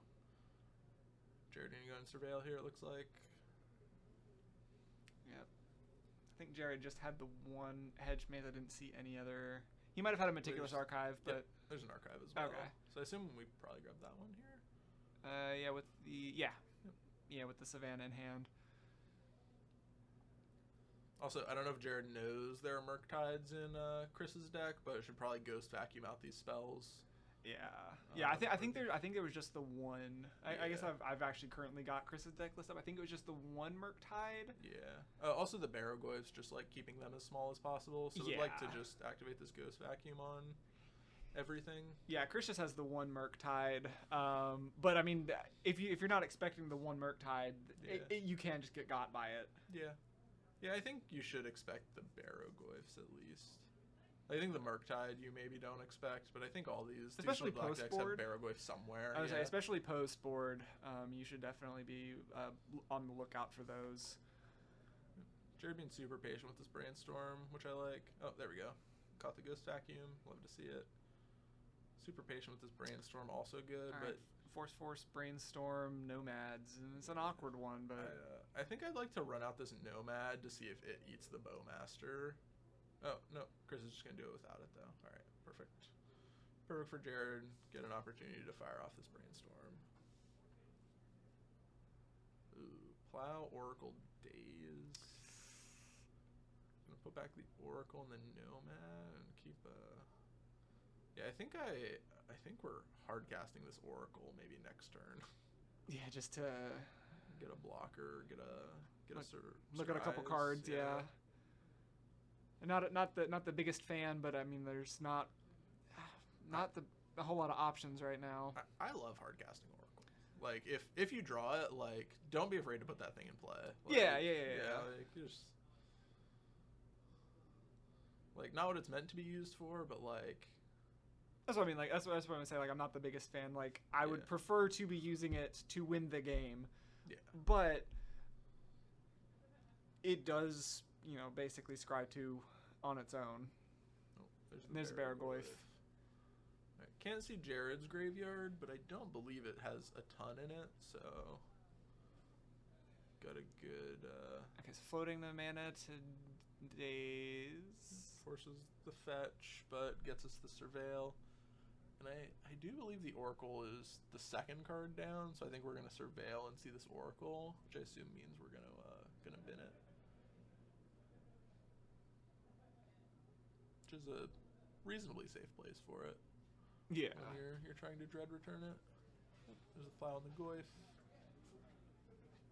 Oh, we had the white floating from the archives. We get to play around days here. Oh, okay, Very good. Very done.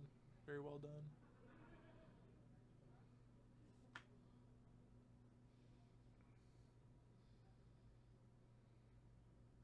Chris thinking about this. You can see a force.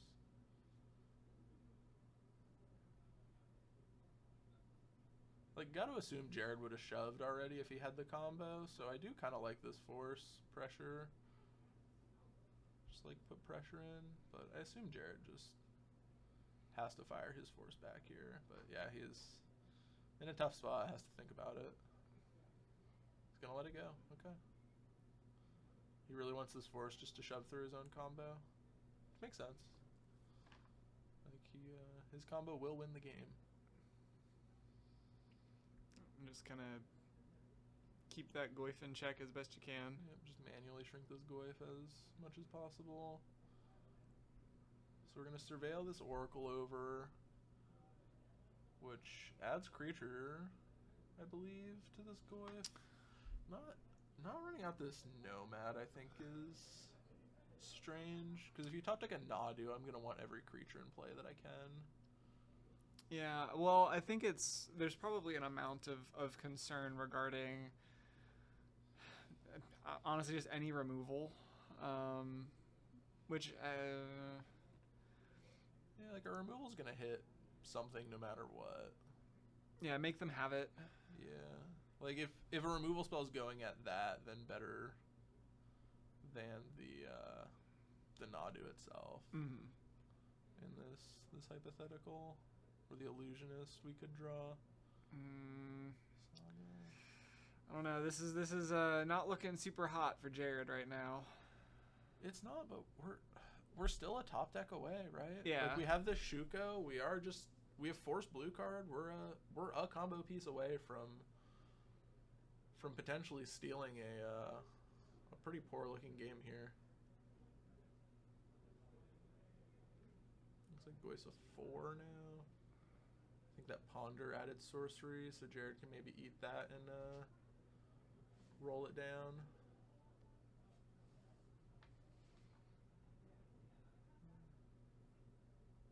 We have a life total discrepancy, maybe.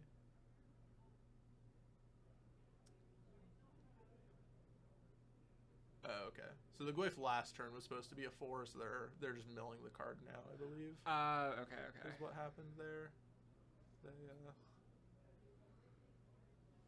Yeah, because I believe the Oracle made the Barrow Goyf a 4 powered, and they didn't catch it until now.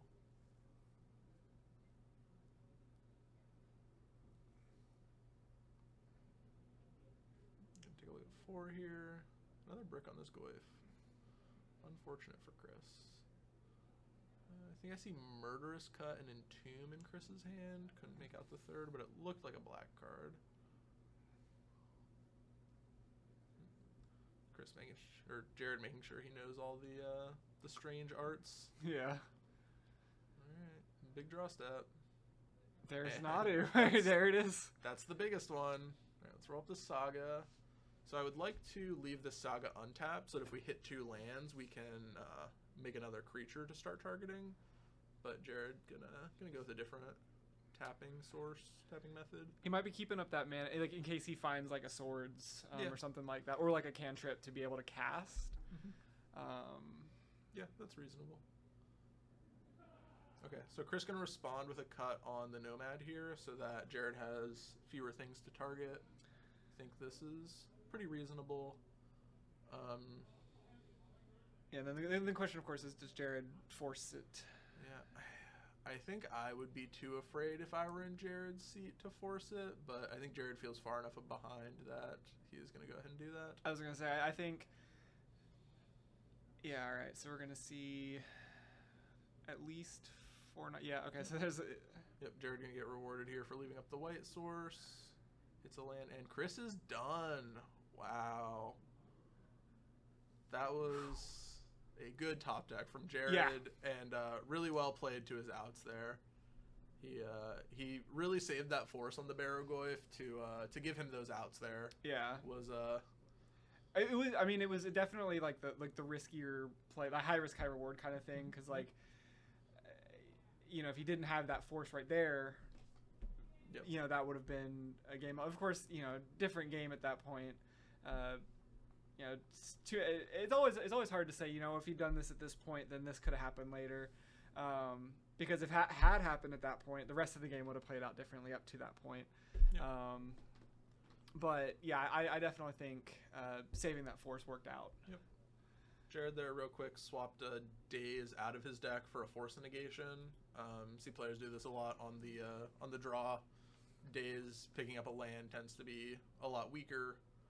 Yeah, get a turn behind. Yep, so Jared making that swap. See Chris really going deep on what cards they're looking at. I assume this means that because they saw the Ghost Vacuum, they're going to move a little farther away from their Reanimator plan and move even harder into this mid-range plan, which I think makes sense. Yeah. You see a pretty potent piece of Grave Hate, and you decide to switch it up a little bit. Yeah, especially Jared. I mean, Jared having that on turn 1 definitely, I think, forced Chris into some lines you probably didn't want to have to do, but just knowing you couldn't, have an easy Archon, have an easy Atraxa like that, having to play around all that.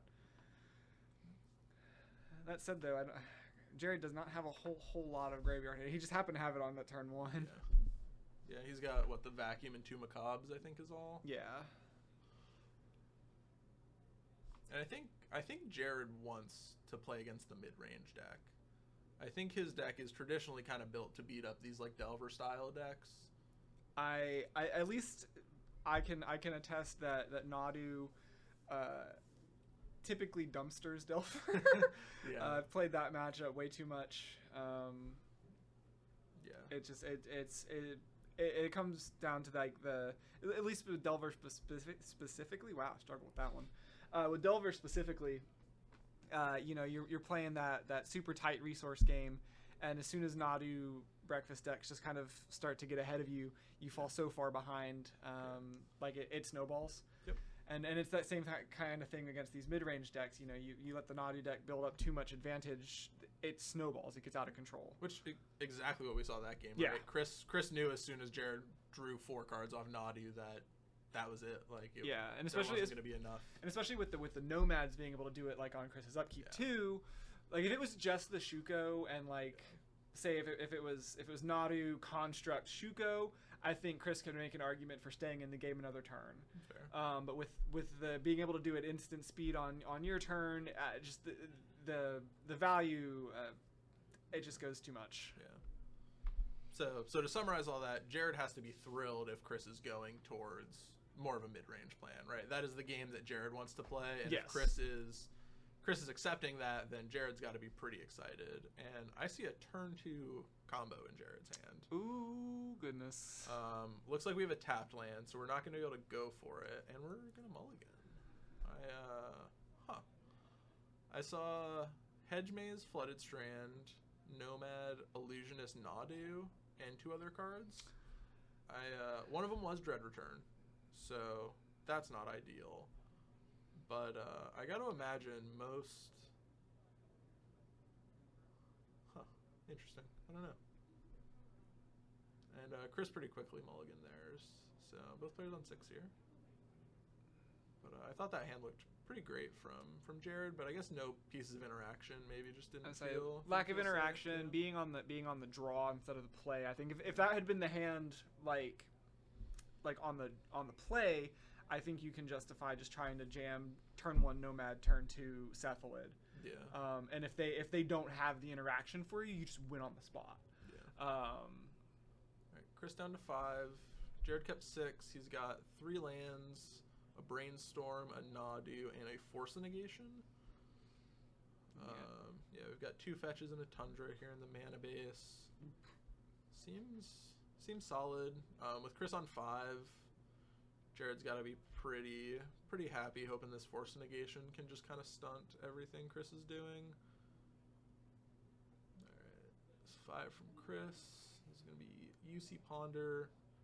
I caught a Force of Will in their hand, his hand. Swamp on top. I couldn't see what was below the swamp.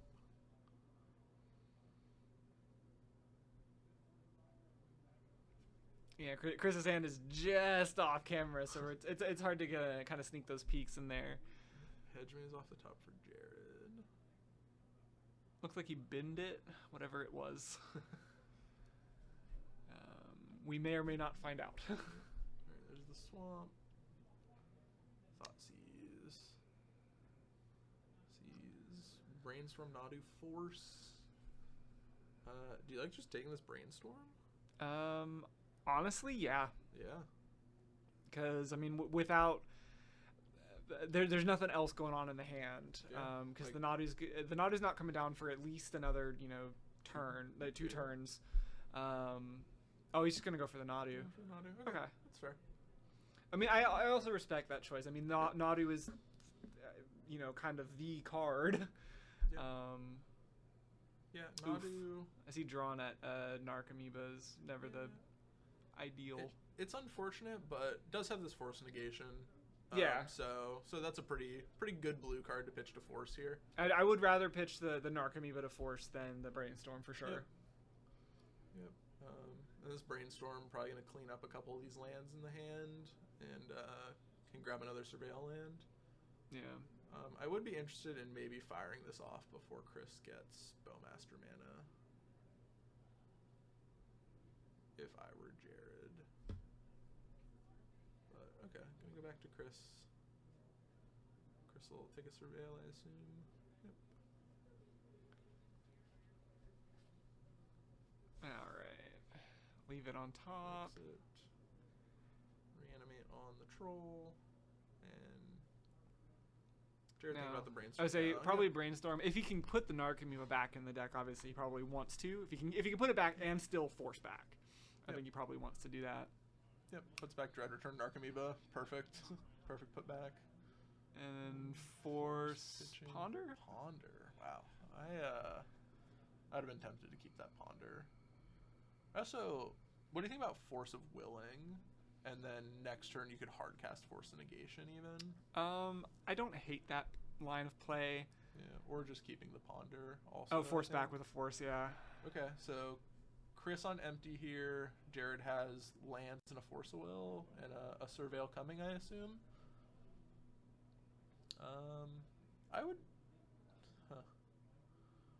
I'd feel a lot better as Jared if I had a Ponder in my hand.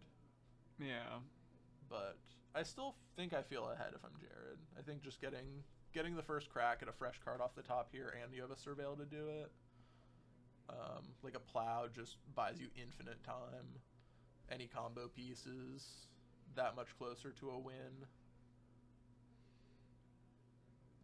But could also not draw well and die from here. I guess we're about to find out. Looked like a think- Teferi. Or no, it was a Oh, swords. Wow. Okay. All right. So if it had been Teferi, I would have kept that on top too. That one would have been great. Yeah. Wander for Chris. Good draw. I can't. They haven't been updating the life total, unfortunately, but it looks like Chris is at 18 off that plow. I can see Jared's life pad, luckily. Yeah. And then I can't see it's covered what Jared is at, but Jared is only fetched and forced, so I believe Jared also probably around 17, 18. All right, Chris shuffles on the ponder, and looks like they drew a land.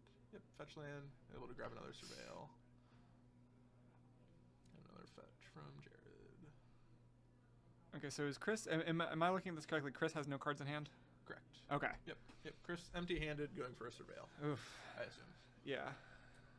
I believe Chris had. Yeah, Chris had 2 sewers. Yeah, 2 sewers. Yep. And Jared with just land force in hand also doesn't have a whole lot going on. But I guess we'll get to play this land next turn and have hard cast force up. There are worse things to have. Yeah. Really tough for the Reanimator deck to get back in it. Yeah. Right, like to like really put like a big fatty in play, it's always going to take like Entomb Reanimate stuff. Yeah, so I think, like for Chris here, the best thing would be like a Barrow-Goyf maybe. But like outside of that, not a whole lot of threats that are huge on their own. Well, all right. Dotsies for yeah. All right. Both just on empty here. Chris down to 15. Jared takes a draw, plays a land, and passes.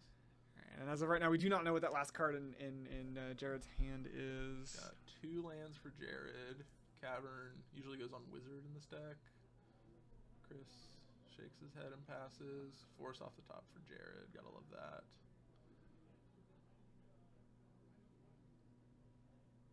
I'm curious as to what exactly Chris has in hand. Nothing particularly useful at the moment, obviously. Reanimate, target Nadu? Yeah. Oof. Yeah, you gotta force this. This will...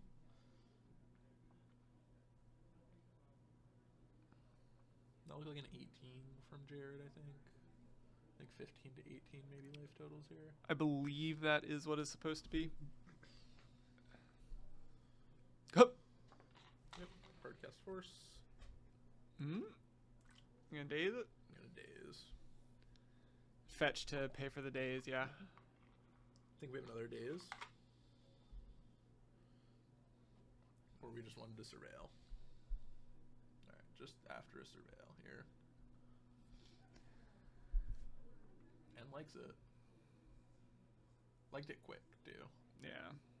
But Jared with a ton of mana here. Just needs to draw something. Yeah. Also doesn't have, like, singular cards that are super impactful. You know, he's also a 2-card combo deck, so needs to find multiple. Brainstorm's pieces. a good one here. That's gonna be good. Alright, Tarn, Entomb, Underground Sea. Something. One unknown. Looks like Entomb Sea going back, which means we're gonna play the Tarn and have that unknown in hand still. Another land for Jared. I would like to put the Shuko in play. I'm afraid of more Thought Seizes if I'm Jared. Yeah, I think I think the concern is he doesn't want to run it into a force just straight away. But I mean, I know we've at least seen 2 forces out of Chris already. So I don't know. I'm trying to think. Is there any real reason not to just run out that Shuko? Force off the top for Jared. Now he's going to run it out now that he has force back up. I think that makes sense. I like that. Maybe a Bowmaster. I think I saw a Daze in hand as well for Chris. Spell Pierce, probably not at his best here. Here's the Bowmaster.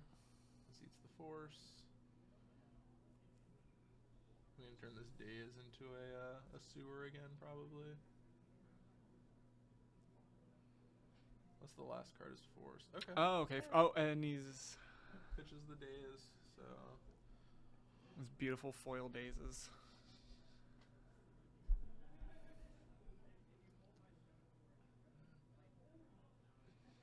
All right. That said, though, if say Jared finds like a Nadu or something here, that'd be a really good top deck. yep, Jared on a clock, but not a super fast clock, and has lots of fired off. Yeah. Oh. No.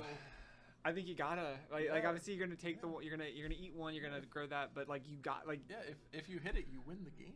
yeah. Like take your look at 3 cards for a damage. I mean he could just be trying to play conservatively. I don't know if that's the right play here because yeah, it's not a particularly fast. Well, Oh, there's a Nadu though. Alright. Also interesting, this wasteland just didn't hit the cavern, so is Nadu gonna resolve? Target. Do we have the removal spell? We have a Bowmaster, that's fine. yeah, that'll go at Jared. Just cutting off any cantrips this Nadu might make its way into. Hit a plains and a Misty. A lot of lands Man. by Jared, man. Little scared to cast Ponder now that there are 2 Bowmasters. Yeah.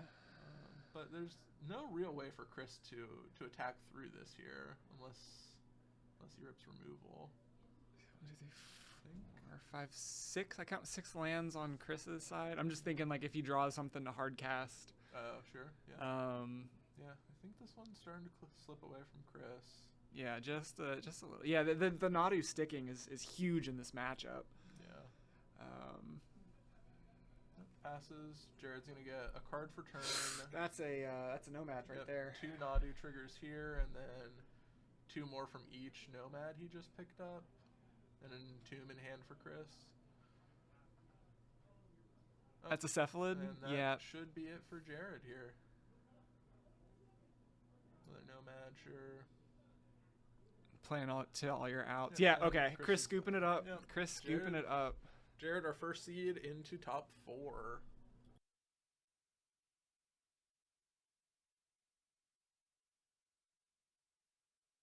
Okay, yep. Huge. Alright, we saw 2 Force of Wills, a Ponder, and 3 lands. They're going to wait for us to give them a go. Yeah, you can go ahead and let them know they are safe to play. Go.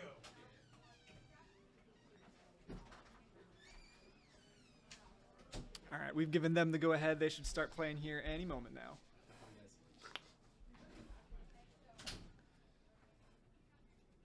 Yep, just straight into a Ponder. Yeah, I figure at this point, everyone knows what people are playing. Ben pointing out the Japanese Ponder, I believe. Alright, we see 3rd Force of Will added to hand here for Andrew. That's a lot of Force of Wills. Any Cabal therapies in Ben's deck? Can we get them? I'm sure he wants them. Right now, I'm sure he would.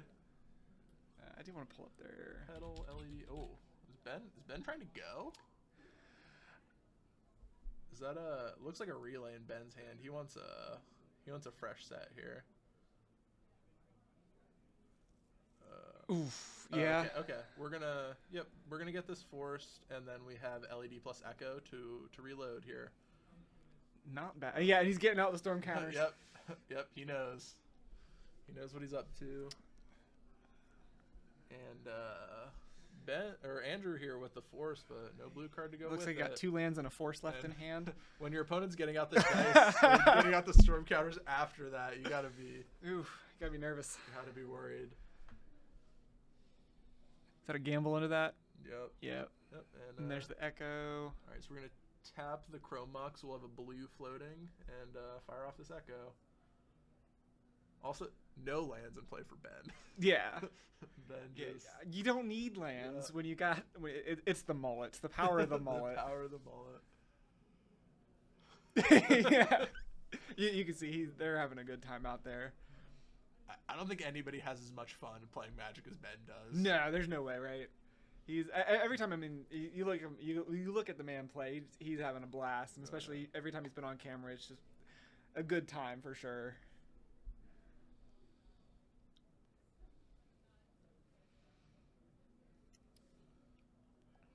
All right, so Ben, blue mana floating here, hoping he doesn't wheel Andrew into any forces. Yeah, and has a ton of storm here. Going to be able to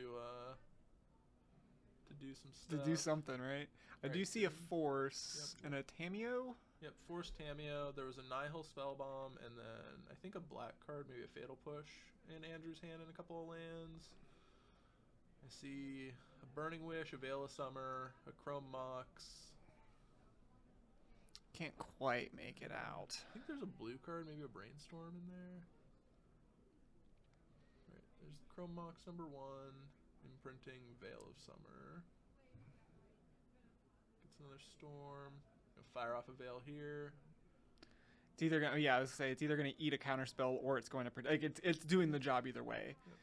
Yeah, at least it keeps him from cantripping this way. I actually don't like forcing this. I guess we've cast a blue spell, so it would get Ben a card. Okay, Ben still no lands, just kicks it back. And I thought Seize here. That's a rough one. Well, I don't know. Is it really, though? Well, we could have cast this Burning Wish, so I assume that's going to be our take here. And then Chris is going to get to play a Spellbomb and be left with just lands in hand.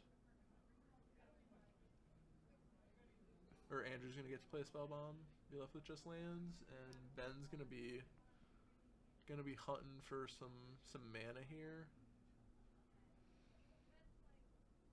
This could be a hard cast Song of Creation game. I really want to see Song of Creation. It's like that one. Song of Creation is the card that makes me want to play Storm. Like that's card specifically. I played it a little bit in Standard, not well, but I played it. Okay. So I, being able to play it in a format where it's actually good. All right, there's land for Ben. Ben gonna be hunting for a land here and maybe get to jam this song. Also of note, forces you to discard at the end of turn. Yep, put so that, get that echo right where it belongs. Well, I guess with the Spellbomb here, it's yeah. All right, Ben going for that Surveil land. All right, so we got untapped mana sources, Lotus Petal, all gotta be high on Ben's list here. Another Chrome Mox would work. We have plenty of cards to pitch. Really just trying to get that song into play. Spin some wheels. Yeah, I'm curious actually to see what Ben's gonna do. I mean, he's it looks like a Burning Wish to me. Oh, Brainstorm. Perfect. Brainstorm 2 lands on Andrew's side. I think we probably just let this happen. Yeah. Burning Wish, Gamble. Tendrils. Kind of looked like we put the song back. I do think Song is probably the riskiest card to try to force. Force, not like force a will force, but you know what I mean. Yep. To try to get to play. All right, so we're bringing out the storm counters. We fire off this Veil, which I'm a little skeptical of, and now we're gonna gamble for, I assume, an LED, and hope that we get to keep the LED for this Echo. My concern is spell bomb. We have to pitch exactly Burning Wish, or this doesn't work. Which is why I would have liked to keep the Veil in hand, so we had two discards for this to work. Because the Veil of Note does not protect from the colorless Spellbomb, unfortunately for Ben.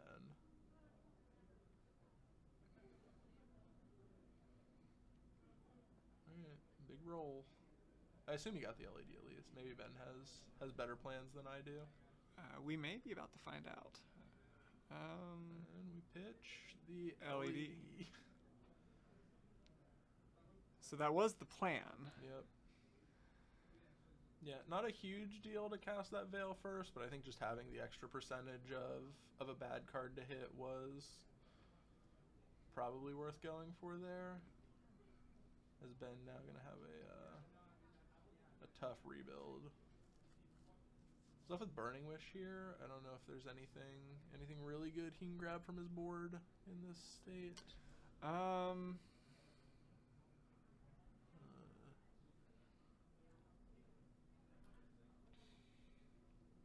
don't think so. I mean, if we draw another copy of LED, we can like grab a Thoughtseize to force it through. Shieldred's Edict. Are we sure Andrew has beans in his deck? Like it's labeled beans, but he's seen we've seen a lot of his games, and there have just never been any beans. Okay, let's get to the bottom of this. Because for those of you who can't see, on our side we can see his deck is listed as being a Beanstalk control list.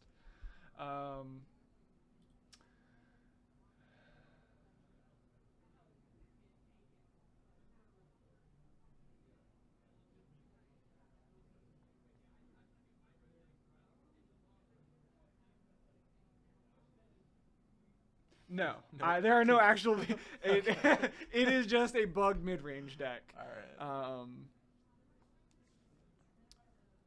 Which has looked great. Yeah, I mean we haven't needed the beans, but yeah, I mean he's sitting here in top 4. Also kind of a liar.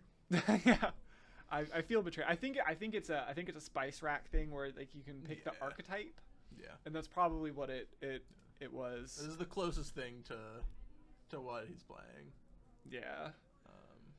And it's also possible like it was a Beanstalk list and then he made some changes. And he didn't change the archetype. Beanstalks at home. Something. Who knows? Any number of things. All right, Ben with a draw. I'm guessing we're thinking about this Burning Wish and what we can do with it. I think the best card in his board is going to be Relay. If he can like set up a turn with a couple of spells, that's going to be like ideally what he's looking to do.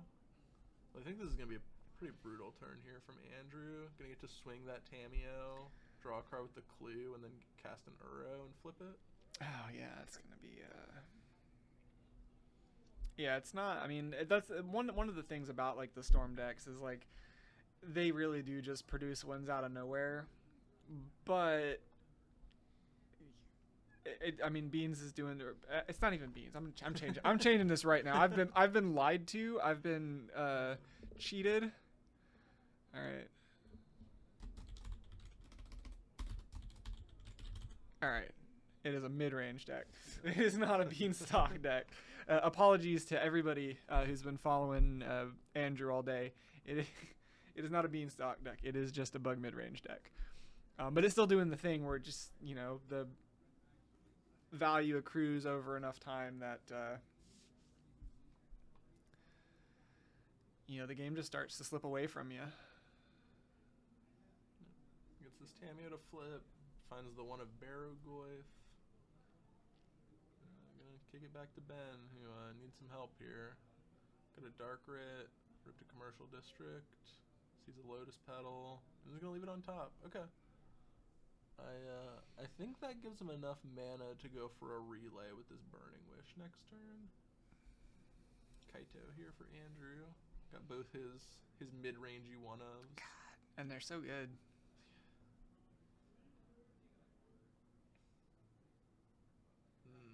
That force is gonna be tough for Ben.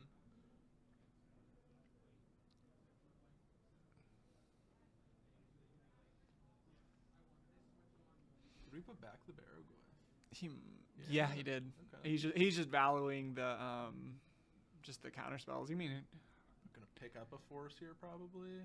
Oh, a Thought, even better. So we're gonna Thoughtseize Ben and then probably hard cast this Kaito, I would assume.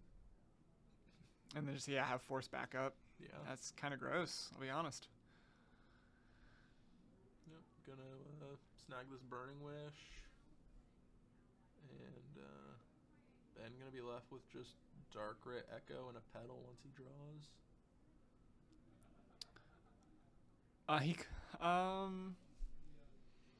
Yeah, we're gonna be 1 mana short of hard casting Echo. Oh, we could Darkrit in. No. Oh, we don't have oh no, there's not a. The only black source is the blue source. Yeah. That's what I was like. I was like, wait a second. I count 6 mana, but yeah, you need the double blue. Ah, man. Oh, gonna go for Uro instead of Kaito. That makes sense. That's another good one. Yep, Uro, great clock. Sees more cards.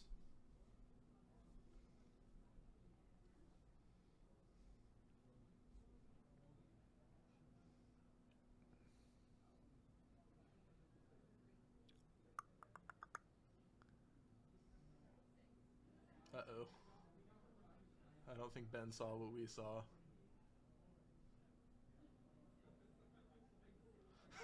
Yeah, I think he might have just realized it.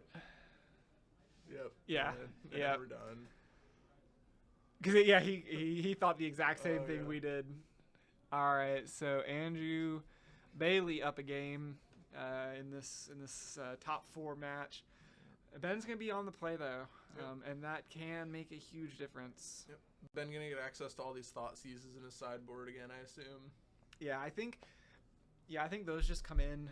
You have Andrew's board up. Let's see what kind of Storm Hate he's got hanging out.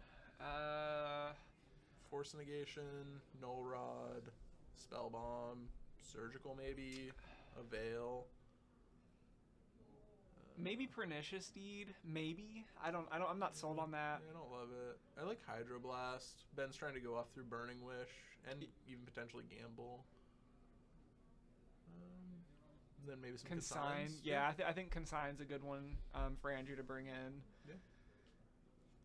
Yeah, nothing super weird as far as the sideboard plays, I think. Looks like Ben trimmed a Gamble, a Mox Opal, and a Chrome Mox. And I'm guessing he's boarding in 3 Thought Seizes. That's probably... Yep, 3 Thought Seizes in. Andrew getting all of his removal out. Makes a ton of sense. Yeah. Has that Consign in his deck there. Looking at trimming a Daze. Yeah, on the draw. Yeah, this Storm deck produces so much mana that you need a lot to go right for your Dazes to line up effectively. Yeah, you've basically got to be on the play, or at least like a turn ahead of them when they're trying to combo. And if Ben tries to go off turn 1, Daze does nothing. Yep. Oh, Andrew here gonna decide to actually cut the Spellbomb from his deck. Interesting. Yeah. I guess it happened to work out for him that game, but yeah, I guess probably most games, especially again, being a turn behind, probably not the best way to play. Yeah, looks like. Also decided to bring in that Pernicious Deed. Yeah. Yeah, seems good. Andrew's still been super impressive all day with his play. Yeah, I'm always been a big fan of like the BUG mid-range style decks. I don't know. I feel like I'm a fan of every deck. I don't know why I'm trying to sit here and act like I'm not. If I could, I'd just have every deck and just pick a new one every week, kind of thing. That's my biggest problem as a Magic player is I like playing too many kinds of decks to be able to really settle in on one. Meanwhile, Ben's just the Storm. Oh, he's settled in on Storm. Yeah, and I absolutely respect it. I mean, if you're gonna settle in on a deck, you might as well pick the one that's one of the hardest to actually play effectively. Yeah. Looks like Andrew has just a Wasteland, so I assume we're going to ship that back. And Ben checking out his hand. I see a Tarn, a Burning Wish, a Veil. Looks like Andrew did bring in that Null Rod. Yeah, I think the Null Rod's really good here. Mox Opal, Chrome Mox. Oh, is he going to keep it? Oh, we did. Ooh, okay. I didn't see a Lorien, so I think we're just hoping to hit some mana here. Yeah, I mean, he's on the draw. Yep. But that is a risky choice right there. Yeah, he's got a Force of Will, got some protection. There's also a chance Ben just echoes. Yeah. And Andrew just like happy to take a fresh 7 maybe. If that's, I'd be nervous trying to keep a hand on my opponent doing that. It's like the old like Burning Inquiry kind of thing. Yeah. In Modern, you just like keep any 7. You're like, they're gonna change it anyway. Yeah. All right, we got Veil, Mox Opal, Chrome Mox. We're gonna throw a second copy of Chrome Mox to the bottom. We got a Beseech, a Relay, and an LED. I actually don't know if this hand is good enough if you're Ben. Right, this hand doesn't really have any mana other than a Chrome Mox. Because our Opal... Was there an LED? I think there was. Yeah, okay. So the LED would at least turn on our Mox Opal, but we're still stuck on 2 mana. So we basically just have to hang out until we find a 3rd mana for that Relay. And yeah, Ben gonna go ahead and throw it back. I think that's a reasonable call. Yeah, it's definitely one of those. It could work out, but I wouldn't feel comfortable.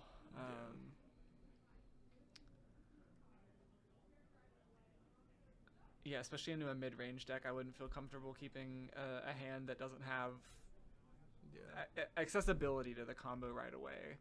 Right, like obviously he was close. Like if that Relay had been like an Echo, I think he probably would have kept it, or at least would have been more tempted to keep it. Yeah, that's fair.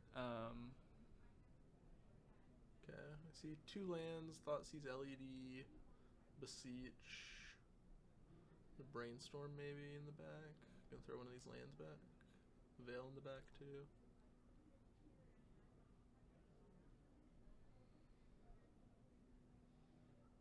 We can throw back. Oh yeah, we have to throw back 2. Dylan Glendenning gonna get in his face real quick. Yeah, so probably gonna see like an underground, like fetch for underground sea Thoughtseize. Okay, yeah, we have turn 1 Echo with Thoughtseize or Veil backup, whichever he likes more. And Andrew maybe gonna get paid off here for keeping a bit of a sketchy one. Yeah. All right, if you're Ben and you Thoughtseize and see this hand from Andrew, do you Echo? I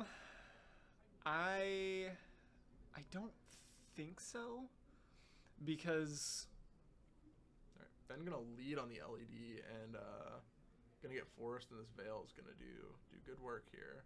Okay, that's Ben would really love to hit like a Lotus Petal or something off this this Veil. Just like any piece of free mana for him here would be good. Would be huge, yeah. Or Chrome Mox, we have this Thoughtseize to pitch. Yeah. Even a Mox Opal, I have to assume we would accept.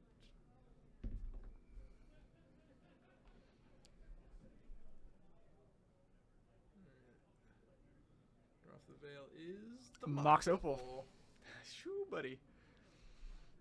And yeah, we're getting the storm counters out. So we got LED, Force of Will, Veil, Mox Opal's 4. This wheel's gonna be 5. And we're under Veil, so I mean this Echo's pretty safe right now. Yep. No mana floating here, just this Mox Opal hanging out that we'll have to find a way to turn on.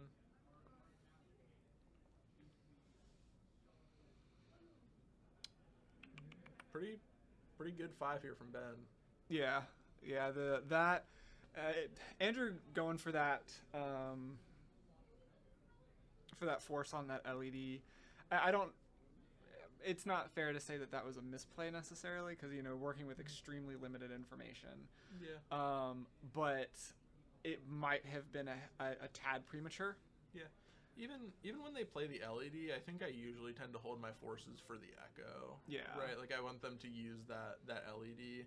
Yeah, because then they have to pitch anything that, if they have anything left in hand, it's in the graveyard. Yeah. All right. So I see LED Petal, Brainstorm, Veil. There's a red card. I can't tell if it's a Burning Wish or a Galvanic Relay. I can't either. I think it's another copy of Petal in the hand.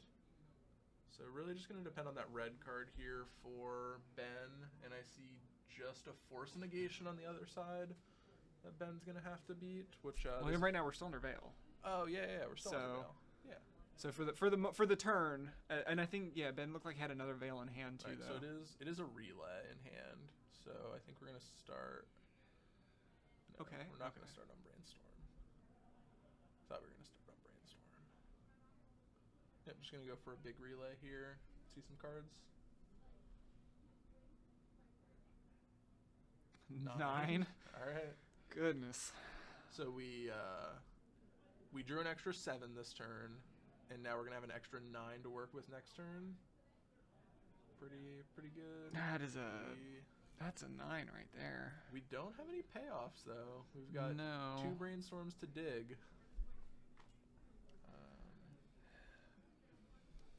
2 Brainstorms to dig and a Scalding.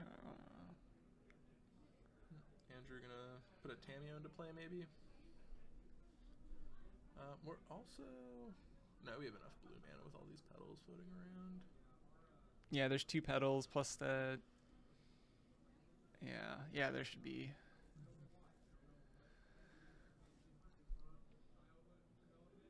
You go for a ponder, dig for another And then force or something, yeah. Was it a consign and force? This has to be exactly what Andrew was looking for.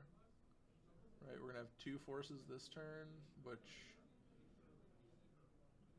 isn't gonna be enough to get through Thoughtseize plus Veil, but if Ben can't go now, Andrew will have access to a consign next turn.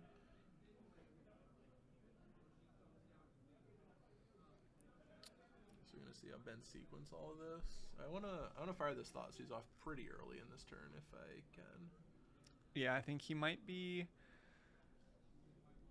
And it looks like he's tapping that Underground Sea he played. Yep.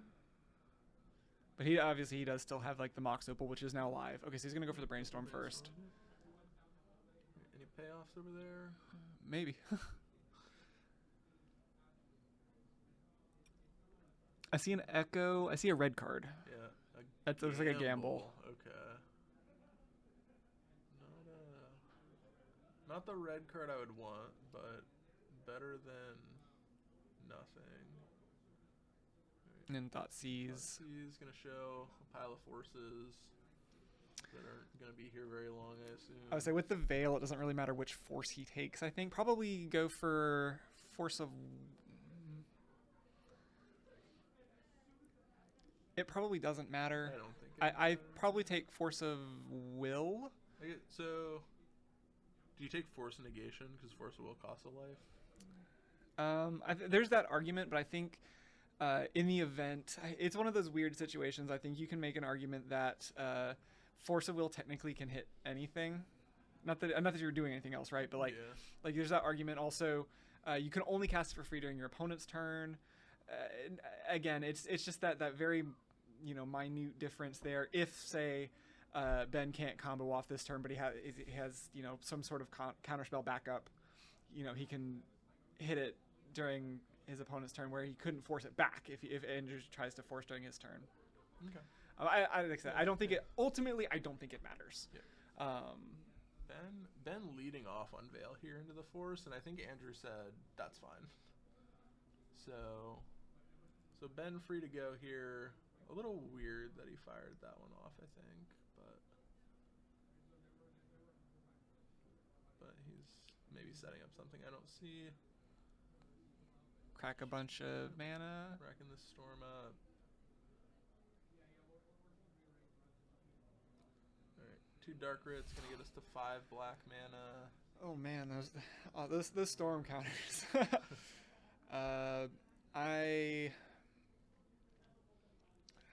Obviously, part of storm is you can just whiff. Fire off this gamble. Curious what we're going for here. Probably just like a Beseech, maybe. Just like a 50-50. Yeah, he either gets the Beseech, or he gets the Echo to start doing more stuff again. His last card's Echo. Yeah, well that's what I mean. I mean, like he gambles for the Beseech, and he either just he either wins because he keeps the Beseech, or he flashes back the the Echo to go. Yeah. Like it's pretty much a win-win either way for Ben. Yep. And I'm about to see what's going to the graveyard. It was the Oh, he just goes for yeah, tendrils, that's which also yep, tendrils. Also a kill. Crack Echo, make a bunch of mana. Leave 3 blue floating, it looks like, in flashback. This getting some red too. Sounds good, makes sense.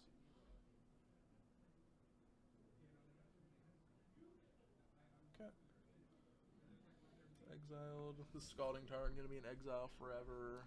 Oh no. We've got what, 6 mana floating and a Chrome Mox untapped here, and just looking for a payoff still. Yep. Which, I mean, there's...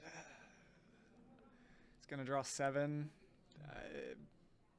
Good chance of finding one. Yeah. I still think, again, Ben could have not cast that Veil of Summer so early just to have a higher percentage of that gamble not flipping the needed card. True. Because if he had kept that tendrils there, right, he would have just won. Yeah, like the Force of Negation can't stop the tendrils because the storm's so high. So I think we just have an extra like 16% to win the game. Oh, I see a red card. I see 2 red cards. I see a gamble. I see a gamble and a relay. All right, here we go. Surely we won't hit the tendrils this time. Can you pull up? Can you look at his sideboard real quick? Ben's? Ben's, yeah. Let's see. Okay. So I just saw a Veil of Summer in Andrew's hand that he brought in, and I was just curious if Ben had a way to actually win the game without tendrils. Okay, and yeah. Ben has a Approach of the Second Sun in his sideboard. That would be the funniest. Yeah, which could, I don't know, maybe be relevant for Game 3 if Andrew ever gets to like lead off on a Veil and make Ben go through.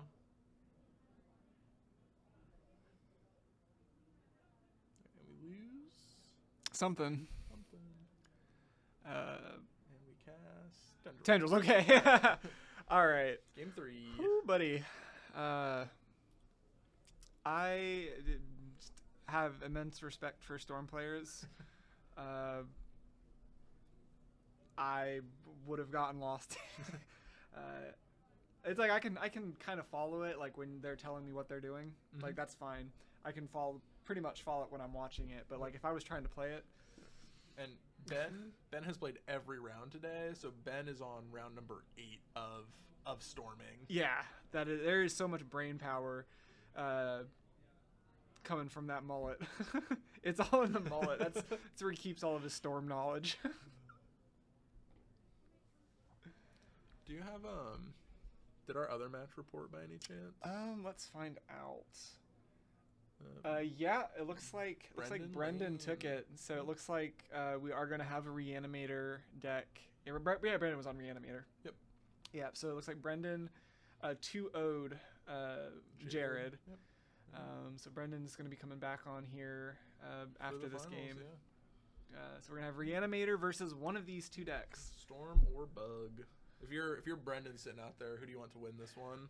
If I'm Brendan, I think I want Andrew to win. Okay. Obviously the Reanimator deck has a lot of that interaction, but I think I feel better doing like a mid-range versus mid-range than a combo deck that can just blow me out. And especially like Andrew at least does have, you know, the Veil of Summers to kind of hedge against tendrils specifically, whereas Brendan's not going to have that. Brendan's just on blue-black Reanimator. Right. So he has to have all of his interaction ready to go. Except Ben is afraid of Reanimator. All right, both players on 7 here. Love to see that. Andrew, I saw a Force and a Daze, 2 lands. I think his other land was a Hedge Maze. I don't know if there's a Tamiya maybe just a Ponder. Okay. Yep, so I see Ponder. I think that's a Surgical. Ooh, a Thoughtseize has to be exciting. Yeah, okay. So Ponder, Surgical. Oh, gonna Oh, you're just shuffle. gonna it. shuffle. Wow. I would have loved a Thoughtseize. Yeah, I know, against the Storm deck. Land 3 Thoughtseize Barrogoyf. That's an interaction, land 3 and a threat. So exciting. Looks like you picked up a Witherbloom command. I think it was the deed. Was it deed? Okay, it was black green, but it was hard to. It was. It was the deed. Okay, I thought I saw like the little. Oh, you know, I bet it was the. You know how they did like on the reprint stuff, they put like the set symbol in. I thought probably I saw that and probably thought it was the Witherbloom emblem. Yeah. All right, Ben on Underground Sea Pass. All right, Ben's got a Brainstorm, a Mox Opal, and some other cards that I didn't catch.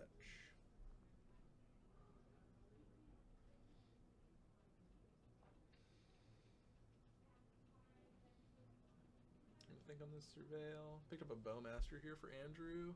Bowmaster's a good one. Yeah. Andrew, looks like he kept on top. Gotta imagine that's probably something like land 3. I assume he's gonna want to hit land drops. Or just like another piece of interaction. Yeah, looks like Ben's thinking about this Brainstorm. Looks like a Relay, a Petal, Echo, Chrome Mox. Mox Opal, Chrome Mox, and then something else. I don't know. He could be set up for a good turn next turn, but yeah, I think maybe go for a Relay here. Yep, Ben looks like he agrees. Also, might make this deed pretty good here for Andrew if he does have that land. Okay, see Andrew fighting over these LEDs again, and that will exile because it is the. You got to be thrilled about this if you're Ben, just growing your Relay for you. We're gonna shame imprint this Echo that we cast. Opal, and then I think we have another Chrome Mox that we're probably just gonna use as a storm count, I assume, or maybe not. Yeah, do it. No fear.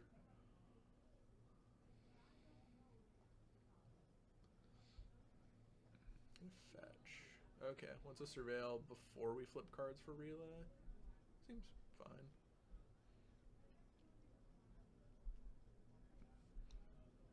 Yeah, this pernicious deed in Andrew's hand is just looking real tasty. Yeah, we're gonna grab 7 cards here to play with next turn, which has got to be enticing.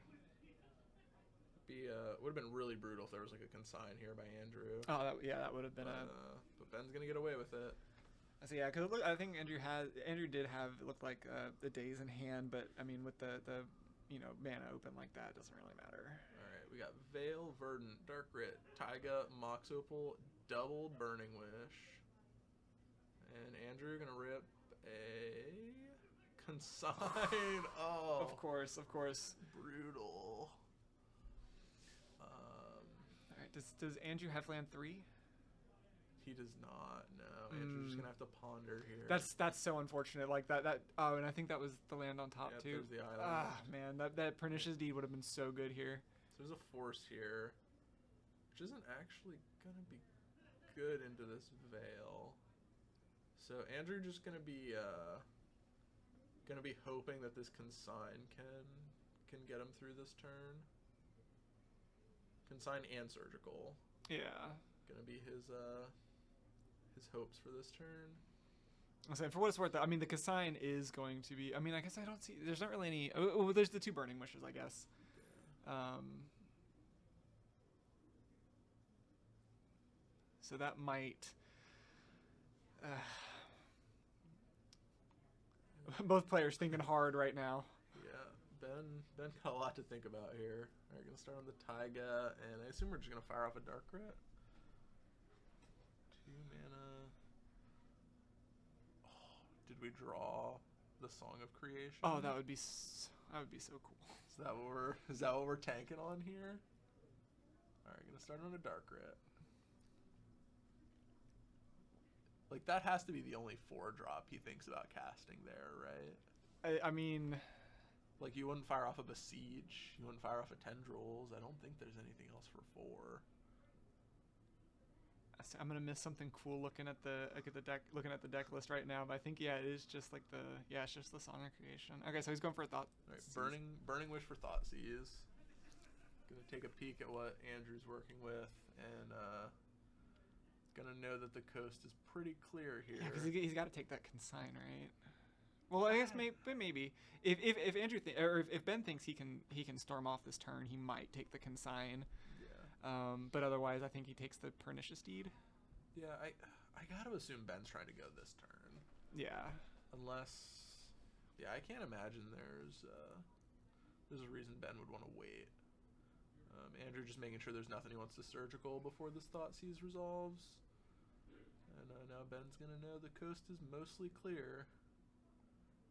Oh, he takes the Bowmaster because he has the Song of Creation. Okay, yeah, that makes sense. And now here it comes. Oh, I'm so excited. Come on, please play the Song of Creation. This card is so cool. There it is. Yeah. All right. So, I believe Song of Creation is a trigger. So, Ben's gonna cast this Mox Opal, and I think if I'm Andrew, I'm gonna consign. You can consign the Mox Opal and the Draw 2 trigger, because they'll both go on the stack, right? Yeah. So yeah, whenever you cast a spell, draw 2 cards. So yeah. Yeah. So Mox Opal's gonna go on the stack. Andrew's gonna be able to hit the Draw 2 and the Mox Opal with this consign because he has the mana up. Oh, he's going to surgical petal. He's also gonna take out his petals. Okay, just trying to get zeros out of Ben's deck so he can't draw quite as much. Makes sense. Just really. I hope he sees this consign play because I think this consign play is pretty sick. So that is one of the things, obviously, both very, very good Magic players. We are in round 8. Yeah, round 8 for both these guys. It is. Neither of these guys got to ID. Yeah, it is. It is 7 o'clock at night. We've been here. I think we started just a little bit after 11. There was some issues getting everybody, checked in and whatnot. But so these guys have been playing Magic basically for the last 8 hours. So Ben fetches this Surveil here, doesn't put another green source into play. So this Veil over here on the right, not gonna be good. Let's see. Yeah. Oh, he sees it. Oh, this is sick.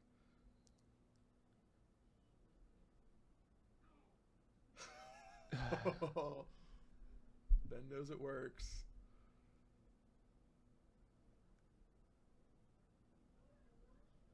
And then Ben's gonna be out of mana for the turn. And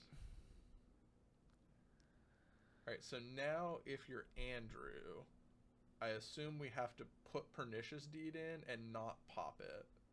And hope that we find land 4 next turn to hit this song. Looks like he's just gonna Okay, that's fine too.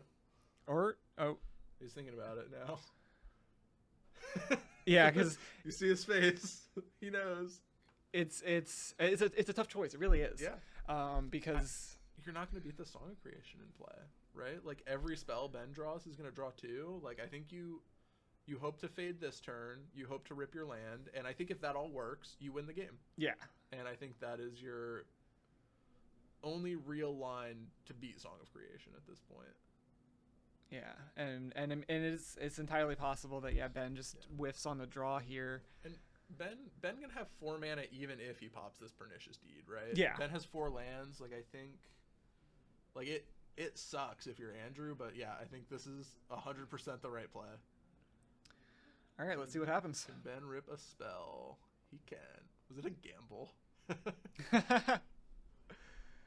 So we get to draw 2 cards, and then I assume we'll grab an Echo probably. That's 1, 2, 3, 4, 5.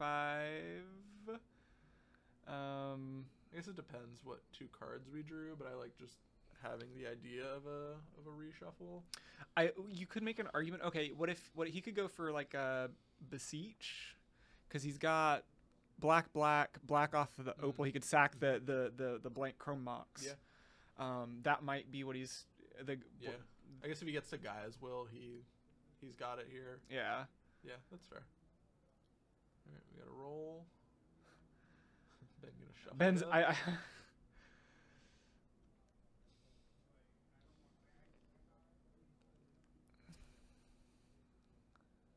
Okay, Ben's still picking his card. Got the one he wants.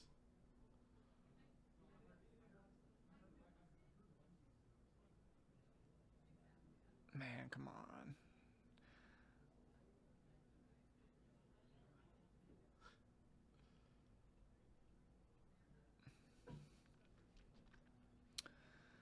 What are we pitching?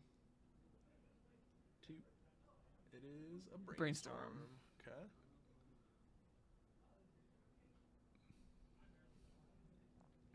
So, if he gambled for that brainstorm, like, it's cool. But if he drew that brainstorm off the gamble draw too, I think we maybe could have brainstormed in response to the gamble, because the gamble gives us a free shuffle. Yeah, because it would have still been on the stack. Yeah. Okay. Oh, we sacked the Mox Opal. Okay. It was going to be turned off anyway if you sack the Chrome Mox. It's true. I think it's reasonable.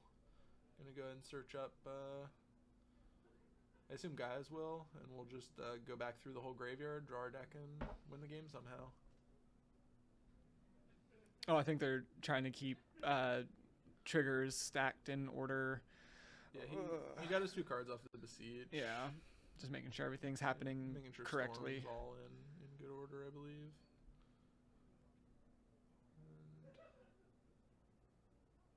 Okay, maybe that guy's will's gone already. Maybe it's in his hand.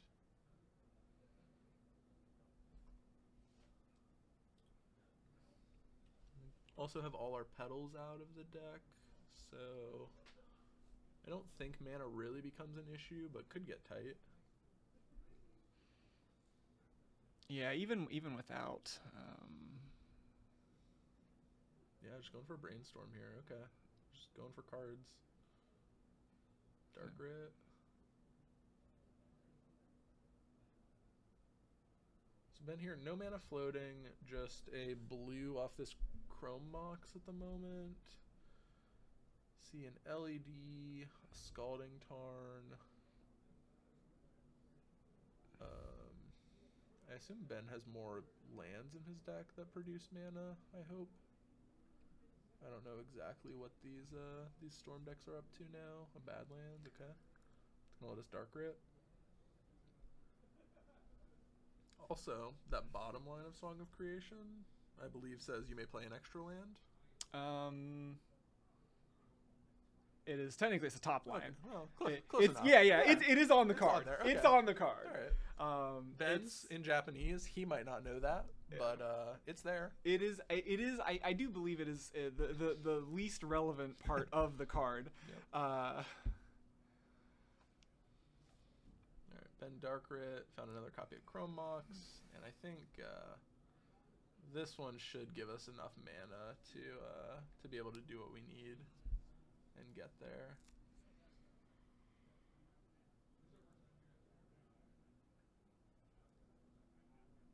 Thinking what we want to imprint here. Also, Andrew might be thinking about popping this deed in response to the imprint trigger. Something else that could be going on. Yeah, just to keep him off. Yeah, trying to keep him off another mana. I actually might not hate it, but we still have this problem of how are we beating Song next turn. But I think it actually would have been pretty backbreaking for Ben if Andrew had gone for it. Yeah, Andrew might still just be trying to think just make it through this turn, get that next land, wipe the whole board, reset kind of thing. The longer Ben's turn goes, the less confident I become in that line. But I mean, again, that's one of the things with Storm. You can just whiff. Yeah, I think cutting Ben off a red mana would be interesting because then his Burning Wishes don't work. Yeah. And with all the Lotus Petals gone, it's just Chrome Moxes and Mox Opals, I believe, that give him red at this point. Siege again. Take the blank one. Perfect. We get 2 cards here. So our last Besiege just got a Brainstorm. Curious to see if this one has anything better to go for. Oh, there's that copies of Gaia's Will in his deck. It's risky, you know, not getting it with that first one and playing more cards, possibly drawing into it. I don't know if he knows Andrew's whole hand, but could just be scared of like another surgical or something tearing a key piece. Also possible, yeah. I don't know how this works. So Ben beseeched for beseech, and I believe Andrew wants to crack Deed before the beseech goes on the stack, but I don't believe there's an opportunity for him to. I don't believe there is. Yeah, The beseech and the beseech is a weird one because I believe you cast it as part of the resolution of. Yeah. And in that sense, okay. All right, and Ben into Ben. the finals. All right, so it looks like we're gonna have Reanimator versus Storm Yep. here in the final. Ben is afraid of. I've heard. Apparently, yeah, that's what chat keeps telling us. All right, so we're gonna take just a few minute break, kind of let Ben breathe for a moment. I think.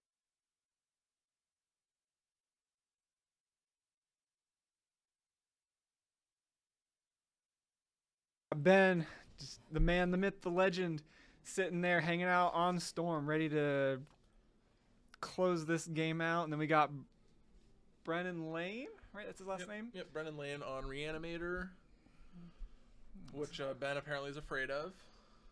That's what they tell us. I checked with Ben. He said he ain't scared. Yeah. So Vanilla Gorilla ain't scared of nothing. he also said that. Yep. Ben said a lot. Yeah, he absolutely did. All right, we got Reanimator. We got.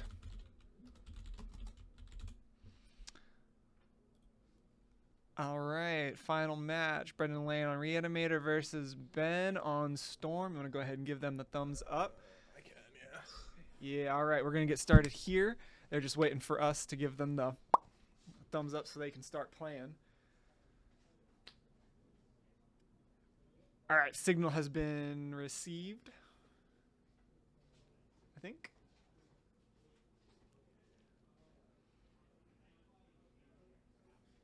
Maybe.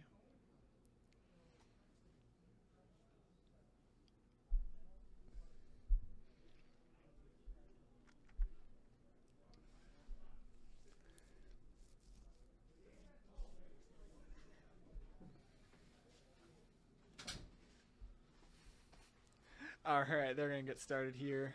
I think, but they should have already resolved all their mulligans and everything, so they should just be ready to go right in. Looks like it. Ben on 7 on the play. Got to be feeling good. Pedal. LED. Brendan not even flinching. How many forces we got? 1.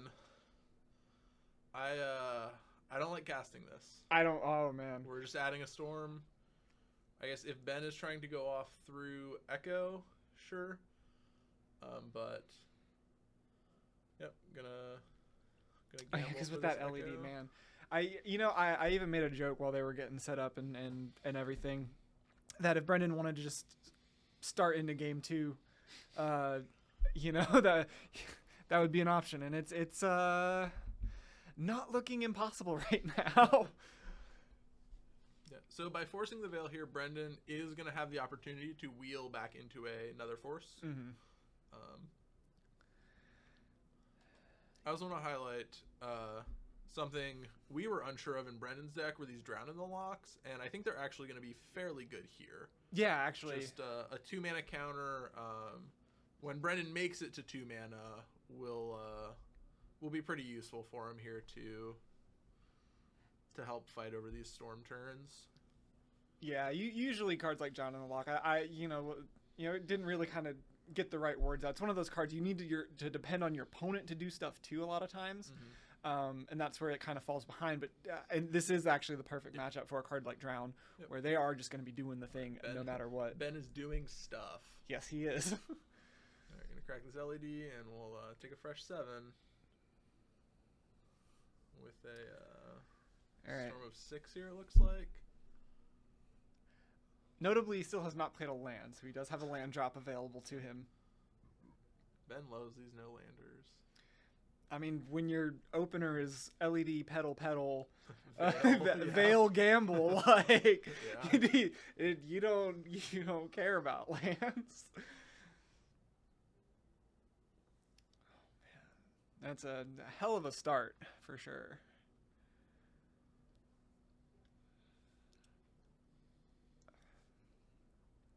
All right, Ben getting a good shuffle here.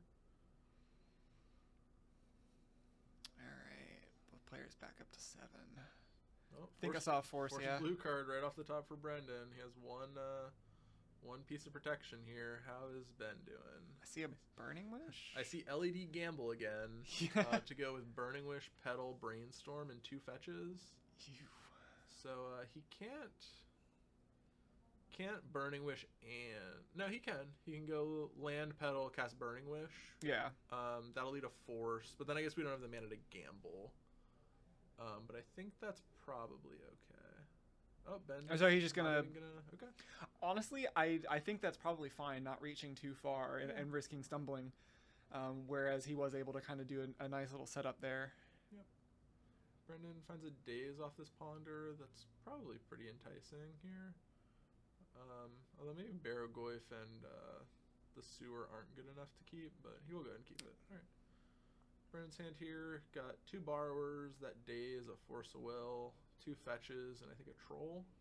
Yeah, I mean it's a good hand for Brendan, but it's solid here. Got 2 pieces of potential interaction. Ben's hand also pretty good though. Yeah, got a lot of action over there. Checking out Brendan's Japanese Brainstorms. Oh, it actually might not be Japanese. It might be Chinese. I can't tell very well.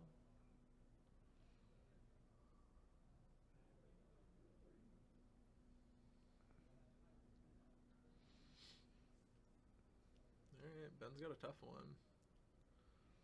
Okay, just knows the land. Yep, he has this other fetch in hand, I believe, so should be okay with that. Brainstorm. Ooh, I like a Daze here if I'm Brendan. I also think I like a Daze here. No, just let it go. All right. Yeah, I think that was Gaia's Will. Oof. Yeah, Gaia's Will, Brainstorm. Yeah, I think those Dazes are just not super live in this matchup very often, so just getting to fire it off there would have yeah, use it while you got it kind of thing. Yeah. Alright, we're gonna go and cycle Troll on the upkeep. Yeah, Ben had a real potentially powerful start there, and then immediately said, nope, I'm just gonna play it safe. And I mean, and again, he's been on stream several times today. And just incredible patience we've seen from him throughout the day. Really from all the players today. Yeah. All the players today have been pretty tight. Alright. Brendan ripped an Entomb that turn. Gotta imagine that's kind of good for him here if he can grab a Surveil, try and find a Reanimate effect and hope to get an Atraxa in play. I don't think Brendan has the Griselbrand. I know we saw Min with the Griselbrand earlier, which I would love in this matchup. Yeah, oh, in this matchup, absolutely. But, I don't believe Brendan has that one. No, I think he was more in on the it's weird, I don't want to say traditional threats because Griselbrand is the traditional threat, right? But the stock blue-black 2 threats here. Yeah, Archon, Atraxa, and then Troll. Yeah. Yep. Okay. Yeah, he's got the Barragoyf and he's got a couple others like the Bowmasters and stuff. But as far as the actual big Reanimator threats, all right, firing off another Brainstorm here from Ben. Finds a Veil and a fetch land. a lot of lands coming out of Ben. Not that's not a bad thing, I think. Yeah. Especially if he's planning on taking a slower approach to it. Having a lot of these lands is good. Yeah, love hitting land drops here. If this is going to be the pace of the game, you know, Brendan not really pressuring, so Ben just gets to set up mana naturally, and doesn't have to risk accidentally overextending on like LEDs and petals and such. Yep. Gets to save all that mana for the big turns. Which I assume is coming soon. Like, Brendan hasn't done pressure, but Brendan's pressure can kind of come out of nowhere. Which, I mean, we're seeing the storm counter coming up. Ooh, this is a nice daze, because this is going to eat the Veil, and now the Force gets to clean it all up. Brutal there that we didn't deploy a pedal or anything before this started.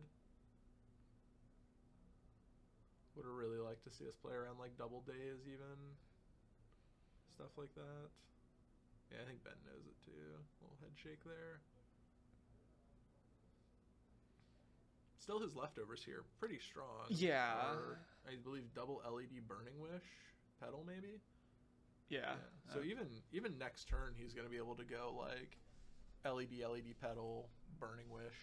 You could almost I would say you could almost make an argument that it's safer to go now. Yeah, he can peer next turn. That'd be so good. But that Force is gonna make it. Oh, did you run it? Oh no, Ben. Thoughtseize. Bummer. All right, let's see if he wants to go here. Oh yeah, he's gonna get hit pretty good here by this Force, I think.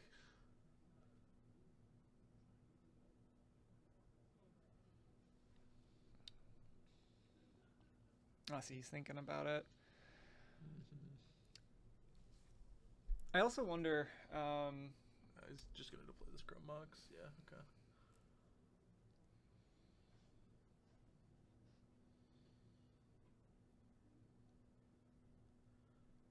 All right. So not gonna go for the Pier here. He was setting up something else, which did save him an LED, which is good. Good for him here. Alright, second team from Brendan, not going to do a whole lot. Alright, what do we got? Just a pass. Troll. I don't hate firing off one of these Entombs if I'm Brendan, just don't want to like randomly draw my Traxa, something like that. Especially now, just without Frog in the format anymore. Yeah.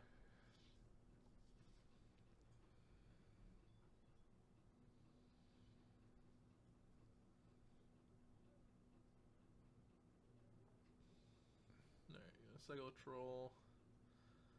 People, don't present your deck if you're going back in.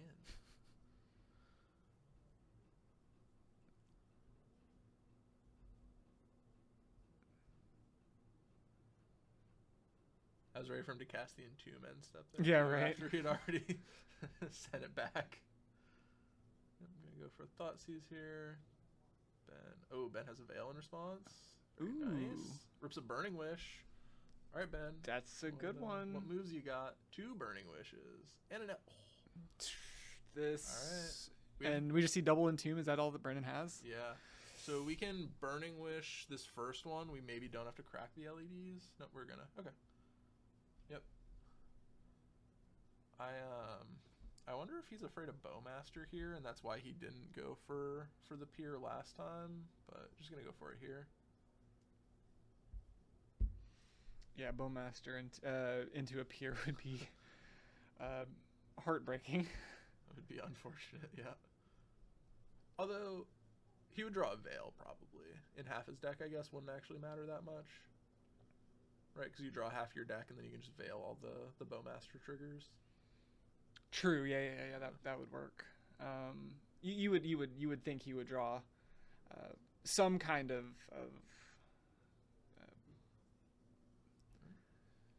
Ben doing some math about half his deck. Got a Dark Grit, got a Veil. Yeah, okay, yeah, so. An Echo.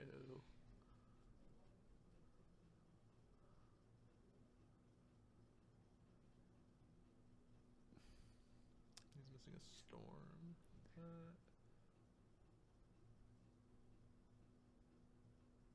He cast. He might. I don't think he is. What does he cast this turn? Just LED Burning Wish?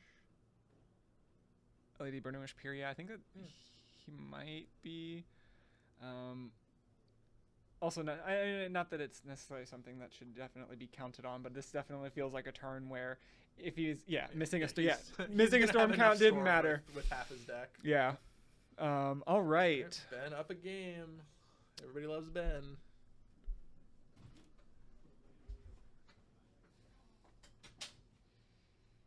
All right, shuffling up. I mean, the sideboard play. All right, we got Null Rod, Dothies, Consigns, Force Negation from Brendan. Yeah, the engineer, one of engineer explosives.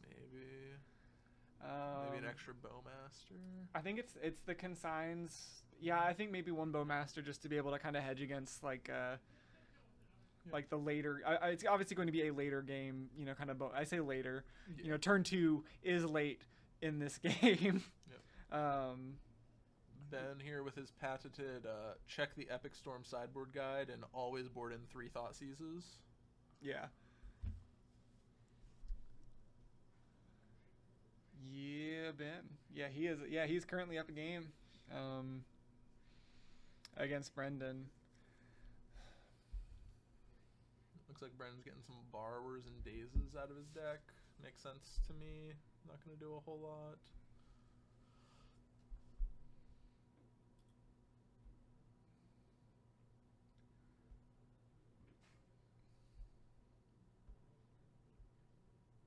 Yeah, notably, looking at Brendan's list, there's not a lot of like actual removal. Like there's no like pushes or anything like that. It's just like in the main board, right? Yeah. In the main board, you got the Drown in the Locks, which kind of double, but and then a couple Bowmasters, yeah, kind of answer like Delvers and stuff, and these Borrowers, 3 Borrowers.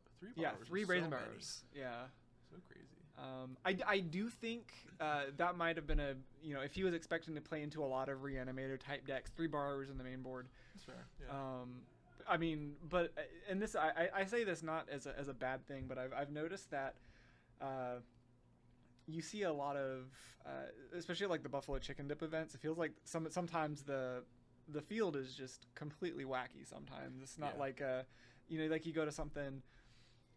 You know, like any of the like big events, something like Eternal Weekend, you're going to see a lot of like the quote meta decks. Yep. Whereas you come to, you know, even, you know, Buffalo Chicken, we filled up, like I said, event cap 64 players plus because we had a wait list.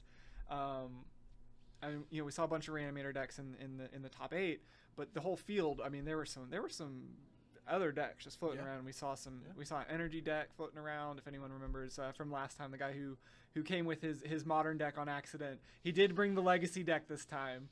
He did bring the real legacy energy deck. He top 16. I think he went 4-2 today. Cool. We saw that humans deck. With the dinosaurs. Yep, the dinos. Lot of, and like I said, I say weird not in a bad way, but just in a.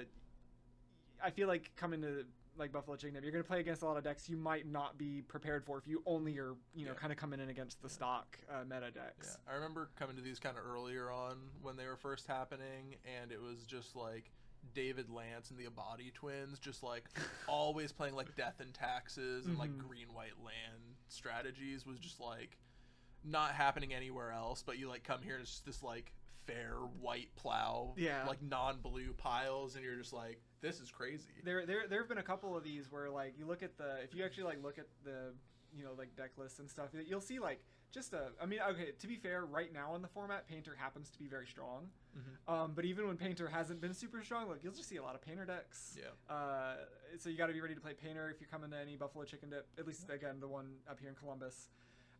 So yeah, like I said, I mean, if you're expecting to play against a lot of Reanimator, I could see justifying 3 Brazen Borrowers in the main board, but. All right, so Brendan on 6 here. Ben kept 7. Brendan's got a Bowmaster, a Ponder, a Force of Will, a Drown in the Lock, and a Swamp.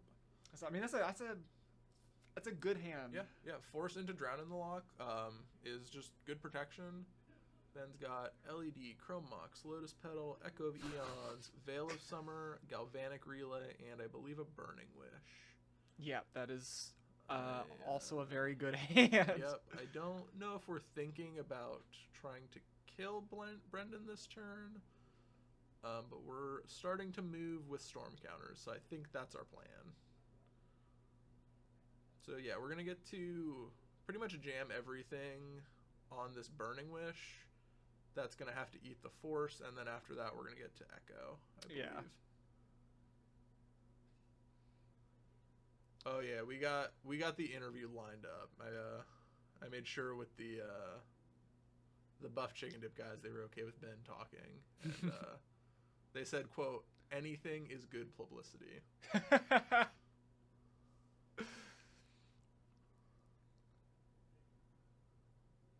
Yeah, so that force, and then yeah, we're just gonna hit the veil. So now we can still Burning Wish, I believe. I don't know if there's anything good for us to grab here. for Twitch Strike. Ben knows to be on his best behavior.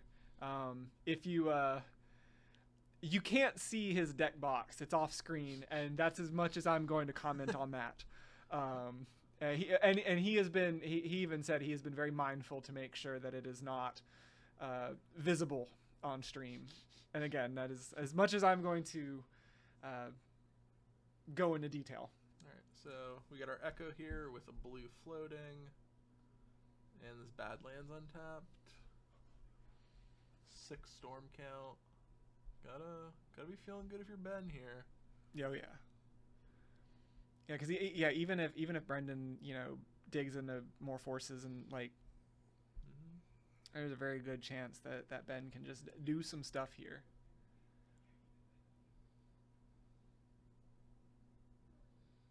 All right, Brendan, what do you got? Okay, we're gonna wait for Ben. The anticipation.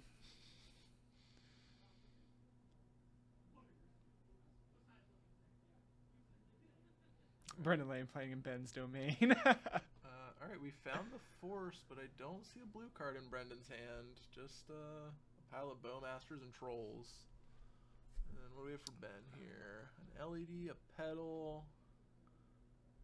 I see a lot of mana and maybe a Beseech. Yeah, I can't quite. I think there's a Beseech. I think we're making sure we can cast it.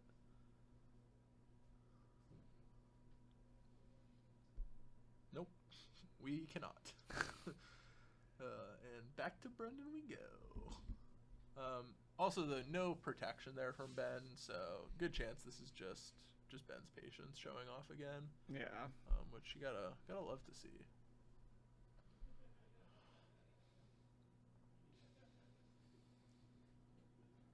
Big deck energy. Yeah. All right, Wasteland here from Brendan. Probably going to be better than trying to deploy one of these Bowmasters, but he disagrees. Okay, so Brendan does have Bowmaster in hand? Yep. Oh, he's got... Okay, yeah. He's got 2 Trolls, a Force, and 2 Fetch lands. Alright, Ben... yep, just going to keep playing it slow here. Going to get Bowmastered on the end step. I mean, like, this is good for Brendan, but not going to produce a real clock. I will say, like, yeah, if Brendan goes for the... Yeah, he's going to just go for the Bowmaster. Like, Ben is obviously, like, going to have to, like, now play around Bowmaster. Like, he can see it. It's not like a hidden... Like, maybe he has it, maybe he doesn't. Anything he does from at this point, he knows he's going to be playing into it. Okay, there's the explosives for Brendan. Now Brendan 9 up this Wasteland, which I like. I like firing it off. And then just holding up the second Bowmaster. Just gotta interact however you can. Try and get a clock on. Explosives on 0, sure. And then just crash in for 2. Yeah.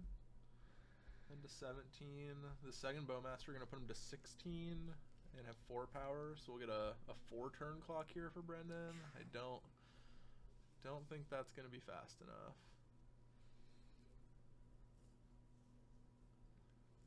Without some help, at least.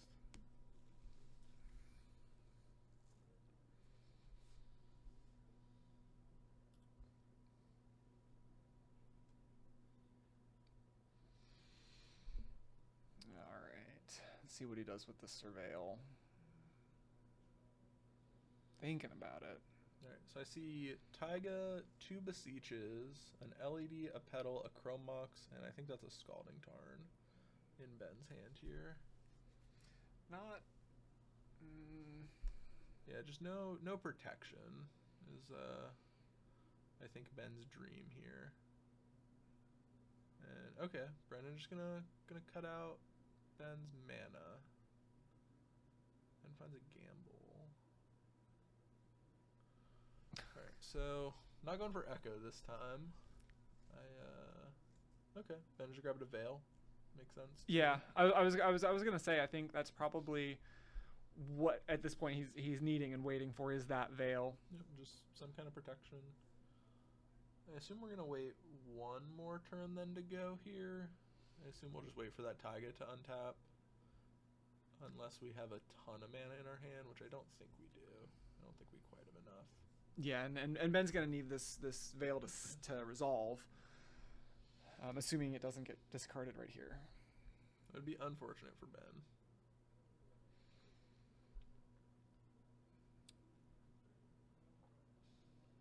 Oh no. We have a D20 with 7 cards. This might be a while.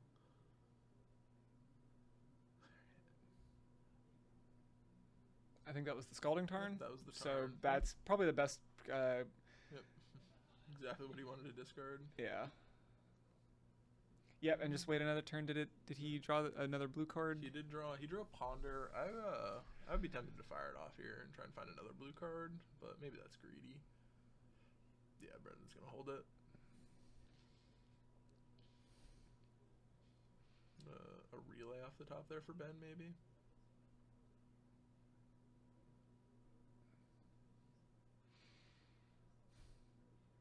Grummox imprints the Beseech. Alright, so he's got mana. Yep, we do need one more mana to Beseech with Veil back up, which I don't think we have. Oh, it's a gamble, not a so this Beseech is gonna get forced, and we're gonna be in some trouble here, actually. I do believe. Brendan ripping that blue card right on time. Wow.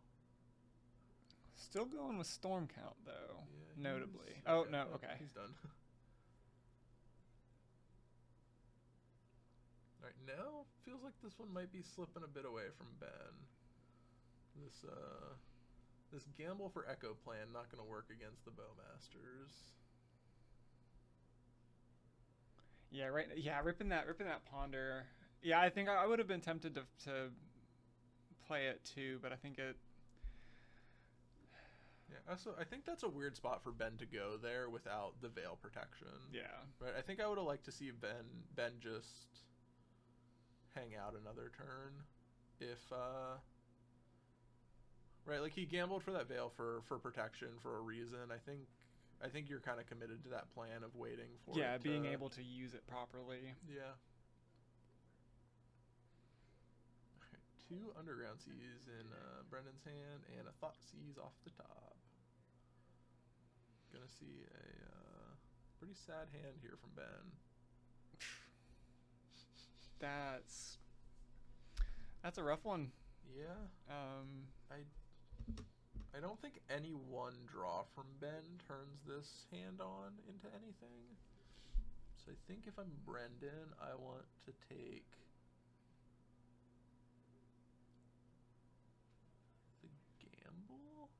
Gamble feels right, but also. So, okay, so what Ben could do with these 3 cards is cast the Veil and then gamble for Echo and Echo LED with Veil protection so the Bowmasters can't hit him. Yeah. So losing the Veil is going to stop that. He could still Echo here and then hope to draw a Veil in his 7 and be able to protect himself from these Bowmaster triggers.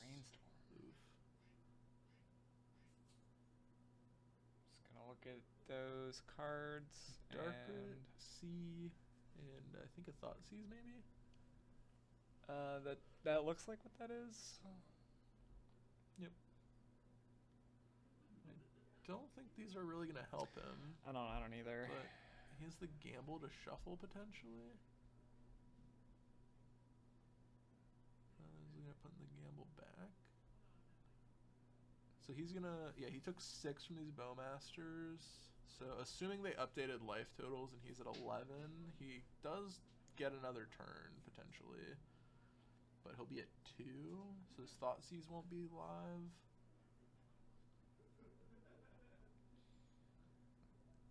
This is a rough one. Yeah. Alright, gonna Looks like hide the gamble on top with the Thoughtseize underneath it. Play the land out. Oh no, Ben's at 6. So Ben is just dead to combat, I believe.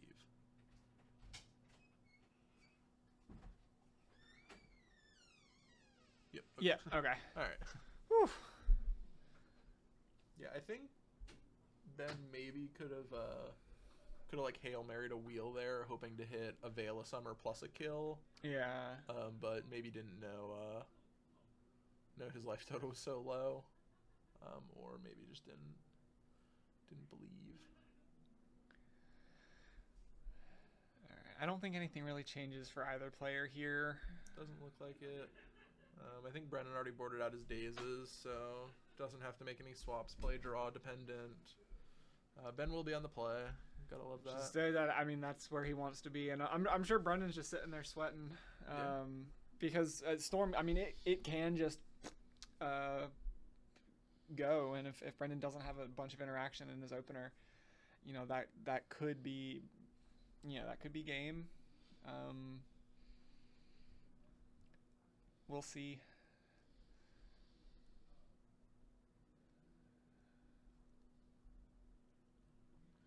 I think that's Ben talking through the lines that he was trying to do.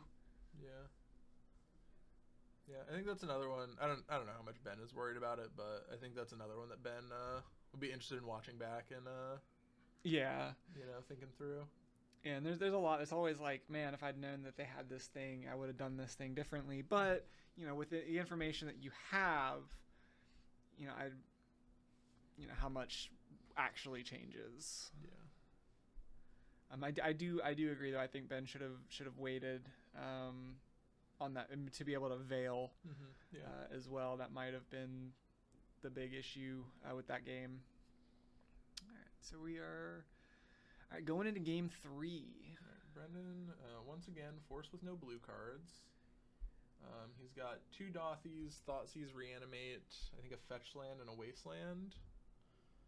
And alright, we see Ben over here has got 2 Echoes, a Veil, 2 Fetches, a Brainstorm, and a Lotus Petal.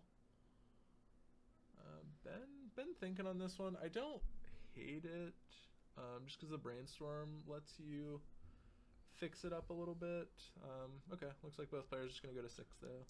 Yeah, Brendan probably just looking for interaction, and Ben, I think is probably trying to look to win turn 1, turn 2 this game. What I really liked about that hand from Ben was the Veil of Summer to protect from Thoughtseize on turn 1. Yeah. Right? Ben can just like play fetch, pass. If Brendan goes for a Thoughtseize, Ben just has the Veil to kind of protect himself, and then can untap and have a pretty good looking Brainstorm. But decides to go to 6 instead, and I think that's reasonable. And got to be happy that Brendan's going to 6 with him. Oh yeah. Just really want a fair fight on both sides here, card wise. If you're Ben, I think.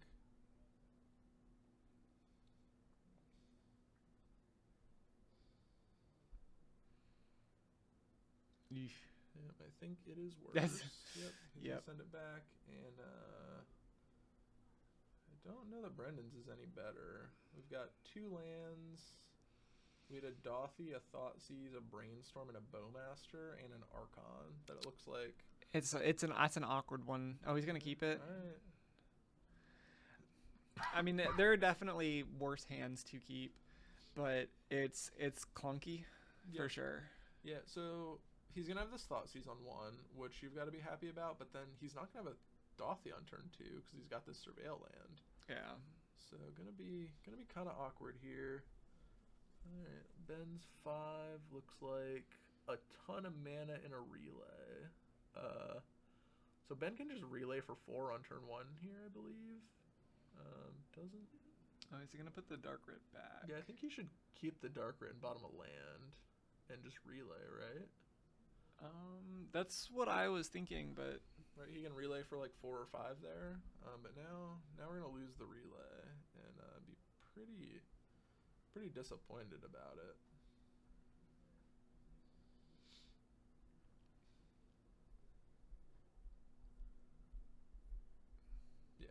Easy sees the relay here for Brendan.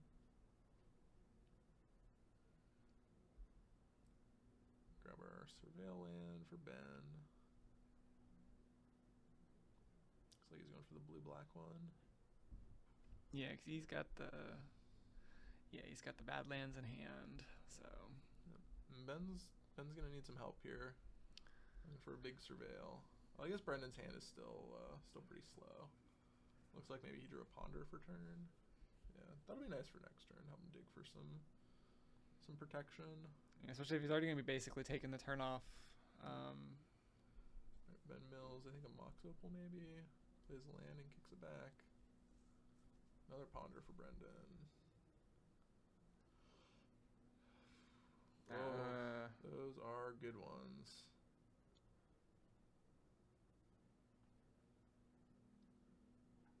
Yeah, so we're gonna draw the force. We're gonna surveil the drown, probably into the graveyard. No, we're just gonna leave keep it on top. Okay. I think we're tapping out for Dothy next turn, so I would have been tempted to bin it, but I think it's reasonable to keep it too. Oof. Ooh, hello Ben. So we've got 3 petals, 2 LEDs, and a Besiege. That's awkward. Yeah. Yep, no protection, and he's gonna be brainstorm locked here. This one's looking tough for Ben. That is a bad spot to be in for the Storm deck.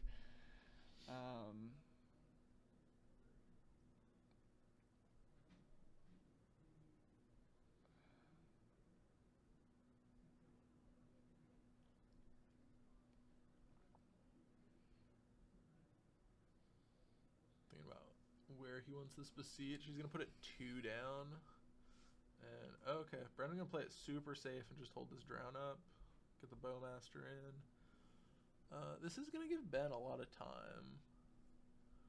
But with 2 forces and a drown, Ben's gonna need a lot. Yeah, especially like Dothy probably coming down. No, just Yeah. just He's just both holding- players playing holding the super drown. patient. Yeah, I think I would have pondered at least if I were Brendan, tried to set up that 3rd land. Mm-hmm. I guess maybe he needs it as a blue card. I don't know exactly. Ben thinking about going here, decides to wait. I like it. Oh, 3 forces now for Brendan, and now I think you do deploy this Dothy, right? Because you have 3 forces, 3 blue cards. Yeah, he's Nope, no. still gonna wait. All right. Song of Creation for Ben. Ooh, I want to see that stick so badly. Yeah, Ben gonna make his move here. I don't think the song will stick. Man, there's no way, right? There's no way. No.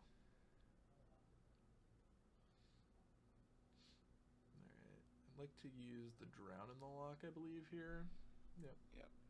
Although also, there's a Bowmaster in play. Like, this song is scary, but like... Yeah, that's true. That's true. Like, you probably don't let it resolve, but like, also this Bowmaster probably wins you the game if it does resolve.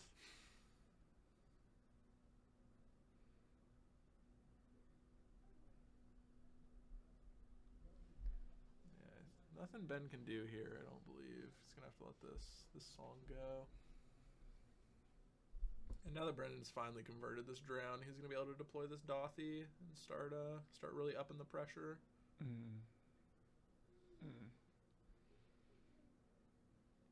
Or he'll draw a second Drown and hold that. Nope, now he decides the Dothy's good to go.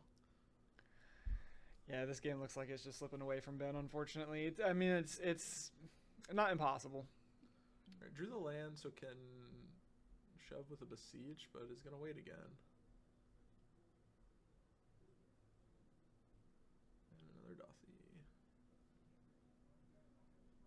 Alright, Ben at 7. Has to be this turn and has to beat triple Force of Will. I don't think it's gonna happen. Don't think so.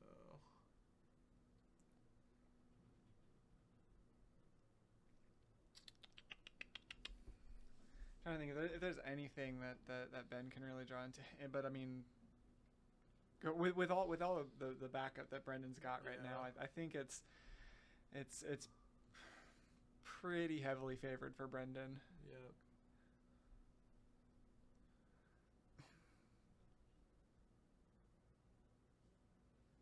Brainstorm maybe. Yeah, a really good brainstorm. Although, if you're Brendan, do you even let brainstorm resolve? Like, probably not with 3 forces.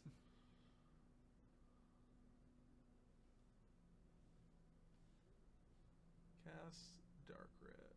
Brendan, yeah, just gonna fire these forces off like candy.